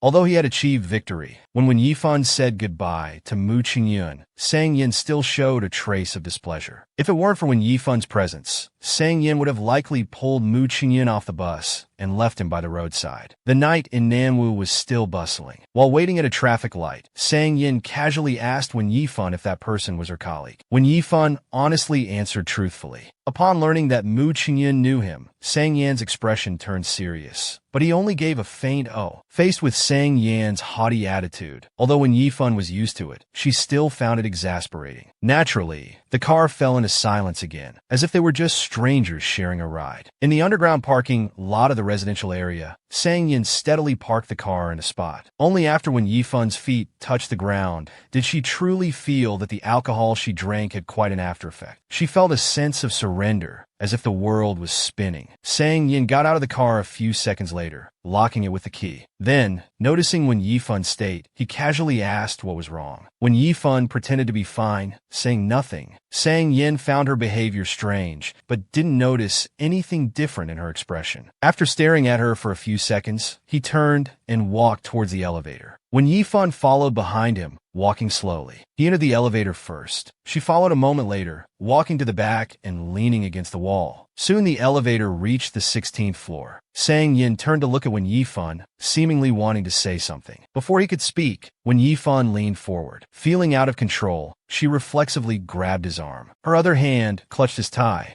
Then her face crashed into his chest. In an instant, all her senses were overwhelmed by the sandalwood scent from his body. Sang Yin leaned down, holding her tightly in his arms. Suddenly, both of their faces turned red. At this moment, the elevator doors closed. The scene inside the elevator froze, becoming very quiet. Sang Yin was the first to react. He tilted his head, looking at her meaningfully. "What's the reason this time?" When Yifan immediately understood the meaning behind his words. She then looked up at Sang Yin, coincidentally meeting his downcast eyes. Her nose tip touched his chin. "Sorry, I'm a bit unsteady." Sang Yin looked thoughtful. "Weren't you steady when I asked you earlier?" After 3 seconds of silence in the quiet elevator, Sang Yin suddenly called out, "Wen Yifan." When Yifan looked up at him a beat later, Sang Yin looked her up and down, raising an eyebrow. "You want to pursue me?" When Yifan's mind was foggy, and she didn't quite process it for a moment, Sang Yin bent down slightly, meeting her gaze. He drawled, "If that's what you mean, just be straightforward." As he moved forward, she instinctively stepped back. However, the elevator space was limited. Sang Yin leaned close to her ear. "I might consider it." Sang Yin bent down, slowly moving closer to Wen Yifan. Wen Yifan was momentarily at a loss, standing still, until Sang Yan's forehead nearly touched hers. Only then did she instinctively take 2 steps back. But it was too late. Sang Yin was close to her ear. "If you want to pursue me, I might consider it." When Yifan's face turned bright red, she stepped back again. "I don't have that intention for now. I'll let you know if I do in the future." Then she quickly turned and pressed the open door button. Without waiting for his reaction, she stumbled out, supporting herself against the wall. Sang Yin finally noticed something was off. He hurried after her. "How much did you drink tonight?" "1 glass," When Yifan answered truthfully. But Sang Yin asked again, pretending not to know. One glass of what? When Yifan felt a bit guilty, because even she didn't know what she had drunk. Sang Yin frowned, his tone not good. You just drink without knowing what it is? When Yifan turned her head, mumbling softly, it was given by a colleague. Afraid she might fall, Sang Yin stepped forward, reaching out to steady her. Seeing his movement, when Yifan instinctively stepped back, she also raised her hand to press down her hoodie. She called out, Sang Yin. When Yifan's lips pressed into a straight line, she suddenly said something very sincere, as if trying to get closer to him. I think I've been quite good to you lately. I haven't argued with anything you've said. I've even been obedient, so I want to make a deal with you. Can you not strangle me? I want to breathe properly. As she said this, Sang Yin finally noticed her constant gesture of pressing down her hood. He then remembered his earlier action towards Mu Qingyun. The corner of his mouth twitched, and he was left speechless, grabbing his arm, when Yifan's hand remained stiff and unmoving. Her body language showed a cautious desire. Only when Sang Yin agreed not to touch her hood did when Yifan finally breathed a sigh of relief. Actually, not only Duan Jia knew how to make honey water, even the usually proud Sang Jiahua knew how. After returning home, when Yifan changed her shoes and was about to go to her bedroom, but Sang Yin stopped her, made her sit at the dining table, and went to the kitchen to busy himself. When Yifan's stomach felt uncomfortable and her eyelids were drooping uncontrollably, she wanted to drink something hot and also wanted to go to sleep. Seeing the boiled water nearby, when Yifan sighed in relief, she wanted to pour a cup of hot water to drink and unconsciously reached out her hand. The next moment, Sang Yan's voice rang out, "What are you doing?" When Yifan immediately withdrew her hand, feeling guilty as if she had touched someone else's things without permission. Sang Yin came back. He was holding freshly made honey water. He then poured some cold water into it and stirred it a few times. At this moment, when Yifan noticed that he was still wearing his suit, his broad shoulders and long legs added a bit of formality to his usual carefree demeanor. "Why are you wearing this today?"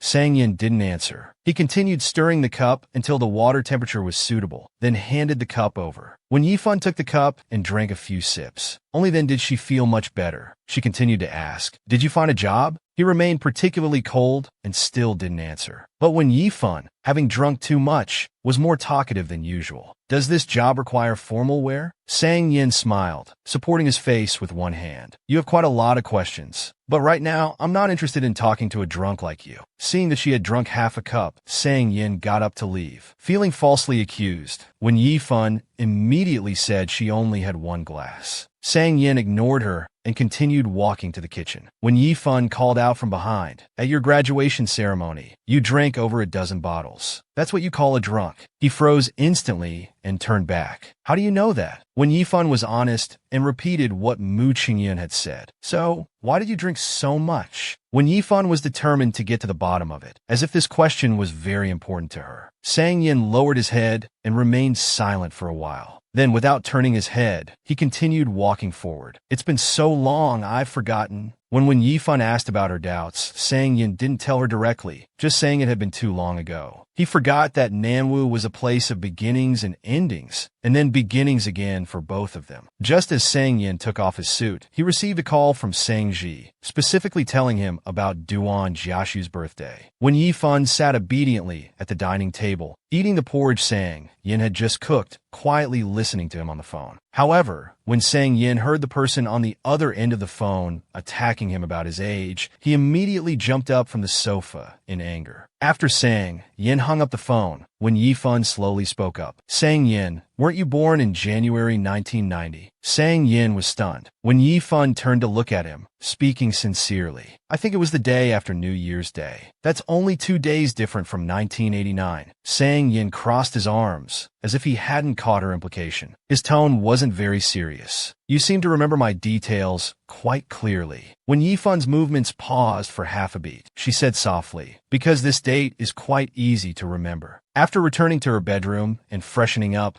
when Yifan began to feel regret, once again regretting drinking tonight. Fortunately, there was Sang Yin. But then, thinking about Sang Yin moving out, she felt a bit of reluctance. If only he could stay a little longer. With dreams of a better life, when Yifan unconsciously drifted off to sleep, returning to her college graduation day. After the ceremony, when Yifan's roommates gathered together, one of them was heard saying, After getting the diploma, I saw an incredibly handsome guy in the back row. I wonder which department he's from. No one paid much attention to it when Yifan was pulled away by another roommate to take photos. She was arranged in the middle position. Looking at the camera, the curve of her lips was tight. The photographer held the camera, counting down loudly, 3, 2. Before the last number was called out, at that moment, in the mixed crowd, when Yifan suddenly heard someone calling her name. The voice was neither loud nor soft, but particularly familiar. Her breath stopped, and she unconsciously turned her head to scan the surroundings. Her roommate, not understanding what was happening, asked, "Yifan, why did you suddenly move?"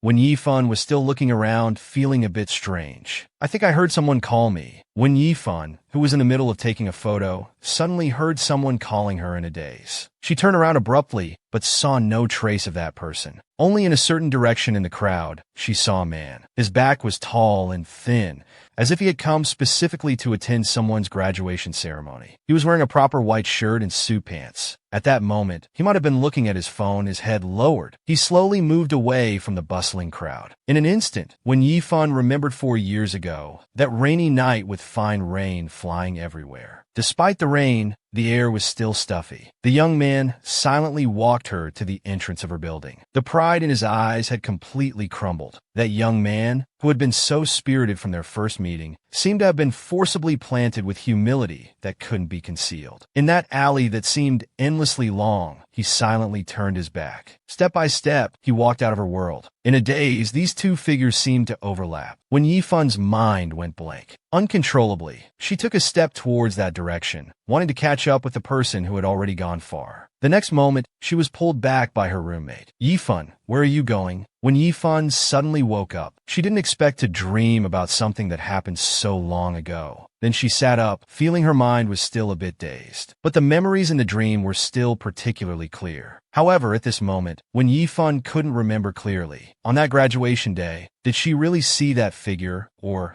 was it just the dream adding a bit more color to her memory? She was no longer sleepy at all. She decided to get up and get a glass of warm water. Afraid of disturbing Sang Yin, she didn't wear slippers. She gently turned the doorknob. As she opened the door, when Yifan was startled, because Sang Yin was staring at her at that moment. He was wearing casual short-sleeved shirt and shorts, looking slightly sleepy, as if he was about to use the bathroom. Catching sight of her presence from the corner of his eye, he tilted his head and sleepwalked again. Perhaps just waking up, Sang Yin's voice was low and hoarse. "What's your starting point for sleepwalking? You can even sleepwalk after drinking too much." Because of thirst, she wanted to drink some water. But when Yifan froze in place the moment she opened the bedroom door, she saw Sang Yin standing in front of the bathroom door. Catching sight of her presence from the corner of his eye, he sleepwalked again. Seeing that she didn't move, he then added with a slightly teasing tone, "What, not taking advantage of me this time?" When Yifan didn't make a sound, the moment she saw him, the images from her recent dream surged up again. Her mind was completely occupied by that figure moving further and further away from the crowd. It took up an extremely quiet space. The view of the embankment seemed to carry a bewitching quality. A sudden impulse welled up in her heart. Recalling what Sang Yin had said earlier, "You suddenly ran out and hugged me." When Yifan's hands clenched tightly, this time, since he thought she was sleepwalking anyway. When Yifan slowly walked towards him, she wanted to do what she had longed to do back then. When Yifan's heart was completely occupied by the longing from that time and the lingering effects of alcohol. Not a shred of reason remained. The distance between Sang Yin and her was just one step away. The scent of the man was no different from when he was a young boy.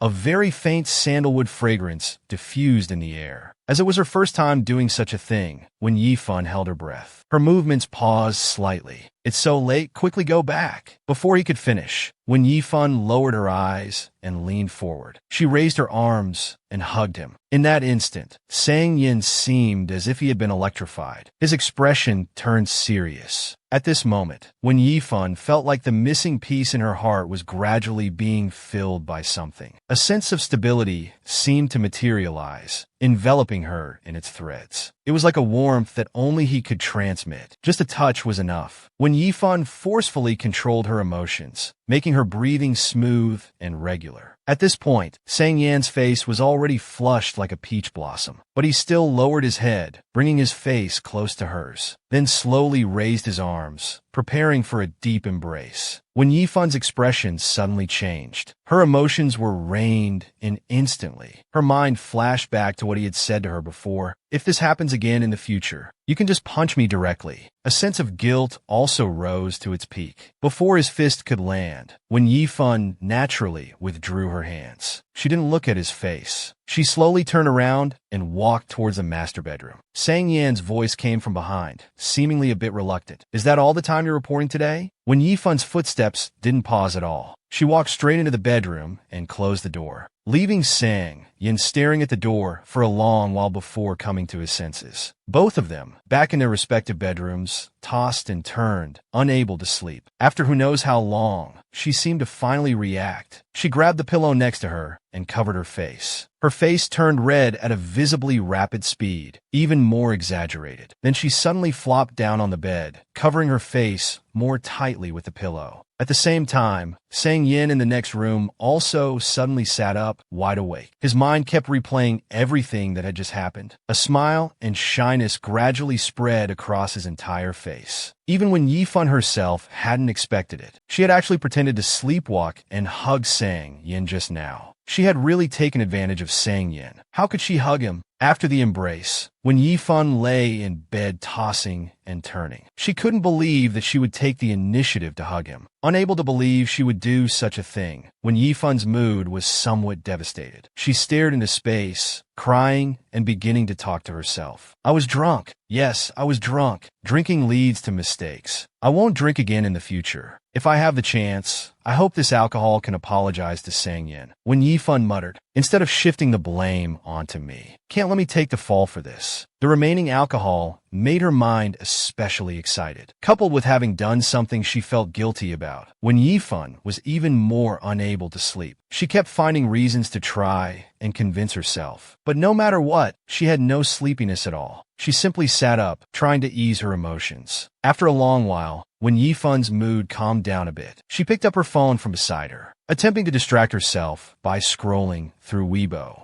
After scrolling through a few posts, she saw a confession post. The guy I've been chasing for a long time kissed me when he was drunk last night. He even said he agreed to be with me. I was happy all night, but when I went to find him today, all excited, he told me he was drunk and didn't remember anything. When Yifun's brow twitched, she clicked to see the comments. Probably next time he gets drunk, he'll take you to bed. Wake up, it's really good. Being drunk is such an all-purpose excuse. The word scumbag hit like a ton of bricks, forcefully smashing into Yifun's face. She immediately exited the comments, not reading any further. The next morning, the sun was shining brightly. Another sweet day. Due to not sleeping all night and nervousness, when Yifun sat obediently at the dining table without saying a word, Sang Yin, who had gotten up early, handed her the cooked porridge. When Yifun hurriedly took it, the two ate breakfast on their own. The air once again fell into silence. After a moment of silence, when Yifun finally couldn't help but speak up, Sang Yin took a slow sip of porridge. He decided to take the initiative to get some information. I seem to have sleepwalked again yesterday. Sang Yan's porridge drinking motion paused, because this was the first time she had mentioned sleepwalking herself. Then he pretended as if nothing had happened. He didn't even raise his eyes, just continued drinking. He made a sound of acknowledgement. From his expression, when Yifun couldn't tell if he had guessed anything. Feeling anxious and uneasy inside, she asked, "Did I do anything this time?" After speaking, when Yifun stared at him, patiently waiting for his response, Sang Yin looked up. His words carried a hint of reluctance. "You hugged me a bit, but you were quite restrained." His demeanor and tone of voice seemed to indicate that he truly didn't find anything strange. When Yifun finally felt relieved, but in its place, a sense of guilt rose up. She felt as if Sang Yin had taken advantage of her and suffered all the grievances. "I am sorry." Sang Yin, however, didn't seem to mind at all. He looked her up and down. After all, how many times has this happened? Why do you suddenly feel sorry for yourself today? Weren't you quite arrogant before? When Yifan was a bit stunned, he actually used the word arrogant to describe her. Sang Yin raised an eyebrow, explaining slowly and methodically. Before, when I brought this up, you would only make excuses. Relying on the fact that you weren't conscious, you'd counter every word I said. In the end, you even wanted to settle it with money. When Yifan hadn't expected that from his perspective, this was how she appeared. Just from her unconscious state, he harbored such resentment. If Sang Yin knew that last night wasn't a dream at all, how explosive would his reaction be? Then when Yifan lowered her head and said angrily, "Then in the future, you should try to stay in your room at night. Don't come out. Lock the door. I won't enter your room anyway."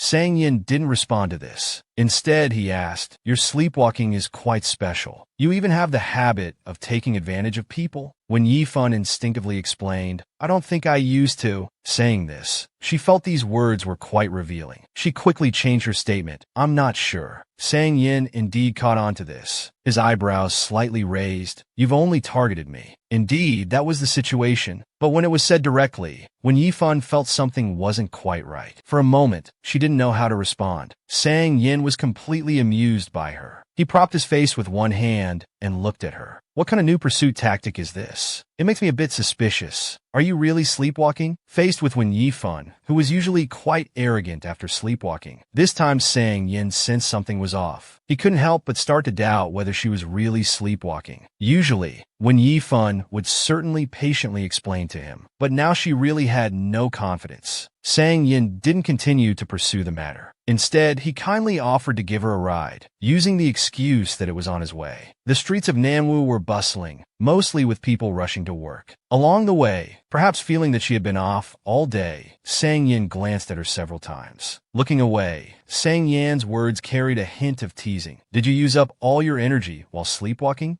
When Yifan remained silent, it seemed inappropriate to answer this question in any way. Seeing no response, Sang Yin continued to provoke. "Weren't you quite enthusiastic when lifting my shirt last night?" When Yifan suddenly looked up, defending herself, "I didn't lift your shirt last night." In an instant, the atmosphere in the car became strange. Sang Yin stared at her with a mischievous smile. When Yifan's face turned red in a flash. Hadn't her words just given herself away? It happened to be a red light. Sang Yin stopped the car and turned his head slowly to meet her gaze. He looked at her meaningfully for a few seconds. "How do you know you didn't?" When Yifan searched for a response in her mind, her expression was slightly stunned. After a moment, she reacted, "Didn't you just say that I only hugged you once last night?" Sang Yan's eyelids twitched. He seemed to accept this explanation. He just shook his head lightly and then looked away, not pursuing the matter further. When Yifan wanted him to feel that these difficult days had an end, she added soothingly, "I'm sorry for troubling you.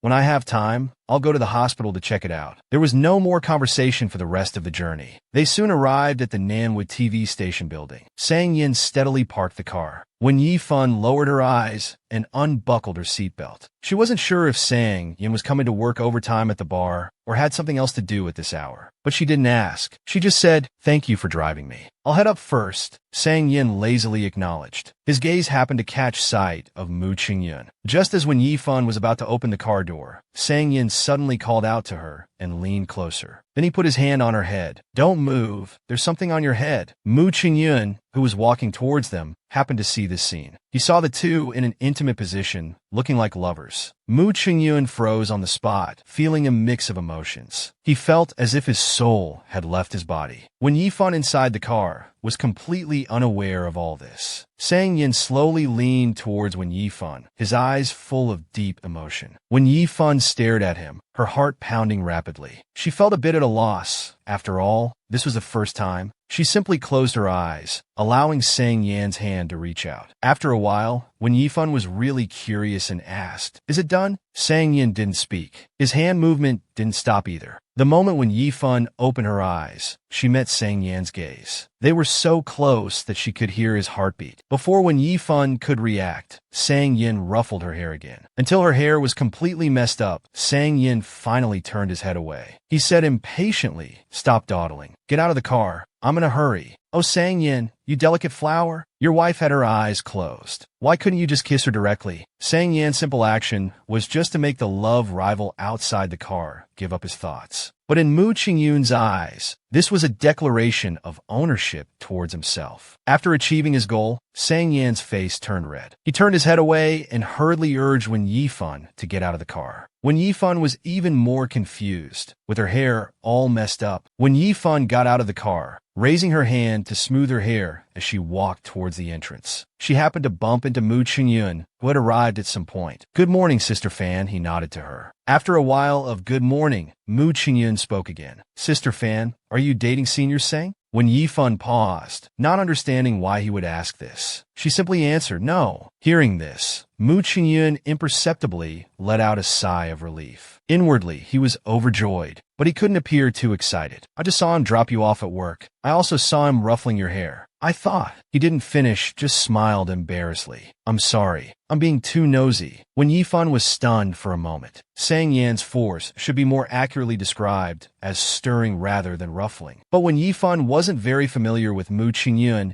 and didn't bother to explain further, she just smiled. As soon as when Yifan returned to her seat, Su Tian from the next table came over, sipping coffee, to apologize for the drinking incident yesterday. The beautiful and kind-hearted Wen Yifan didn't take it to heart. This topic didn't last long. Su Tian brought up the previous matter of finding a roommate. The girl who was originally planning to be Wen Yifan's roommate, after hearing that her roommate wasn't moving out, found a place herself and ended up living with a guy and falling in love with him. After hearing all this, Wen Yifan felt overwhelmed. But Su Tian's next words made Wen Yifan's heart skip a beat. "So, when opposite sexes live together for a long time, don't they always develop some sparks of love?" Wen Yifan blurted out, "Not necessarily." Su Tian looked at her. "Why are you denying it so quickly? Is your new roommate male or female?" Wen Yifan was silent for a few seconds, but still didn't lie. "Male." Su Tian was shocked. "Is he reliable? Doesn't he have any ulterior motives towards you?" When Yifan didn't say anything, thinking of Sang Yin, whom she had taken advantage of, when Yifan's sense of guilt surged again. She felt that she might be the one with ulterior motives. Recalling various past events, she felt she had no right to speak of love. Because of Su Tian's conversation, when Yifan thought of Sang Yin again, and the various things from the day they broke up. Perhaps it was really because they had been together for too long, causing her to become confused and develop thoughts she shouldn't have. So from now on, she should keep her distance from Sang Yin. In the night office, only when Yifan was working overtime alone. Suddenly, a text message alert interrupted her thoughts. When Yifan habitually picked up her phone, after replying to the message, when Yifan saw a long-neglected text message, she instantly fell silent, her expression becoming tired. The contact was saved as Mom, because when Yifan had never replied to the messages, Zhao Yuandong's frequency of sending messages had also decreased. She would only occasionally send a few words reminding her to be careful of seasonal changes and not to get sick. When Yifan casually scrolled through and saw a message from a few days before Qingming Festival. "Your aunt returned to BU today. Don't be angry with Mom anymore, Jiang. Do you want to go with Mom to see your dad today?" When Yifan stared at it for a long time, then directly exited WeChat. She closed her eyes briefly, then picked up her phone again and cleared the chat history with Zhao Yuandong. And this clearing was not just of the connection between mother and daughter, but also a farewell to the past. At that moment, her thoughts were racing. All of this was something she had been enduring silently. Tears flowed uncontrollably, expressing endless heartache and pain. However, life must go on. That day, when Yifan worked overtime until very late, it was already midnight when she returned home. Just as she walked through the door, Sang Yan's voice came from behind. "Forgot the rules? If you're not back by 10, you need to let me know." When Yifan turned around abruptly, she saw Sang Yin sitting upright on the sofa, with a laptop on his legs. He seemed to have been waiting for a long time. When Yifan was stunned for a moment, then said belatedly, "I forgot. Sorry." After that, she didn't say anything else and continued walking towards her room. "I feel like your attitude towards me recently has been a bit." Sang Yin paused, as if choosing his words carefully, and then slowly uttered two words. neglectful. Sang Yan's love for Wen Yifan was always a silent protection. The agreed-upon time to return home, Wen Yifan had forgotten to report today. Facing Sang Yan's inquiry, Wen Yifan knew she was very tired and wanted to sleep. But Wen Yifan's expression couldn't escape Sang Yan's eyes. Sang Yan stopped what he was doing and looked at her intently. Go to sleep. Wen Yifan didn't say anything, silently walking towards the bedroom. Sang Yan recalled her recent behavior, remained silent for a while, then started typing on the keyboard again. Close to 2 a.m., Sang Yan closed his laptop, went back to his room to get clean clothes, and went to take a shower. When he came out, he wanted to go back to the living room to get his laptop. At some point, Wen Yifan had come out to the living room again. She had changed in her sleeping dress, revealing her fair and slender limbs. At this time, Wen Yifan was sitting on the sofa, staring straight at the clock. Sang Yan, with his hair still wet, walked up to her. He rubbed his hair with a towel and stared at her for a good while. Then he pulled over a nearby stool. He sat down directly in front of her. Wen Yifan still had no reaction. After a long while, Sang Yan slowly leaned closer to her. So, you're in a bad mood, and you sleepwalk when you're drunk? Wen Yifan remained motionless, as if living only in her own world, unaware of her surroundings. If it weren't for the occasional blink, Sang Yan would have thought she had turned into a statue. He didn't say anything else either, just sat beside her, not doing anything else. After a long time, Wen Yifan stood up. Sang Yan looked at her in surprise. Seeing that there was nothing in her path that she could stumble over, he didn't follow her. Wen Yifan slowly moved her feet, walking straight to the bedroom door. But the next second, she was blocked outside by Sang Yan. Not surprisingly, Wen Yifan bumped into Sang Yan's chest. Sang Yan looked down, his tone gentle and delicate. Where do you want to go? She tilted her head slightly, looking at him blankly. Then she slowly moved around him, trying to continue walking forward. Sang Yan also moved a step, grabbing Wen Yifan, who wanted to enter the room. Wrong place. Your room is over there. Wen Yifan was in a daze for a while before she seemed to understand his words. She turned around and obediently walked towards the door, like a robot following instructions. Watching her walk back to her room until the master bedroom door closed, Sang Yan finally let out a sigh of relief. Back in his bedroom, Sang Yan didn't go to sleep immediately. Instead, he tiredly checked his phone messages. Suddenly, as if remembering something, his eyes revealed a hint of worry. Recalling how Wen Yifan had just walked into the wrong room. Everything was fine before. Why did her route change this time? Or was it because his room door was always closed before, so she couldn't enter? But this time it was open. Her sleepwalking actions weren't regular. She would just wander randomly in open spaces. Every cell in Sang Yan's body seemed to be protesting against him. Exhausted but thinking of this, he opened his eyes again, got up, and left the room. He closed the floor-to-ceiling windows on the balcony and the kitchen door. How much did Sang Yan care? Wen Yifan was originally ready to go to sleep. Suddenly, as if thinking of something, she quickly got up. Accompanied by a series of locking sounds, she secured all the doors and windows. After doing this, Sang Yan finally let out a sigh of relief, a faint smile appearing on his lips. The next morning, the sun was shining brightly. Another beautiful day had begun. Wen Yifan opened her eyes and sat up, taking a moment to fully wake up. Her gaze naturally moved towards the door. After a moment, she remembered that she seemed to have forgotten to block the door with a chair last night. But since she hadn't been sleepwalking for a while, she didn't pay much attention to it. After washing up, Wen Yifan walked out of her room. She inadvertently glanced at the dining table. There was a simple breakfast of soy milk and fried dough sticks on the table, but Sang Yan was nowhere to be seen. He must have bought too much again. These things couldn't be kept overnight. If not eaten, they would probably be thrown away. Wen Yifan didn't want to waste it. Plus, this was a reciprocal gesture. When she bought breakfast, she would also buy a portion for Sang Yan. While eating, Wen Yifan casually opened her phone to check messages. Sang Yan hadn't contacted her about anything. Wen Yifan let out a sigh of relief. So nothing must have happened last night. But then again, even if she had sleepwalked, it was the middle of the night. It wasn't possible to run into Sang Yan every time. Just then, a message from Zhong Siqiao came in. Fan. Xiang Lang said Sang Yan went to work at their company, and he's even a manager. When Yifan fell silent for a moment, her chewing also stopped. The next second, when Yifan unconsciously started searching for Sang Yan's company. Before clicking on it, when Yifan caught herself. Why was she looking this up? Mid-July, Manhwa welcomed the hottest time of the year. Due to a recent drunk driving incident, when Yifan had to work overtime to write a report. Halfway through writing, her phone, placed beside her, rang once. It was a WeChat message from Sang Yan. My sister will come over for dinner tonight. When Yifan quickly replied, okay. After thinking for a moment, she added, in the future, when your sister comes over, just let her come. You don't need to inform me about this anymore. When Yifan didn't work overtime for long, she returned home just after 7 p.m. By this time, Sang Yin was already busy in the kitchen. Sang Ji, sitting on the sofa, actively greeted when Yifan smiled and glanced at the time. Haven't eaten yet, huh? Sang Ji looked around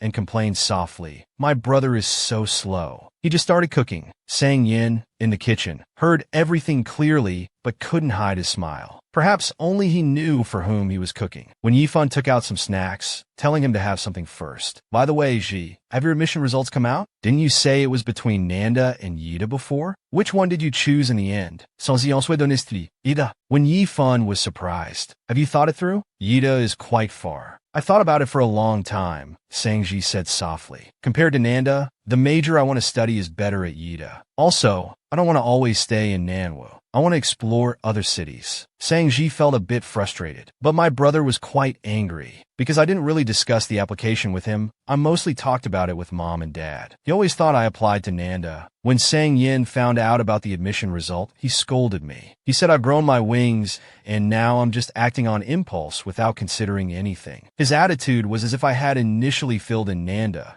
and then secretly changed my choice without telling anyone. Hearing this, when Yifan's movements paused, because his current choice was so similar to her own in the past. When Sangji asked about his brother Sang Yan's early love interest, when Yifan took a sip of water and calmly lied, I'm not too sure about that either. I'm quite curious. With that arrogant dog personality of his, who could he possibly like? Saying this, Sangji felt something was off and corrected himself. No, I mean who could possibly like him? But he seemed to really like that early love interest of his. Bored while waiting for dinner, Sangji brought up past events. I remember my brother's grades used to be quite poor. Then suddenly in his second year of high school, he started studying hard. When Yifan listened silently, not knowing what to say for a moment. Actually, I've never seen him date anyone until now. As if remembering something, Sangji said exasperatedly. He's always going on about how he has good conditions, many people pursuing him, even his roommates fighting to date him. Before when Yifan could respond, Sang Yin came out of the kitchen. Noticing them whispering, he raised an eyebrow and asked with interest, what are you two talking about? The young Sangji grabbed when Yifan's hand, suggesting that she join them for dinner. He glanced toward Sang Yin and said, if it's just me and my brother, he'll probably scold me again. When Yifan had no choice but to agree. Throughout dinner, Sangji did most of the talking. After a while, he was impatiently interrupted by Sang Yin. Can you eat faster? Sangji felt he had endured his brother all evening and couldn't hold back anymore. Why are you always like this? I've told you everything about this. You just pretended not to hear, and now you're blaming me? I'm exhausted, Sang Yin said, not wanting to argue.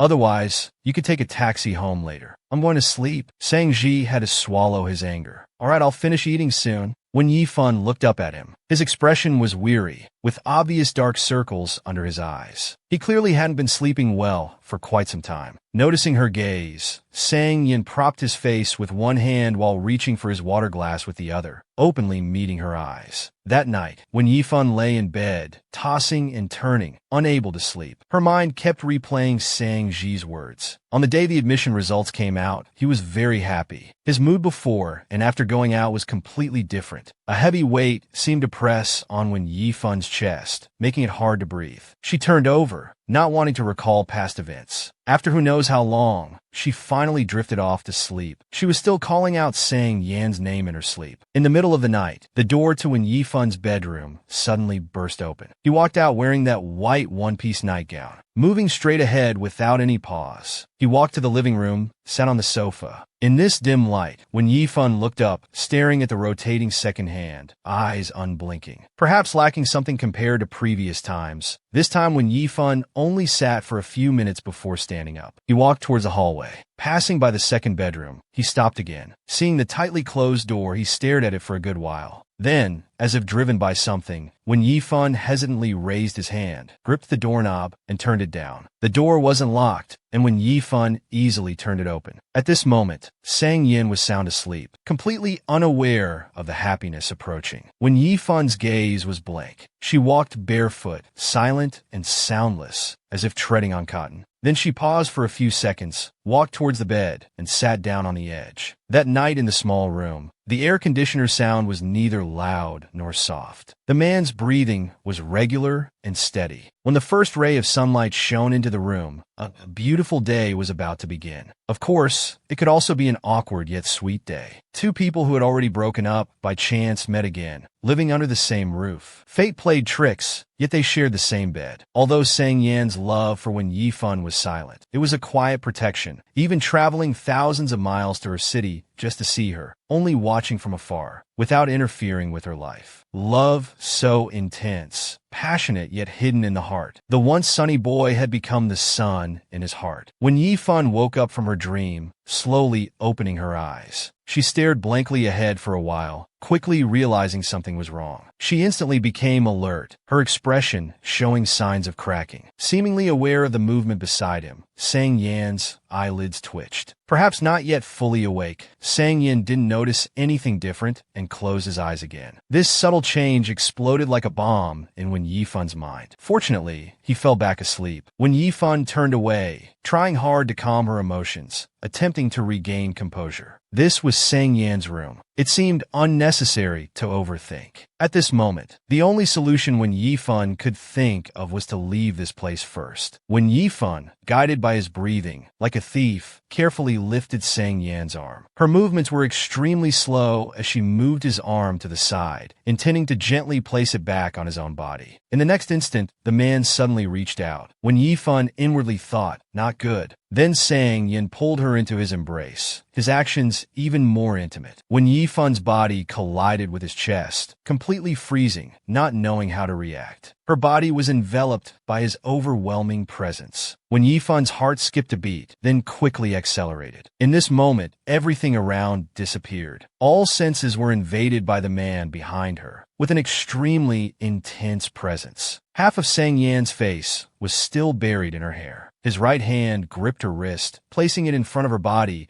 as if treasuring it, yet also like a restraint, preventing her from moving. Several minutes passed like this. As time stretched on, her anxiety grew. Mustering courage, she decided to try a second time. Staring at the hand held by Sang Yin, when Yifan raised her other hand, carefully prying his fingers open one by one. Only after returning his hand to its original position did her mind relax a bit. He hesitantly looked back again. Sang Yan's forehead hair was messy, looking less sharp than usual. He withdrew his gaze and sat up carefully. Inch by inch, he moved towards the edge of the bed. However, just as his feet touched the ground, when Yifan heard Sang Yan's slightly hoarse voice. When Yifan, why are you here? Sang Yan's words were full of confusion, yet not at all surprised. When Yifan's mind instantly froze, pausing for several seconds. Before he could answer, Sang Yin spoke again, asking for an explanation. When Yifan closed his eyes briefly, he was almost off the bed, just a few steps away from leaving the room. But Sang Yin just had to wake up. Then when Yifan mechanically turned back, you were dreaming. You'll be normal when you wake up. Sang Yin stared at him, amused. Do I look like an idiot? When Yifan said while walking out, absent-mindedly comforting, go back to sleep. You won't look like one when you wake up. Finally, when Yifan walked out of the room under Sang Yan's surprised gaze. When Yifan quickly returned to the master bedroom and swiftly locked the door. He immediately leaned against the door, exhausted. Pressing against the door panel, he vigilantly listened for any movement outside. After a long while, when Yifan crouched on the ground, burying his head. How did I end up sleeping in the same bed with Sang Yin? Now I have no idea how to face him. After experiencing this awkward sleepwalking incident, when Yifan felt that, for a short while, he couldn't be in the same space with Sang Yin. He had to leave before Sang Yin came out of his room. He would come back to resolve this calmly after adjusting his emotions. When Yifan grabbed his bag and left the room. At this time, Sang Yan's room door was tightly closed, but the bathroom door on the other side was open. Meanwhile, the water sound stopped. Sang Yin turned his head to look in his direction. When Yifan had just reached the bathroom door and froze. He wanted to speed up and escape from here. However, things weren't as simple as he imagined. Suddenly, Sang Yin unexpectedly reached out and grabbed Wen Yifan's wrist. Wen Yifan was forced to stop, taking several steps towards him. He looked up and met Sang Yan's casual gaze. "Running quite fast, aren't you?" Wen Yifan's face remained calm as he asked. "What?" Sang Yin didn't speak, just silently staring at him. In this situation, Wen Yifan couldn't pretend anymore. He could only come up with a reasonable excuse. "I'm not trying to act like nothing happened. It's just that I'm in a bit of a hurry now. When I come back tonight, we can deal with this matter." "Okay." Sang Yin smiled and released his wrist. Then he leaned his head closer and said word by word, "Not okay. First, tell me what happened this morning." "Sleepwalking," Wen Yifan explained. "It's a behavior I can't control. Didn't you say before that you wouldn't enter my room?" This time I really don't know what happened. Noticing his expression, Wen Yifan sincerely said, "I'm sorry. This is indeed my fault. It won't happen a second time." Sang Yin lazily said, "You're making me quite scared." Wen Yifan was completely startled by his narcissism and let out an ah. "After all, I don't know what extent you might go. Who knows, one day, I might wake up." Sang Yin bit his words, his tone both annoying and shameless, "and find that my chastity has been ruthlessly taken away by you." When Yifan's brow twitched, not knowing how to respond to him. "You don't have to be so. Sans Yan de liberté possédé.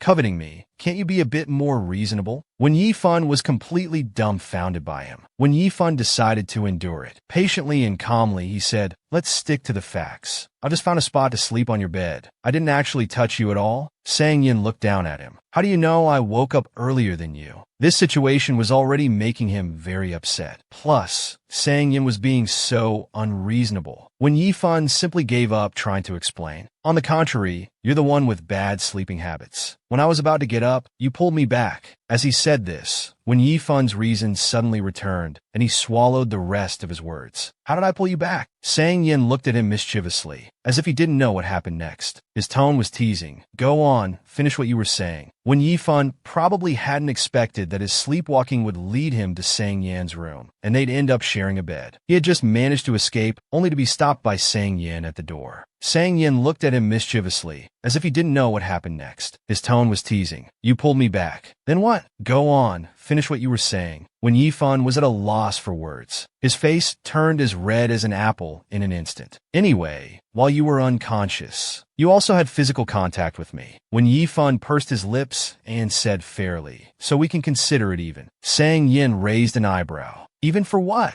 Since he had already mentioned it, when Yifan became calm. "For the time I hugged you while sleepwalking before," Sang Yin said leisurely. "So that's how you want to settle it." As he said this, when Yifan instantly realized that what he said wasn't quite right. "But aren't I still the one at a disadvantage?" Sang Yan's lips curled into a smirk, extremely arrogant. "Which one of us has feelings for the other? Isn't that crystal clear?" When Yifan's mind was in chaos at this moment, he really didn't know how to deal with this person. Instead, he felt more guilty about having his thoughts exposed. He simply used the excuse of having to rush to an interview again, suggesting they resolve this matter when he returned in the evening. Sang Yin looked him up and down, his expression thoughtful, as if trying to catch something amiss. After a moment, he agreed readily. These words sounded like a blessing. When Yifan didn't say anything more and immediately left. Even after leaving that space where he was alone with Sang Yin, when Yifan didn't feel relaxed at all. He just felt a headache, knowing that when he returned in the evening, they would have to formally discuss and resolve this matter. Mainly, when Yifan didn't know what there was to resolve. At most, he had just rented half a bed from him. Was he supposed to let Sang Yin rent half a bed from him in return? Back at the TV station, when Yifan focused his energy on work, he requested equipment and an interview van, taking Mu Qinyun, the only available person in the office, out for an interview. As they walked towards the parking lot, when Yifan looked down at his phone messages. Beside him, Mu Qinyun started chatting. "Sister Yifan, are you free after work tomorrow?" Faced with the young man's invitation, when Yifan firmly declined. At this moment, he didn't notice anything unusual. But Mu Qinyun, who was preparing to make his move, didn't intend to give up. Just as they were about to reach the car, Mu Qinyun suddenly stared at his face. "Sister Yifan, you've got something dirty on your face." He pointed to the same spot on his own face. "It looks like dust." When Yifan took out a tissue from his pocket and wiped the spot he mentioned.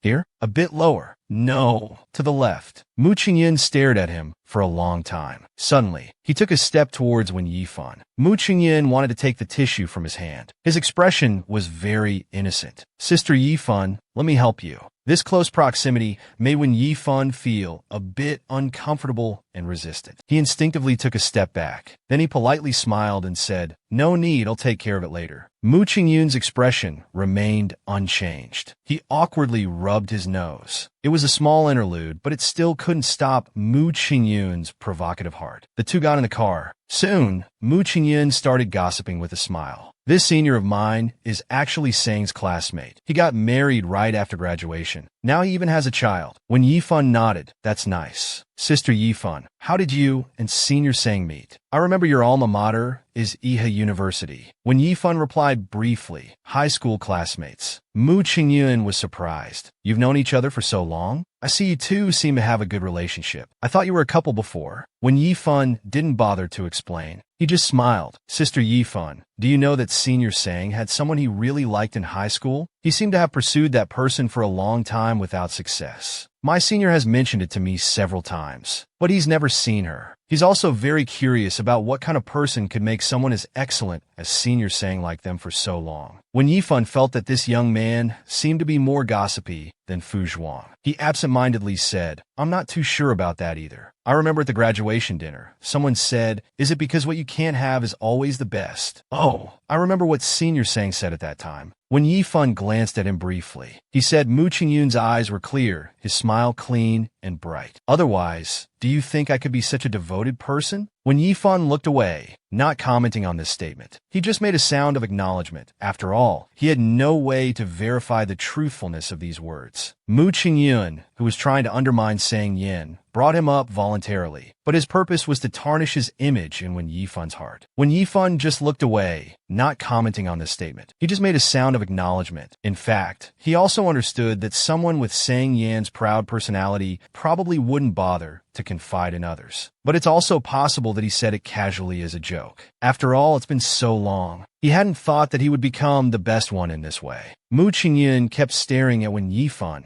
trying to find a flaw in his expression. Later, Senior Sang also said. Mu Qingyun turned his head to look at him, adding appropriately, "If he meets that person again, he might pursue them anew." But his mindset would definitely be different from before. When Yifan pondered for a moment, then blurted out, "Didn't you say earlier?" Mu Qingyun perked up, looking at Wen Yifan expectantly. He only said one thing the entire night? When Yifan pointed out the flaw in his story, Mu Qingyun's smile faltered, but he quickly recovered. "Did I say that before? I don't remember. Maybe I was drunk. Then you should be more careful in the future. Don't drink too much when you go out. In our line of work, we might have emergencies at any time." At this point, when Yifan seriously reminded him, "It's okay to gossip casually in daily life, but you can't have this attitude when doing news. What you see and hear should be exactly what comes out in the report. You can't rely on guesses, and you can't use 'I heard wrong,' or 'I remembered wrong,' or 'I said it wrong' as excuses. Everything must be factual." Mu Qingyun's smile completely disappeared. His expression turned serious, and he quickly responded, "I understand." Arriving at the hospital, when Yifan contacted the hospital and the victim's mother. They only came for the interview after getting their consent. He had learned about the situation beforehand. The victim was a young girl who had just started junior high school, named Zhang Yu.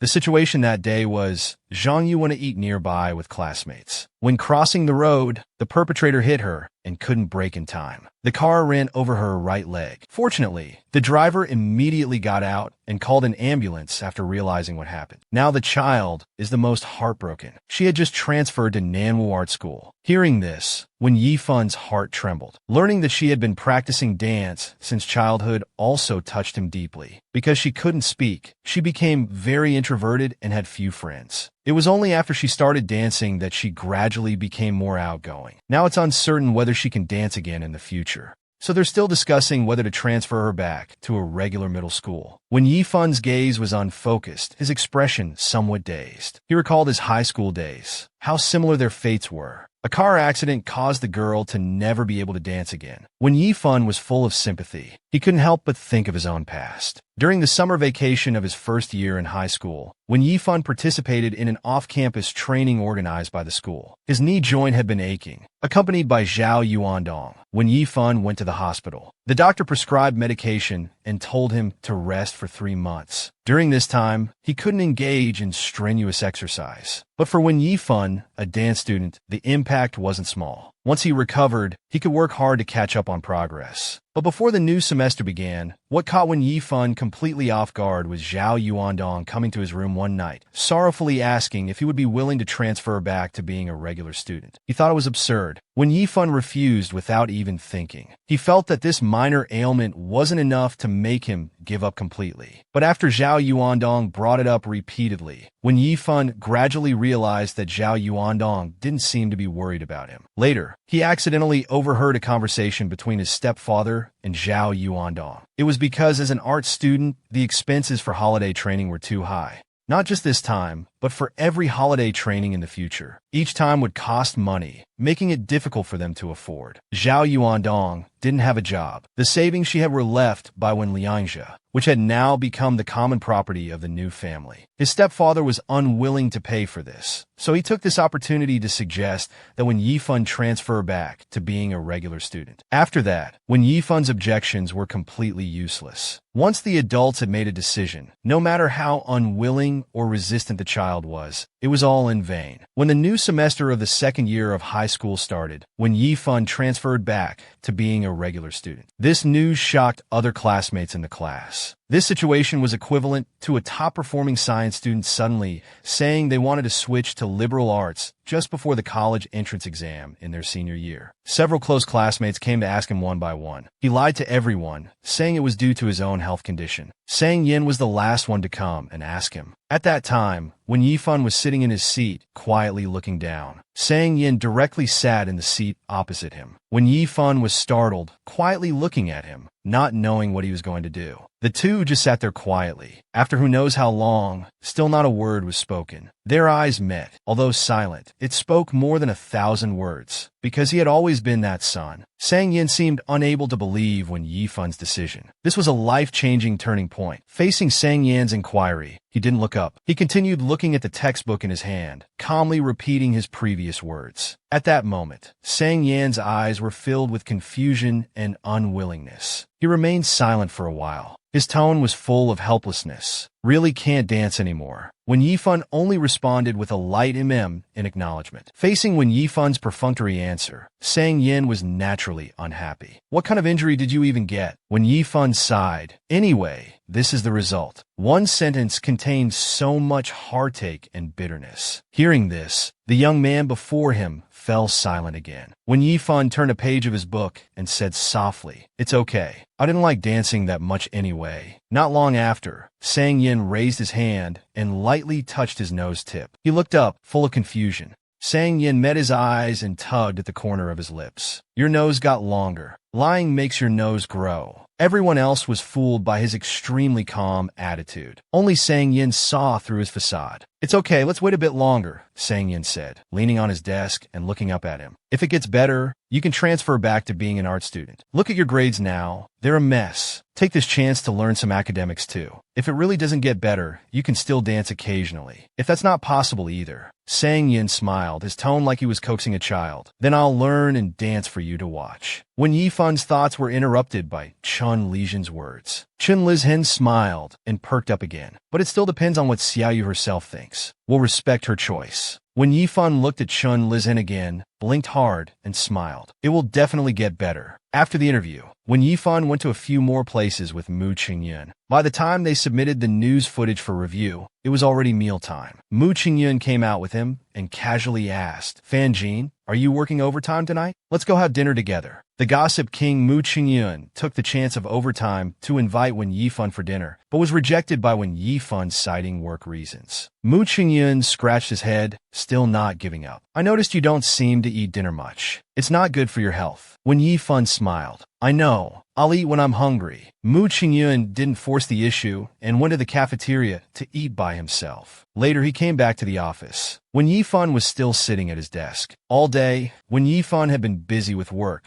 with no time to think about other things. Now that he had some free time, the events from the morning came vividly back to mind, constantly echoing in his head. When Yifan still hadn't figured out how to handle this situation. Even with a day's buffer, when Yifan's mindset wasn't as confused as it was at first. When Yifan's thoughts cleared up a bit, he gradually recalled how Sang Yin looked at him for a second after waking up in the morning, then pulled him back to bed and hugged him. He paused, suddenly feeling something strange about this. Once this thought arose, when Yifan found it more and more incredible. Waking up early to find someone of the opposite sex lying in your bed. How could one remain so calm and continue sleeping, even making such a gesture? When Yifan started to doubt his own existence, he wanted to find someone to ask about this, but it didn't seem appropriate to bring up. In a moment of distraction, when Yifan suddenly remembered the tree hole he had seen before. After thinking for a long time, when Yifan simply changed the premise. I went out for a gathering with a group of friends. Most people got drunk. When I woke up, I found myself lying next to a male friend. He was hugging me. When I tried to sit up, he woke up. He looked at me, seeming not quite clear-headed, then hugged me and continued sleeping. After typing out the cause and effect, when Yifan read it over again, written like this, even if Sang Yin saw it, he probably wouldn't realize, right? At the same time, he received a WeChat message. When Yifan opened it, it was a message from Sang Yin. When are you coming back? The tone seemed to suggest he finally had time and was about to start confronting him about the consequences. When Yifan got a headache just thinking about it. I still have some work today. I might not be able to come back. You can just lock the door if you want. Meanwhile, Sang Yin was sitting on the sofa, legs crossed. Looking at when Yifan's reply, Sang Yin didn't know whether to laugh or cry. It was obvious he was avoiding him. Half a minute later, when Yifan stared at the 3 characters of his name sent by Sang Yin. This way of calling his full name without saying anything else gave him an unknown fear. When Yifan anxiously waited for 5 or 6 minutes, the other side finally responded very slowly with one should take responsibility for their actions. When the agreed time came, when Yifan wanted to come home later, citing busy work as an excuse. But thinking carefully, he felt this might be too despicable and shameless. Then he picked up his phone and sent a message to Sang Yin. I'll try to finish work early and come back. Then when Yifan opened his phone's notes app, he made ample preparations, writing down what he wanted to say in advance. This way, there shouldn't be any problems. The night was quiet yet ambiguous. After when Yifan entered the door, he first changed into slippers. He glanced towards the bedroom direction and found the door open, but didn't see him. Before when Yifan could breathe a sigh of relief, he heard the sound of running water. He sighed helplessly, realizing he was taking a shower. When Yifan took a sip of water, calmed himself down, and prepared to sit on the sofa to wait for him, he lit up his phone again, staring at the carefully crafted words he had just written in his notes. He silently read them to himself a few times. Not long after, he heard the sound of Sang Yin's bare feet hitting the floor. The next moment, Sang Yin appeared in front of Wen Yifan. Instantly, when Yifan's face turned red, his gaze fixed on him. Sang Yin had a towel draped around his neck, his upper body bare, wearing only a pair of shorts. His body was muscular, showing clearly defined abs. When he saw Wen Yifan, he remained calm and unhurried, saying, "Oh, you're back." This scene made Wen Yifan's head instantly flush with blood. He abruptly turned away his gaze. Sang Yin, we agreed before about dressing in public areas. No exposure. Sang Yin pulled on a nearby t-shirt. Isn't this me accepting my fate? Seeing from the corner of his eye that he was dressed, Wen Yifan looked up. What? This time Sang Yin didn't sit in his usual spot but sat down next to him. We've already kissed and touched. Is there any difference between me wearing clothes in front of you now and not wearing them?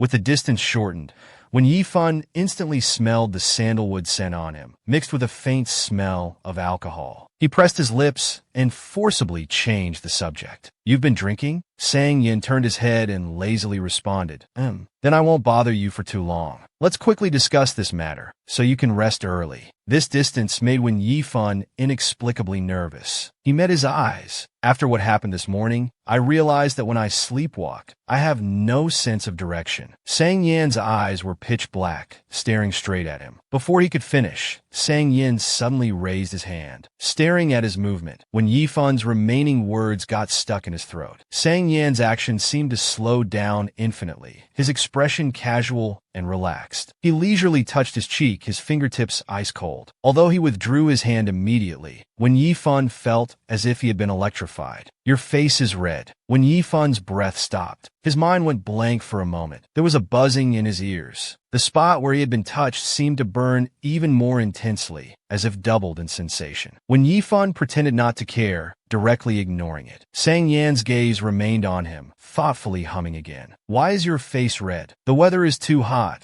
When Yifan averted his gaze, making up an excuse. "It's been almost 40 degrees lately." Sang Yan leaned back, glancing towards the air conditioner. "Isn't the air conditioner on, and you just got back?" "I didn't see your face red then." Sang Yan didn't let him off easy, his tone carrying a hint of teasing. "You've been in the air conditioning for a while, and now you're turning red?" As he persisted, Wen Yifan felt helpless. He decided to be honest. "Sang Yan, I've never seen a man's naked body before." Wen Yifan tried to make him understand. "This is entirely your responsibility. Before we started living together, I mentioned the requirement about not wearing revealing clothes. You agreed then. Your answer was, 'You wish.'" "I did say that," Sang Yan replied nonchalantly. "But I'm in a good mood today," he said while casually moving closer to him. "I'm willing to give you a little treat." When Yifan's explanation could be considered perfunctory, but Sang Yan didn't intend to let it go at that. Instead, he was willing to give him a little treat. When Yifan almost choked. He had never seen someone so shameless. Staring at his extremely arrogant expression, Wen Yifan didn't argue with him. "Well, I guess that's how it is. I'll try to avoid such things from happening again. Please be more cautious on your end as well." Sang Yin pointed out the problem. "Your way of handling this, your excuses are always the same. Isn't this just changing the wording and order? Don't you still end up doing the same thing?" When Yifan was silent for a few seconds, then patiently said, "Then share your thoughts. I'll cooperate if I can. I have just one request." Sang Yin leaned back on the chair indifferently. "Before you come up with a real solution to this problem, please keep some distance from other men." When Yifan paused, not quite understanding the meaning of his words. "Don't be carefree out there, while making me the one you can touch all over here." Sang Yin deliberately paused for 2 seconds, then bit out 3 words. "Poor little thing." Finally done dealing with it, when Yifan returned to his room. Thinking about Mu Qingyun's gesture of wanting to wipe his face today,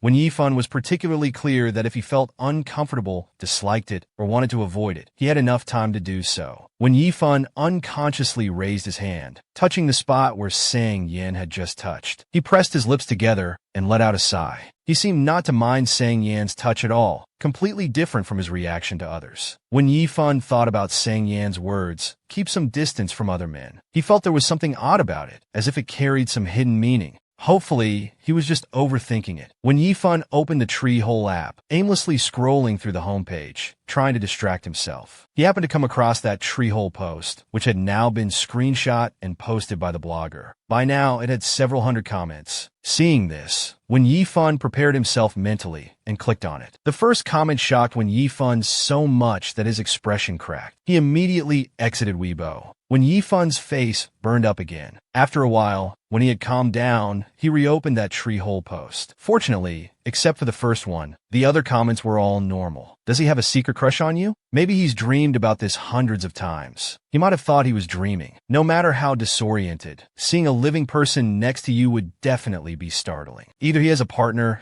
and is used to someone sleeping next to him, or he did it on purpose to take advantage of you. How come others don't end up hugging? One of the two must be pretending. The remaining comments were mostly the same. When Yifan scrolled down a bit more, but didn't continue reading. When Yifan zoned out for a while, piecing together everything that had happened recently, he suddenly felt that Sang Yan's attitude towards him seemed a bit different too. Even if his actions were uncontrollable, given Sang Yan's personality, if he truly disliked it, he probably would have moved out long ago. Besides, it had been so long, his house should have been renovated by now. Thinking about what Mu Qingyun said today, and Sang Yan's attitude before and after saying, Ji mentioned the admission results. When Yifan wasn't sure if he was like a thorn in Sang Yan's side, bothering him for years. So when they met, he particularly wanted to remove it. Thinking about this, when Yifan suddenly remembered something a female classmate had said about Sang Yan a long time ago. After so long, he couldn't remember the exact words. He only remembered the gist. Seeing Sang Yan's proud and arrogant demeanor was irritating. She hoped he would encounter something he couldn't do, something he couldn't obtain, to dampen his sharp spirit. At that time, Wen Yifan just listened without saying anything. But in his heart, a completely different thought emerged. Such a proud and brilliant young man should have everything he wishes for. Give him whatever he wants. Even if he wants the stars in the sky, they should be plucked down for him. Let him always maintain his current vigor and spirit. During the National Day holiday, when Yifan took a few days off, he spent one day meeting with Zhong Siqiao, chatting about recent events. Zhong Siqiao suddenly asked, "How are things with you and Sang Yin lately?" When Yifan didn't react, Zhong Siqiao continued, "Is there really no possibility between you two?" Not knowing why he brought this up, when Yifan laughed, "We're just roommates. But we're both busy with work, so we rarely see each other at home. I'm just asking." Recently, Xiang Lang and Su Haoan have been getting along well. I heard from him that Sang Yin seems to have been going on arranged dates set up by his family lately. Hearing this for the first time, when Yifan's expression changed, and the corners of his lips unconsciously dropped a bit. Seems he's been on a few already. With his conditions, why does he need arranged dates? I thought since you two have been living together for so long, there might be some sparks, Zhong Siqiao sighed. But after all this time, nothing happened. When Yifan took a sip of milk tea, but with Sang Yan's temper being so unpleasant, you could say you dodged a bullet. This topic only lasted briefly before Zhong Siqiao changed to another subject. I met a guy during the National Day holiday. I'm going to change my target. Lost in thought when Yifan didn't respond. Zhong Siqiao called out to him, "Hey." When Yifan immediately looked up. "Oh, so what's your plan now?" Zhong Siqiao rested his chin on his hand, looking a bit melancholic. "But I don't know if he's interested in me. I'll test the waters first. I'm too lazy to chase someone." When Yifan was curious, "How do you test?" Hearing this, Zhong Siqiao laughed. "Haven't you ever flirted with someone? Just be a bit ambiguous in your words." When Yifan felt like this explanation was as good as no explanation. "Can you give an example?"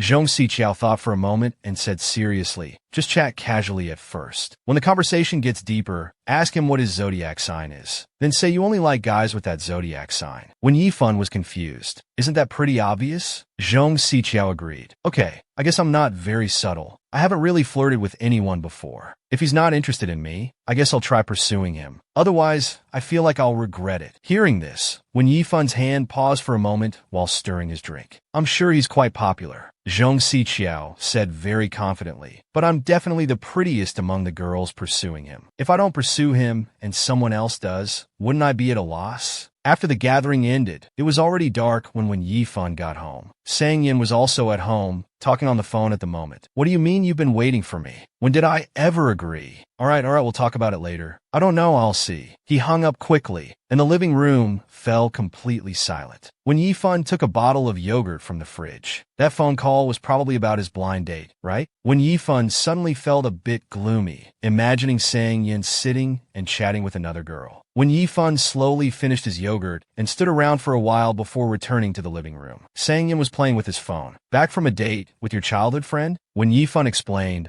"I wasn't out with Xiang Lao." Sang Yin didn't say anything else, continuing to play with his phone. When Yifan wanted to ask if he had gone on a blind date, but felt he had no right to. He sat on the sofa, thinking about another woman appearing in Sang Yan's life, and was instantly overwhelmed by the regret Zhong Siqiao had mentioned. Along with a faint unease, the content of his recent chat with Zhong Siqiao surfaced in his mind. Test the waters first. Just chat casually. When Yifan pondered, then looked at Sang Yin. "Sang Yin, you've been dressing a bit revealingly in public areas lately." When Yifan forcibly brought up a topic, "You seem to have quite a few opinions." Sang Yin looked up lazily. "Afraid you can't control yourself?" When Yifan's face instantly turned red. "Can't control that little bit? I know my face is criminally attractive." Sang Yin calmly looked away, his tone particularly annoying. "But we're all adults. Shouldn't you have some self-control?" When Yifan was silent for 2 seconds. "Really not?" This response was a bit unexpected. Sang Yin raised an eyebrow and looked over again. "Can't you dress more modestly?" When Yifan's mind was completely occupied by the words verbal ambiguity, finally he came up with the most appropriate response. He sincerely said, "I'm afraid I might commit a crime. I'm afraid I'll commit a crime." This sentence left Sang Yin dumbfounded. Even when Yifan himself was startled, suddenly realizing his words were different. Although it was a simple test, the intention was too obvious. When Yifan felt he had to stop there, he stood up, his expression normal. "Just be more careful in the future. I'm going to rest now." After taking just a few steps, Sang Yin suddenly spoke up behind him. Wait! When Yi Fun sighed softly. What was bound to come couldn't be avoided after all. He pursed his lips, adjusted his emotions, then turned back. Anything else? Tell me. Sang Yin sat up straight, looking at him with a not-so-serious tone. What crime are you afraid of committing? When Yi Fun said stubbornly, I was just following up on what you said. I mean, I'm not sure what crime you were referring to when you said criminally attractive. Sans ya ne destud. You want a kiss? A flash of unease passed through Wen Yifun's eyes. He hadn't thought that far ahead. He just wanted to use Sang Yan's words to see what his current attitude towards him was. He was about to refute when he heard Sang Yan continue. Not kiss. You want to violate me. When Yifun was at a loss, frantically searching for words to brush it off in his mind. Before he could think of a response, Sang Yin suddenly tossed his phone aside. He tilted his head back, staring directly at him. Strands of black hair fell across his forehead, his expression a mix of challenge and blatant seduction. Come on then. When Yifun's face instantly turned red, he desperately tried to explain, that's not what I meant. Realizing he was only making things worse, when Yifun gave up trying to explain, he simply said, I'm going back to my room. Good night. He left Sang Yin sitting alone in the living room, seemingly quite satisfied with the outcome. At that moment, he felt a mix of emotions. Who was really testing whom, no one could say for sure. Back in his room, when Yifun leaned against the door, slowly letting out a sigh of relief. But Sang Yan's last 4 words seemed to stick in his mind like glue, impossible to shake off. Come on then. How could he dare? How could he have such boldness? Thinking about this, when Yifun took a deep breath, trying to regain some of his rationality. But after this incident, when Yifun made a new discovery, Sang Yin didn't seem to resist his probing and even seemed to welcome the challenge. For a moment, he couldn't tell if Sang Yin had noticed something unusual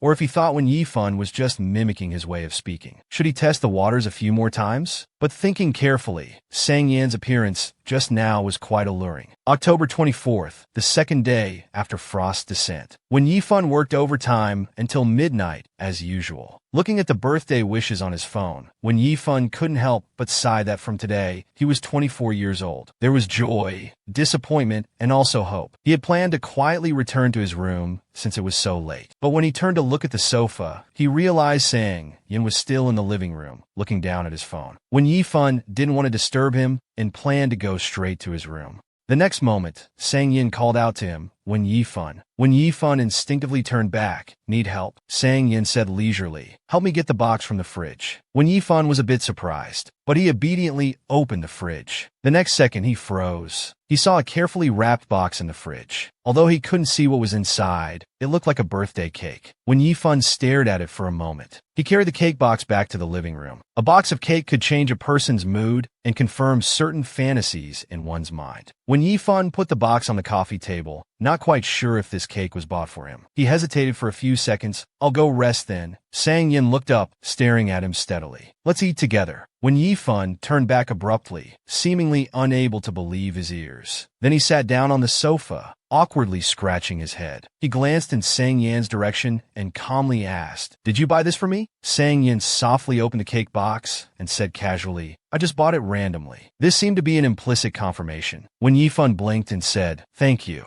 Inside was a strawberry cake about 6 inches in size. It looked particularly beautiful. White cream topped with strawberries, and a small sign on the side that read, Happy Birthday. Sang Yin took out the candles, quietly saying nothing. As for Wen Yifun, it had been many years since he had received a birthday cake. When Yifun stared at the cake, then looked up and asked softly, Can I take a picture? Sang Yin watched him. Taking out his phone from his pocket, Wen Yifun carefully took several photos of the cake. Beside him, Sang Yin watched his actions, his smile growing deeper. After he finished taking photos, he inserted a candle into the cake. He took out a lighter for his pocket, lit the candle, and spoke in a calm tone. Make a wish. When Yifun snapped back to reality, tilting his head to think for a moment, he quickly blew out the candle. Sang Yin casually asked what he wished for. When Yifun was about to refuse, saying it wouldn't come true if he told. How can I help make it come true if you don't tell me? Sang Yin smiled, his eyes full of tenderness. Looking at his expression now, when Yifun's heart began to race, he licked his lips and averted his gaze. Then he picked up the cake knife and mumbled something about it being work-related. Sang Yin looked slightly disappointed, but his expression changed quickly. I thought you might wish for me to be your boyfriend. Hearing this, when Yifun's movement stopped, He didn't respond to that comment. He just put a piece of cake on a paper plate and placed it in front of him. I'll just cut this much for you. It's not good to eat too much cake so late at night. Staring at his expression, Sang Yin looked thoughtful. After a while, he pointed and said nothing more. As it approached midnight, when Yi Fun finished his cake, he put the remaining cake back in the fridge. It's almost midnight. You should get some rest. Sang Yin stood up. However, an unexpected incident occurred the next second. As he was about to return to his room, he bumped into Sang Yin, who was also heading to his room. Sang Yin stopped, blocking his path. When Yi Fun also stopped, Sang Yin called out to him again. When Yi Fun, "What is it?" After a 3-second silence, Sang Yin glanced at the wall clock. "The gift is under the coffee table." Sang Yin lazily raised his chin and said, "Go get it yourself." When Yi Fun didn't react immediately, the next second, Sang Yin suddenly bent down to meet his eyes. Their gazes locked for a moment. 2 seconds later, he casually raised his hand and ruffled When Yi Fun's hair. "Happy birthday."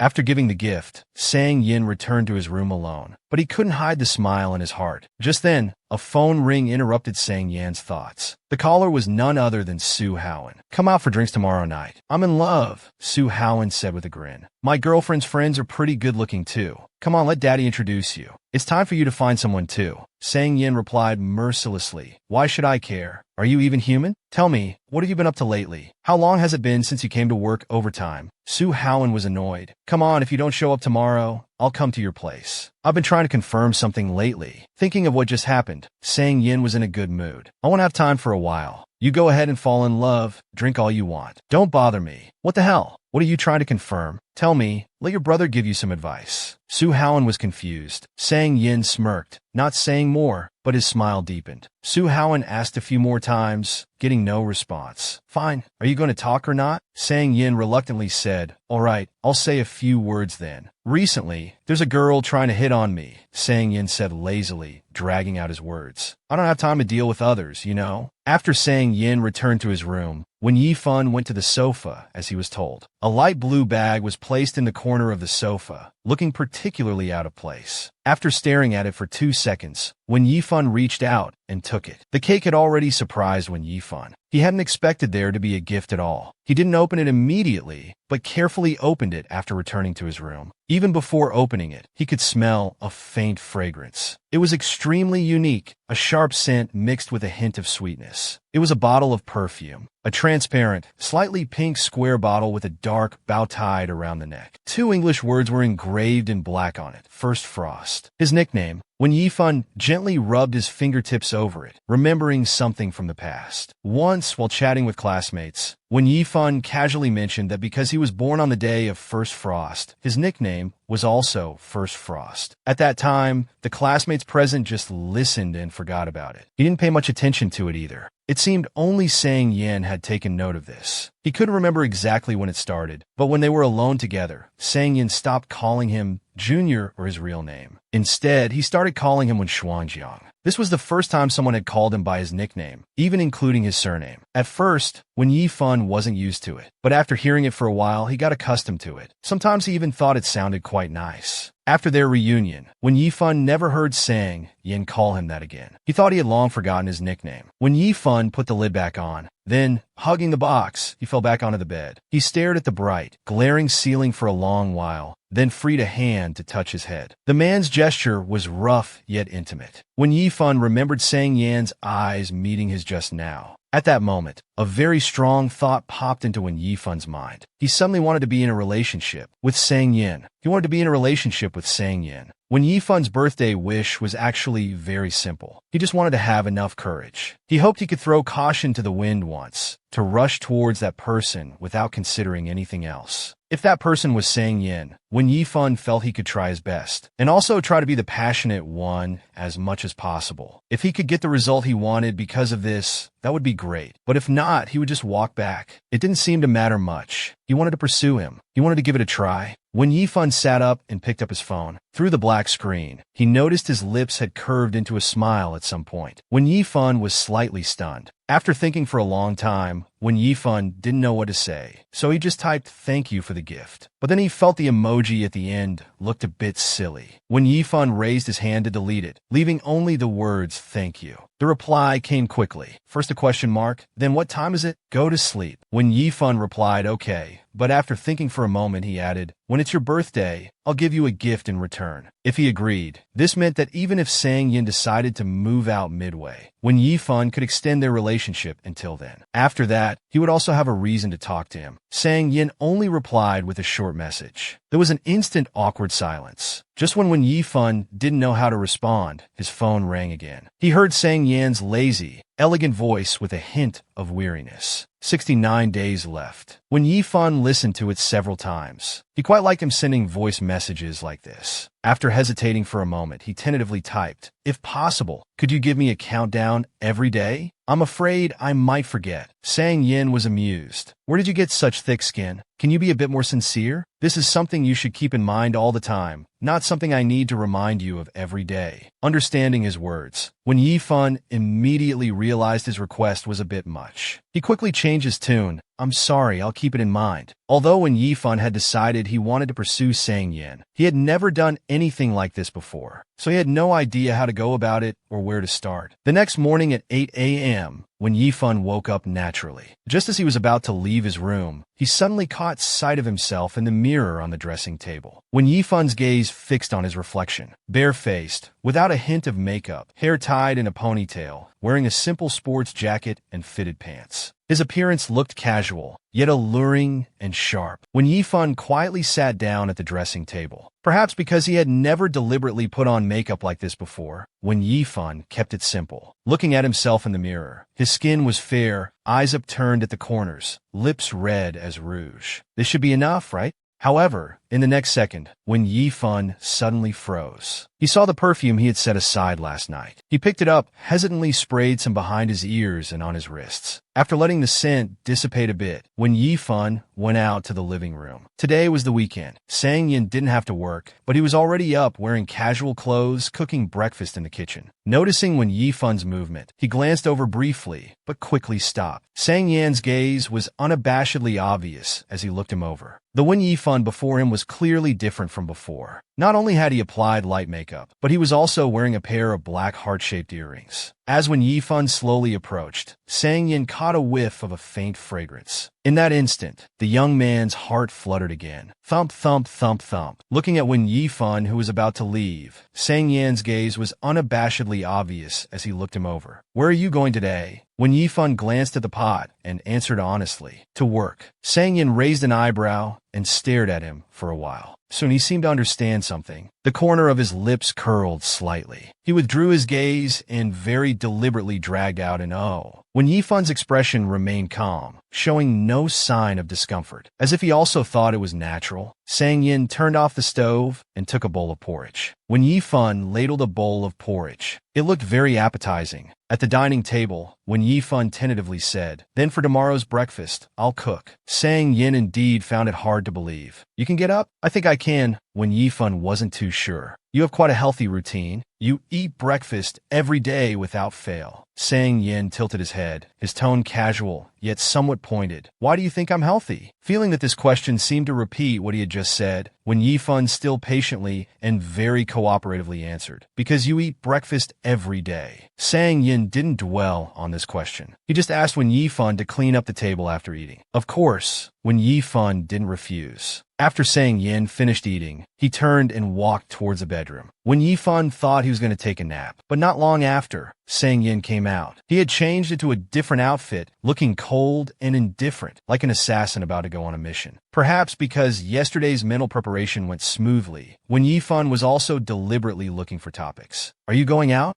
Meeting a friend." Sang Yan's mood was good, making it a bit puzzling. Wen Yifan didn't ask further. Noticing it was about time, he followed Sang Yin to the entrance. As he was putting on his shoes, he took a baseball cap from the coat rack. He put it directly on his head. The moment he put it on, he realized something was off. This didn't seem to be his cap. It was much looser. At the same time, Wen Yifan met Sang Yan's gaze. He first stared at the cap on his head, froze for a few seconds, then his gaze slid down to meet his eyes. At that moment, Sang Yin seemed to have a sense of his scheme succeeding. When Yifan, on the other hand, blushed, feeling a bit embarrassed. He looked towards the coat rack again. Sure enough, he spotted a black cap there. Although he had put on the wrong cap, when Yifan felt somewhat pleased. He paused for a moment, then reached up to take off the cap, with the intention of returning it to its owner, when Yifan tilted his head back and stood on tiptoes. Under Sang Yan's surprised gaze, he hesitantly put the cap back on his head. With his movement, Sang Yan's body instantly bent down, closing the distance between them in an instant. Everything around them blurred. His eyes were pure black, bottomless, with an extreme attractiveness. When Yifan's eyes didn't blink, he could clearly feel his warm breath. There was ambiguity mixed in the air, fermenting uncontrollably, spreading out in threads. Perhaps bewitched, at one moment when Yifan looked away, and as if possessed, raised his hand to smooth the stray hair on his forehead. When their eyes met again, his movement stopped. Then he slowly withdrew his hand and took a small step back. Pretending to be calm, he said, "Your hair was messy. I helped you tidy it up." Sang Yan's Adam's apple bobbed slightly. Before he could speak, when Yifan added, "You're welcome." After another moment of silence, Sang Yin laughed. "So, you're saying I should thank you for this?" When Yifan acted as if he hadn't heard, picked up the keys nearby, and said composedly, "I'm off to work then." But before he could walk out, Sang Yin suddenly stood up straight and reached for the other cap. "Wait!" Then, as if returning the favor, he put it on when Yifan's head. His movement was swift and decisive. Sang Yin stared at his face, leisurely tucking the loose strands of hair on the side of his face behind his ear. Though it was only a matter of seconds, it felt like minutes. Your hair was messy too. His eyes were pure black, bottomless, with an extreme attractiveness. There was ambiguity mixed in the air, fermenting uncontrollably, spreading out in threads. Sang Yin stared at her face, leisurely tucking the loose strands of hair on the side of her face behind her ear. Though it was only a matter of seconds, it felt like minutes. When Yifan came to his senses, his face turning red instantly. Like, "Thank you, Sang Yi." Having achieved his goal, he used the excuse of being bored driving alone to offer to drive when Yifan to work. This time, however, when Yifan didn't refuse. In fact, he was somewhat looking forward to it. On the way, they communicated very little, but it couldn't stop the warming of their feelings. This could be considered a kind of mutual pursuit for both of them. However, when Yifan, who had just walked into the office, was stunned by what he saw on his desk. There was a bottle of strawberry milk on the desk, with a small cake beside it. When Yifan turned to look at Su Tian, "Little Tian, whose is this?" "Who else could it be?" Su Tian said softly. "It's from that little puppy for you.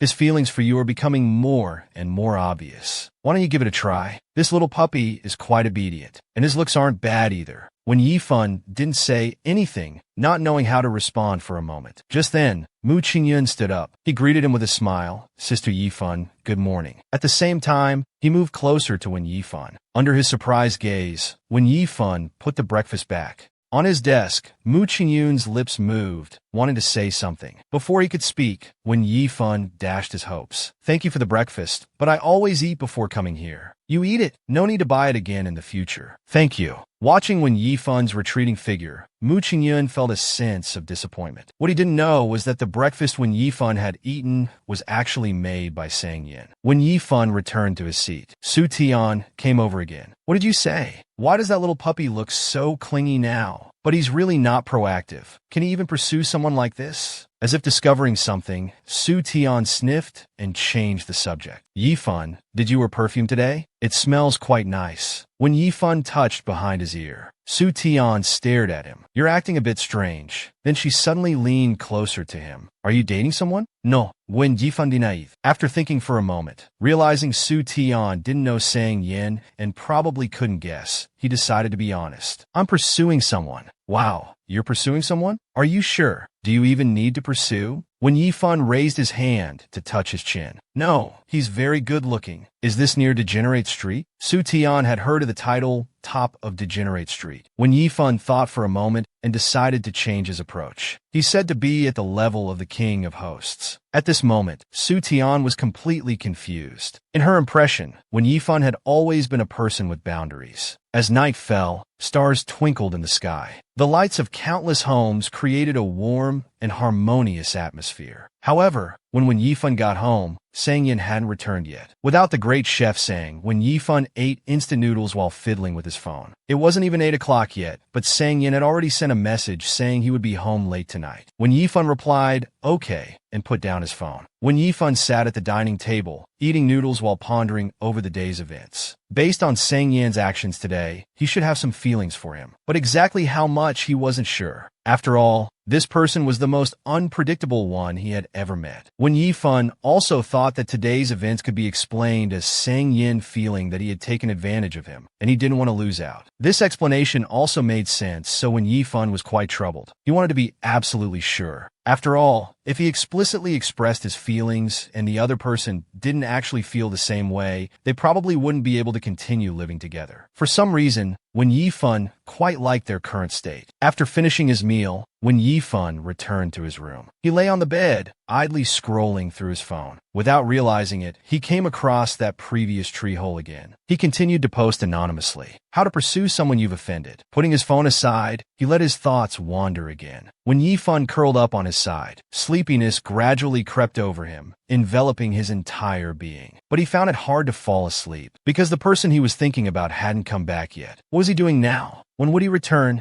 Just as he was about to drift off to sleep, when Yifan heard his phone vibrate. The sound was particularly clear in the quiet room. When Yifan opened his eyes groggily, reached for his phone, and glanced at it casually. It was midnight, just a few minutes past. It was a voice message from Sang Yin. He wondered why Sang Yin would send him a message at this hour. When Yifan, with his eyes half closed, lay on his pillow and casually played the message. 68 days left. When Yifan was startled, suddenly sitting up, he remembered asking Sang Yin to help him count down before. But Sang Yin had refused at the time. Why would he be keeping track for him now? Sang Yin was straightforward, without any pretense. You're too good at fishing in troubled waters. You've said it several times before, but you haven't followed through. If I don't remind you, wouldn't I be the one losing out? Seemingly finding typing too troublesome, Sang Yin sent another voice message. Alright, go to sleep now. When Yifan stared at the phone screen, pondering for a long time. I've cooked for you quite a few times. That should count as repayment. Feeling that it might not be appropriate, when Yifan compromised. After all, he was pursuing him. Then you can see what you want to eat. I'll repay it all. I won't let you lose out. The morning sunlight is always disturbing. When Yifan woke up from his sweet dream, bleary-eyed, he had fallen asleep last night without waiting for Sang Yin's reply. So the first thing he did upon waking was to pick up his phone. Sure enough, there was a message from Sang Yin. When Yifan looked at the message content and was once again shocked by his words. Unbelievable. Your words are quite fresh. I've already taken all the advantages I could. There's no room left for me to lose out. When Yifan's face turned red, Sang Yan's words seemed to make sense. After all, from his perspective, when Yifan had kissed and touched him while sleepwalking, and when awake, he had even threatened him to wear clothes properly, or else he would violate him like a female hooligan. But he had no memory of those things. If he really managed to win Sang Yan's heart in the future and did these things again, would Sang Yan find it lacking in novelty? Manhwa was always a city full of romance and memories, busy yet warm. Not long after starting work, Su Tian came over. Yifan, how's your progress? When Yifan didn't know how to answer for a moment, he just said he was still trying. Su Tian was a bit surprised. It's been a month already. Is the other person stringing you along? When Yifan hurriedly explained, he probably didn't know that when Yifan was pursuing him. For one Yifan, who was clueless about love, he even wondered if he should confess first. Su Tian told him not to rush. He could try chatting with him or approach through shared interests. These words left when Yifan even more confused, not knowing what to do. That night, when Yifan returned to his room early, sitting on the bed, he pondered Su Tian's words. If he were to approach through shared interests, it seemed that gaming was the only option. Thinking of this, when Yifan felt hopeful, he decided to download the game first and study it.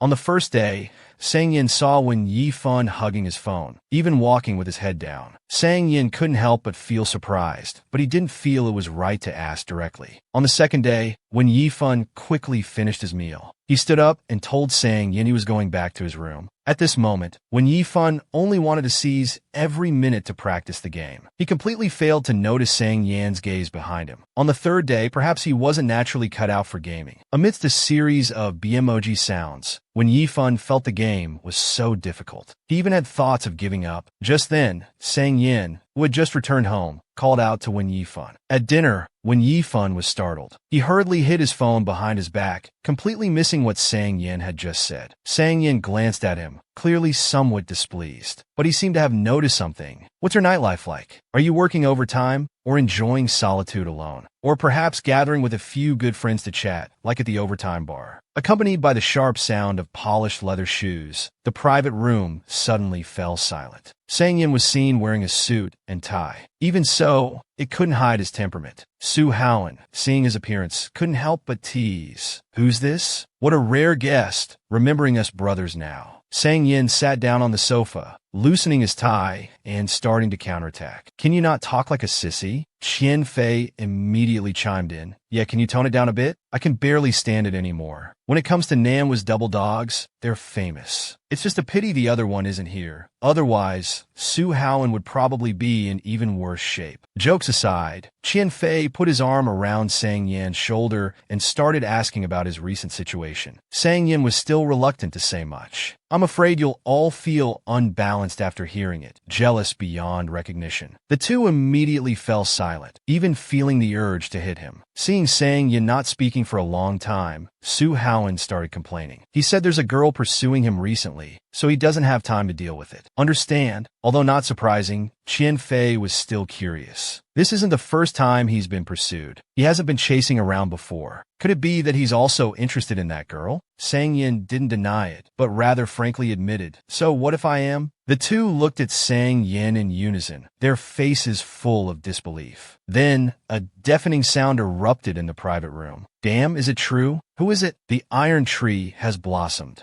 Qian Fei couldn't stand it anymore. You're interested in her, yet you're waiting for the girl to pursue you? Can you not be so stubbornly reserved like a big macho man? Sang Yin scoffed, glancing at him. His tone became increasingly shameless as he started recounting Qian Fei's past. Instantly, the temperature in the private room rose dramatically. Qian Fei was furious. He rolled up his sleeves, ready for a big fight. Might as well go down together. The others, enjoying the show, continued to ask, is it the new intern at your company? Still in school, but quite pretty, right? Hearing this, Su Haoan became agitated. Isn't that about the same age as Sang Ji? So Sang Yin likes someone that much younger. Sang Yin didn't react much, just telling them to watch their words. Seeing Sang Yin's reaction, the others realized they weren't talking about the same person. Then who is it? What exactly are your intentions with her? Sang Yin calmly took a sip of his drink. What intentions? Doesn't she want to seduce me? What can I do? Just wait for her to come and seduce me, I guess. The night always brings some unexpected surprises. When Sang Yin returned home, everything was pitch black. Even when Yifan's room door was tightly shut. Without thinking much, Sang Yin walked straight to the bedroom. Perhaps due to the alcohol, Sang Yin didn't notice anything amiss. However, the next second, he was shocked because someone was lying on his bed, sound asleep, completely unaware of his presence. The bright moonlight poured in, falling on his face that was like exquisite porcelain. His skin was smooth as jade, delicate as silk, and rosy as juice. It glowed with an alluring luster like a rose in early summer. For a moment, Sang Yin was mesmerized. After who knows how long, Sang Yin slowly bent down close to him, muttering softly, afraid to wake him up. What kind of bully are you, occupying both rooms? When Yifan didn't react, which confirmed Sang Yin's thoughts, he simply stopped hiding and spoke his mind. After all, he couldn't hear. When Shuangjiang, could you be any more obvious? Otherwise, I'm not sure either. I used to think, even if not much, you at least had some feelings for me. But later I realized what I want to give you might not be what you want to accept. So this time I must wait. Wait until you're willing to reach out to me. Only then will I put everything back in your hands.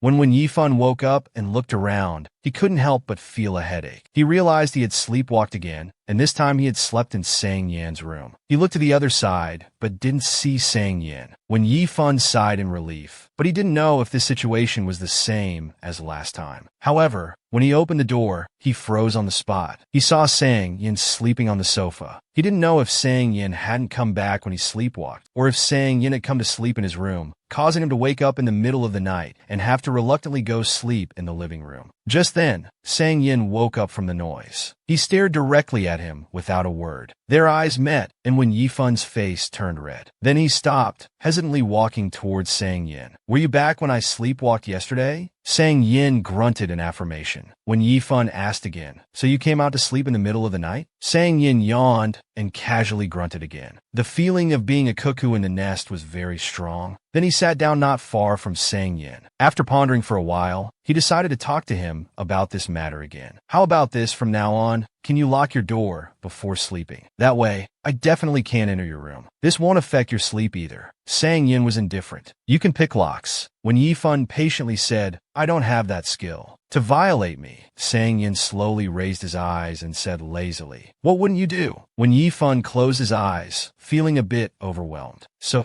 did he really want to violate him when sleepwalking? Had he really done such a thing? When Yifun couldn't quite understand Sang Yin. If such a thing really happened, why didn't he lock the door? Did he have to wait until things reached the most critical point before learning a lesson? To prevent this from happening again, in a flash of inspiration, when Yifun came up with an idea, with a sincere expression, he asked, "If I really violated you, would you be willing to lock the door then?" Hearing this, Sang Yin's brow twitched. The next moment, when Yifun stood up and moved towards Sang Yin, he kept moving until he was only half a meter away from Sang Yin. He remained silent, just watching him with interest. When Yifun had to stop, he waited quietly for a while. Like watching a show, Sang Yin still didn't move, without any resistance, when Yifun didn't move closer either. He calmly gave himself a way out. "Now you should understand. If you don't lock the door, this kind of situation might happen." Sang Yin laughed. "What situation?" When Yifun, having lost the courage to say anything, looked up at the time and changed the subject. "Well, I'll go prepare now." "Going to work?" Sang Yin tilted his head and said lazily, but nothing happened. At this moment, most of the blanket had slipped to the floor, but he showed no intention of picking it up. His expression was arrogant and domineering, looking fearless, as if he didn't take when Yifun's words seriously at all. When Yifun fell silent, not knowing how to respond to his words. Then he bent down to help pick up the blanket. He was holding one corner of the blanket, about to say something, when he suddenly felt the other end being forcefully pulled. He hadn't let go yet and was caught off guard. His body was pulled forward, half falling onto Sang Yin. The safe distance was broken. When Yifun held his breath, instinctively supporting himself on the soft cushion beside Sang Yin. But he couldn't buffer in time. His nose tip touched Sang Yin's jaw, lightly brushing against it. He reflexively raised his head, inadvertently meeting Sang Yin's dark eyes. His breath, along with his entire being, was burning hot. With his beloved sitting on his lap, Sang Yin appeared calm on the surface, but his heart was racing. When Yifun, for some reason, felt his mouth go dry, his cheeks flushed like peach blossoms. Yet he couldn't help but meet Sang Yin's alluring gaze. A moment later, when Yifun came to his senses and instantly pulled away, he simply replied, "I wouldn't dare." Then he hurriedly stood up and walked towards the bedroom without looking back. Next time then, Sang Yin's face suddenly turned red, without any further words. Only after when Yifun entered the bedroom did Sang Yin slowly raise his hand, covering his mouth, afraid he might laugh out loud. Back in his room, when Yifun was breathing heavily, his heart beating rapidly, he belatedly felt somewhat relieved. Fortunately, he had restrained himself. Doing such things to Sang Yin while sober and without any commitment would have been too disrespectful. He couldn't help but recall the intimate scene from earlier, and Sang Yin's words, "Why did you change this time?" In fact, even when Yifun himself didn't know if there would be another chance to change in the future. But thinking carefully, why did Sang Yin suddenly pull the blanket? Was he afraid that when Yifun would not only take over his room, but also occupy his only blanket? Had his image really become like this? The next morning, the sun was shining brightly. Another day of hard work for the working people. Shortly after sitting down, Su Tian came over to ask about the situation. "Yifun, how's your pursuit going?" When Yifun didn't hide anything. "This time I must speed up and ask him out for dinner. But before that, I still have one thing to do." Su Tian looked at him in surprise. "What thing?" When Yifun was very serious. "Improve myself, become better. Try to get the station's top 10 award within 3 years." Reporter Su Tian couldn't help but remind him, "Are you sure in 3 years he won't have found someone else?" When Yifun turned his head and explained in a low voice, "I'm doing these two things simultaneously. I hope to make him feel." When Yifun thought for a moment, then expressed his idea that "I'm a very hard-working person. Even if I'm not good enough now, I'll gradually become better through effort. As night fell, Sang Yin was sitting on the sofa as usual. After much consideration, Wen Yifan decided to make plans with him in advance. If he said he wasn't free, Wen Yifan could still adjust the time accordingly. Wen Yifan slowly sat down on the other side of the sofa, pretending to be there for a drink of water, while secretly glancing in Sang Yan's direction. He was caught looking right away.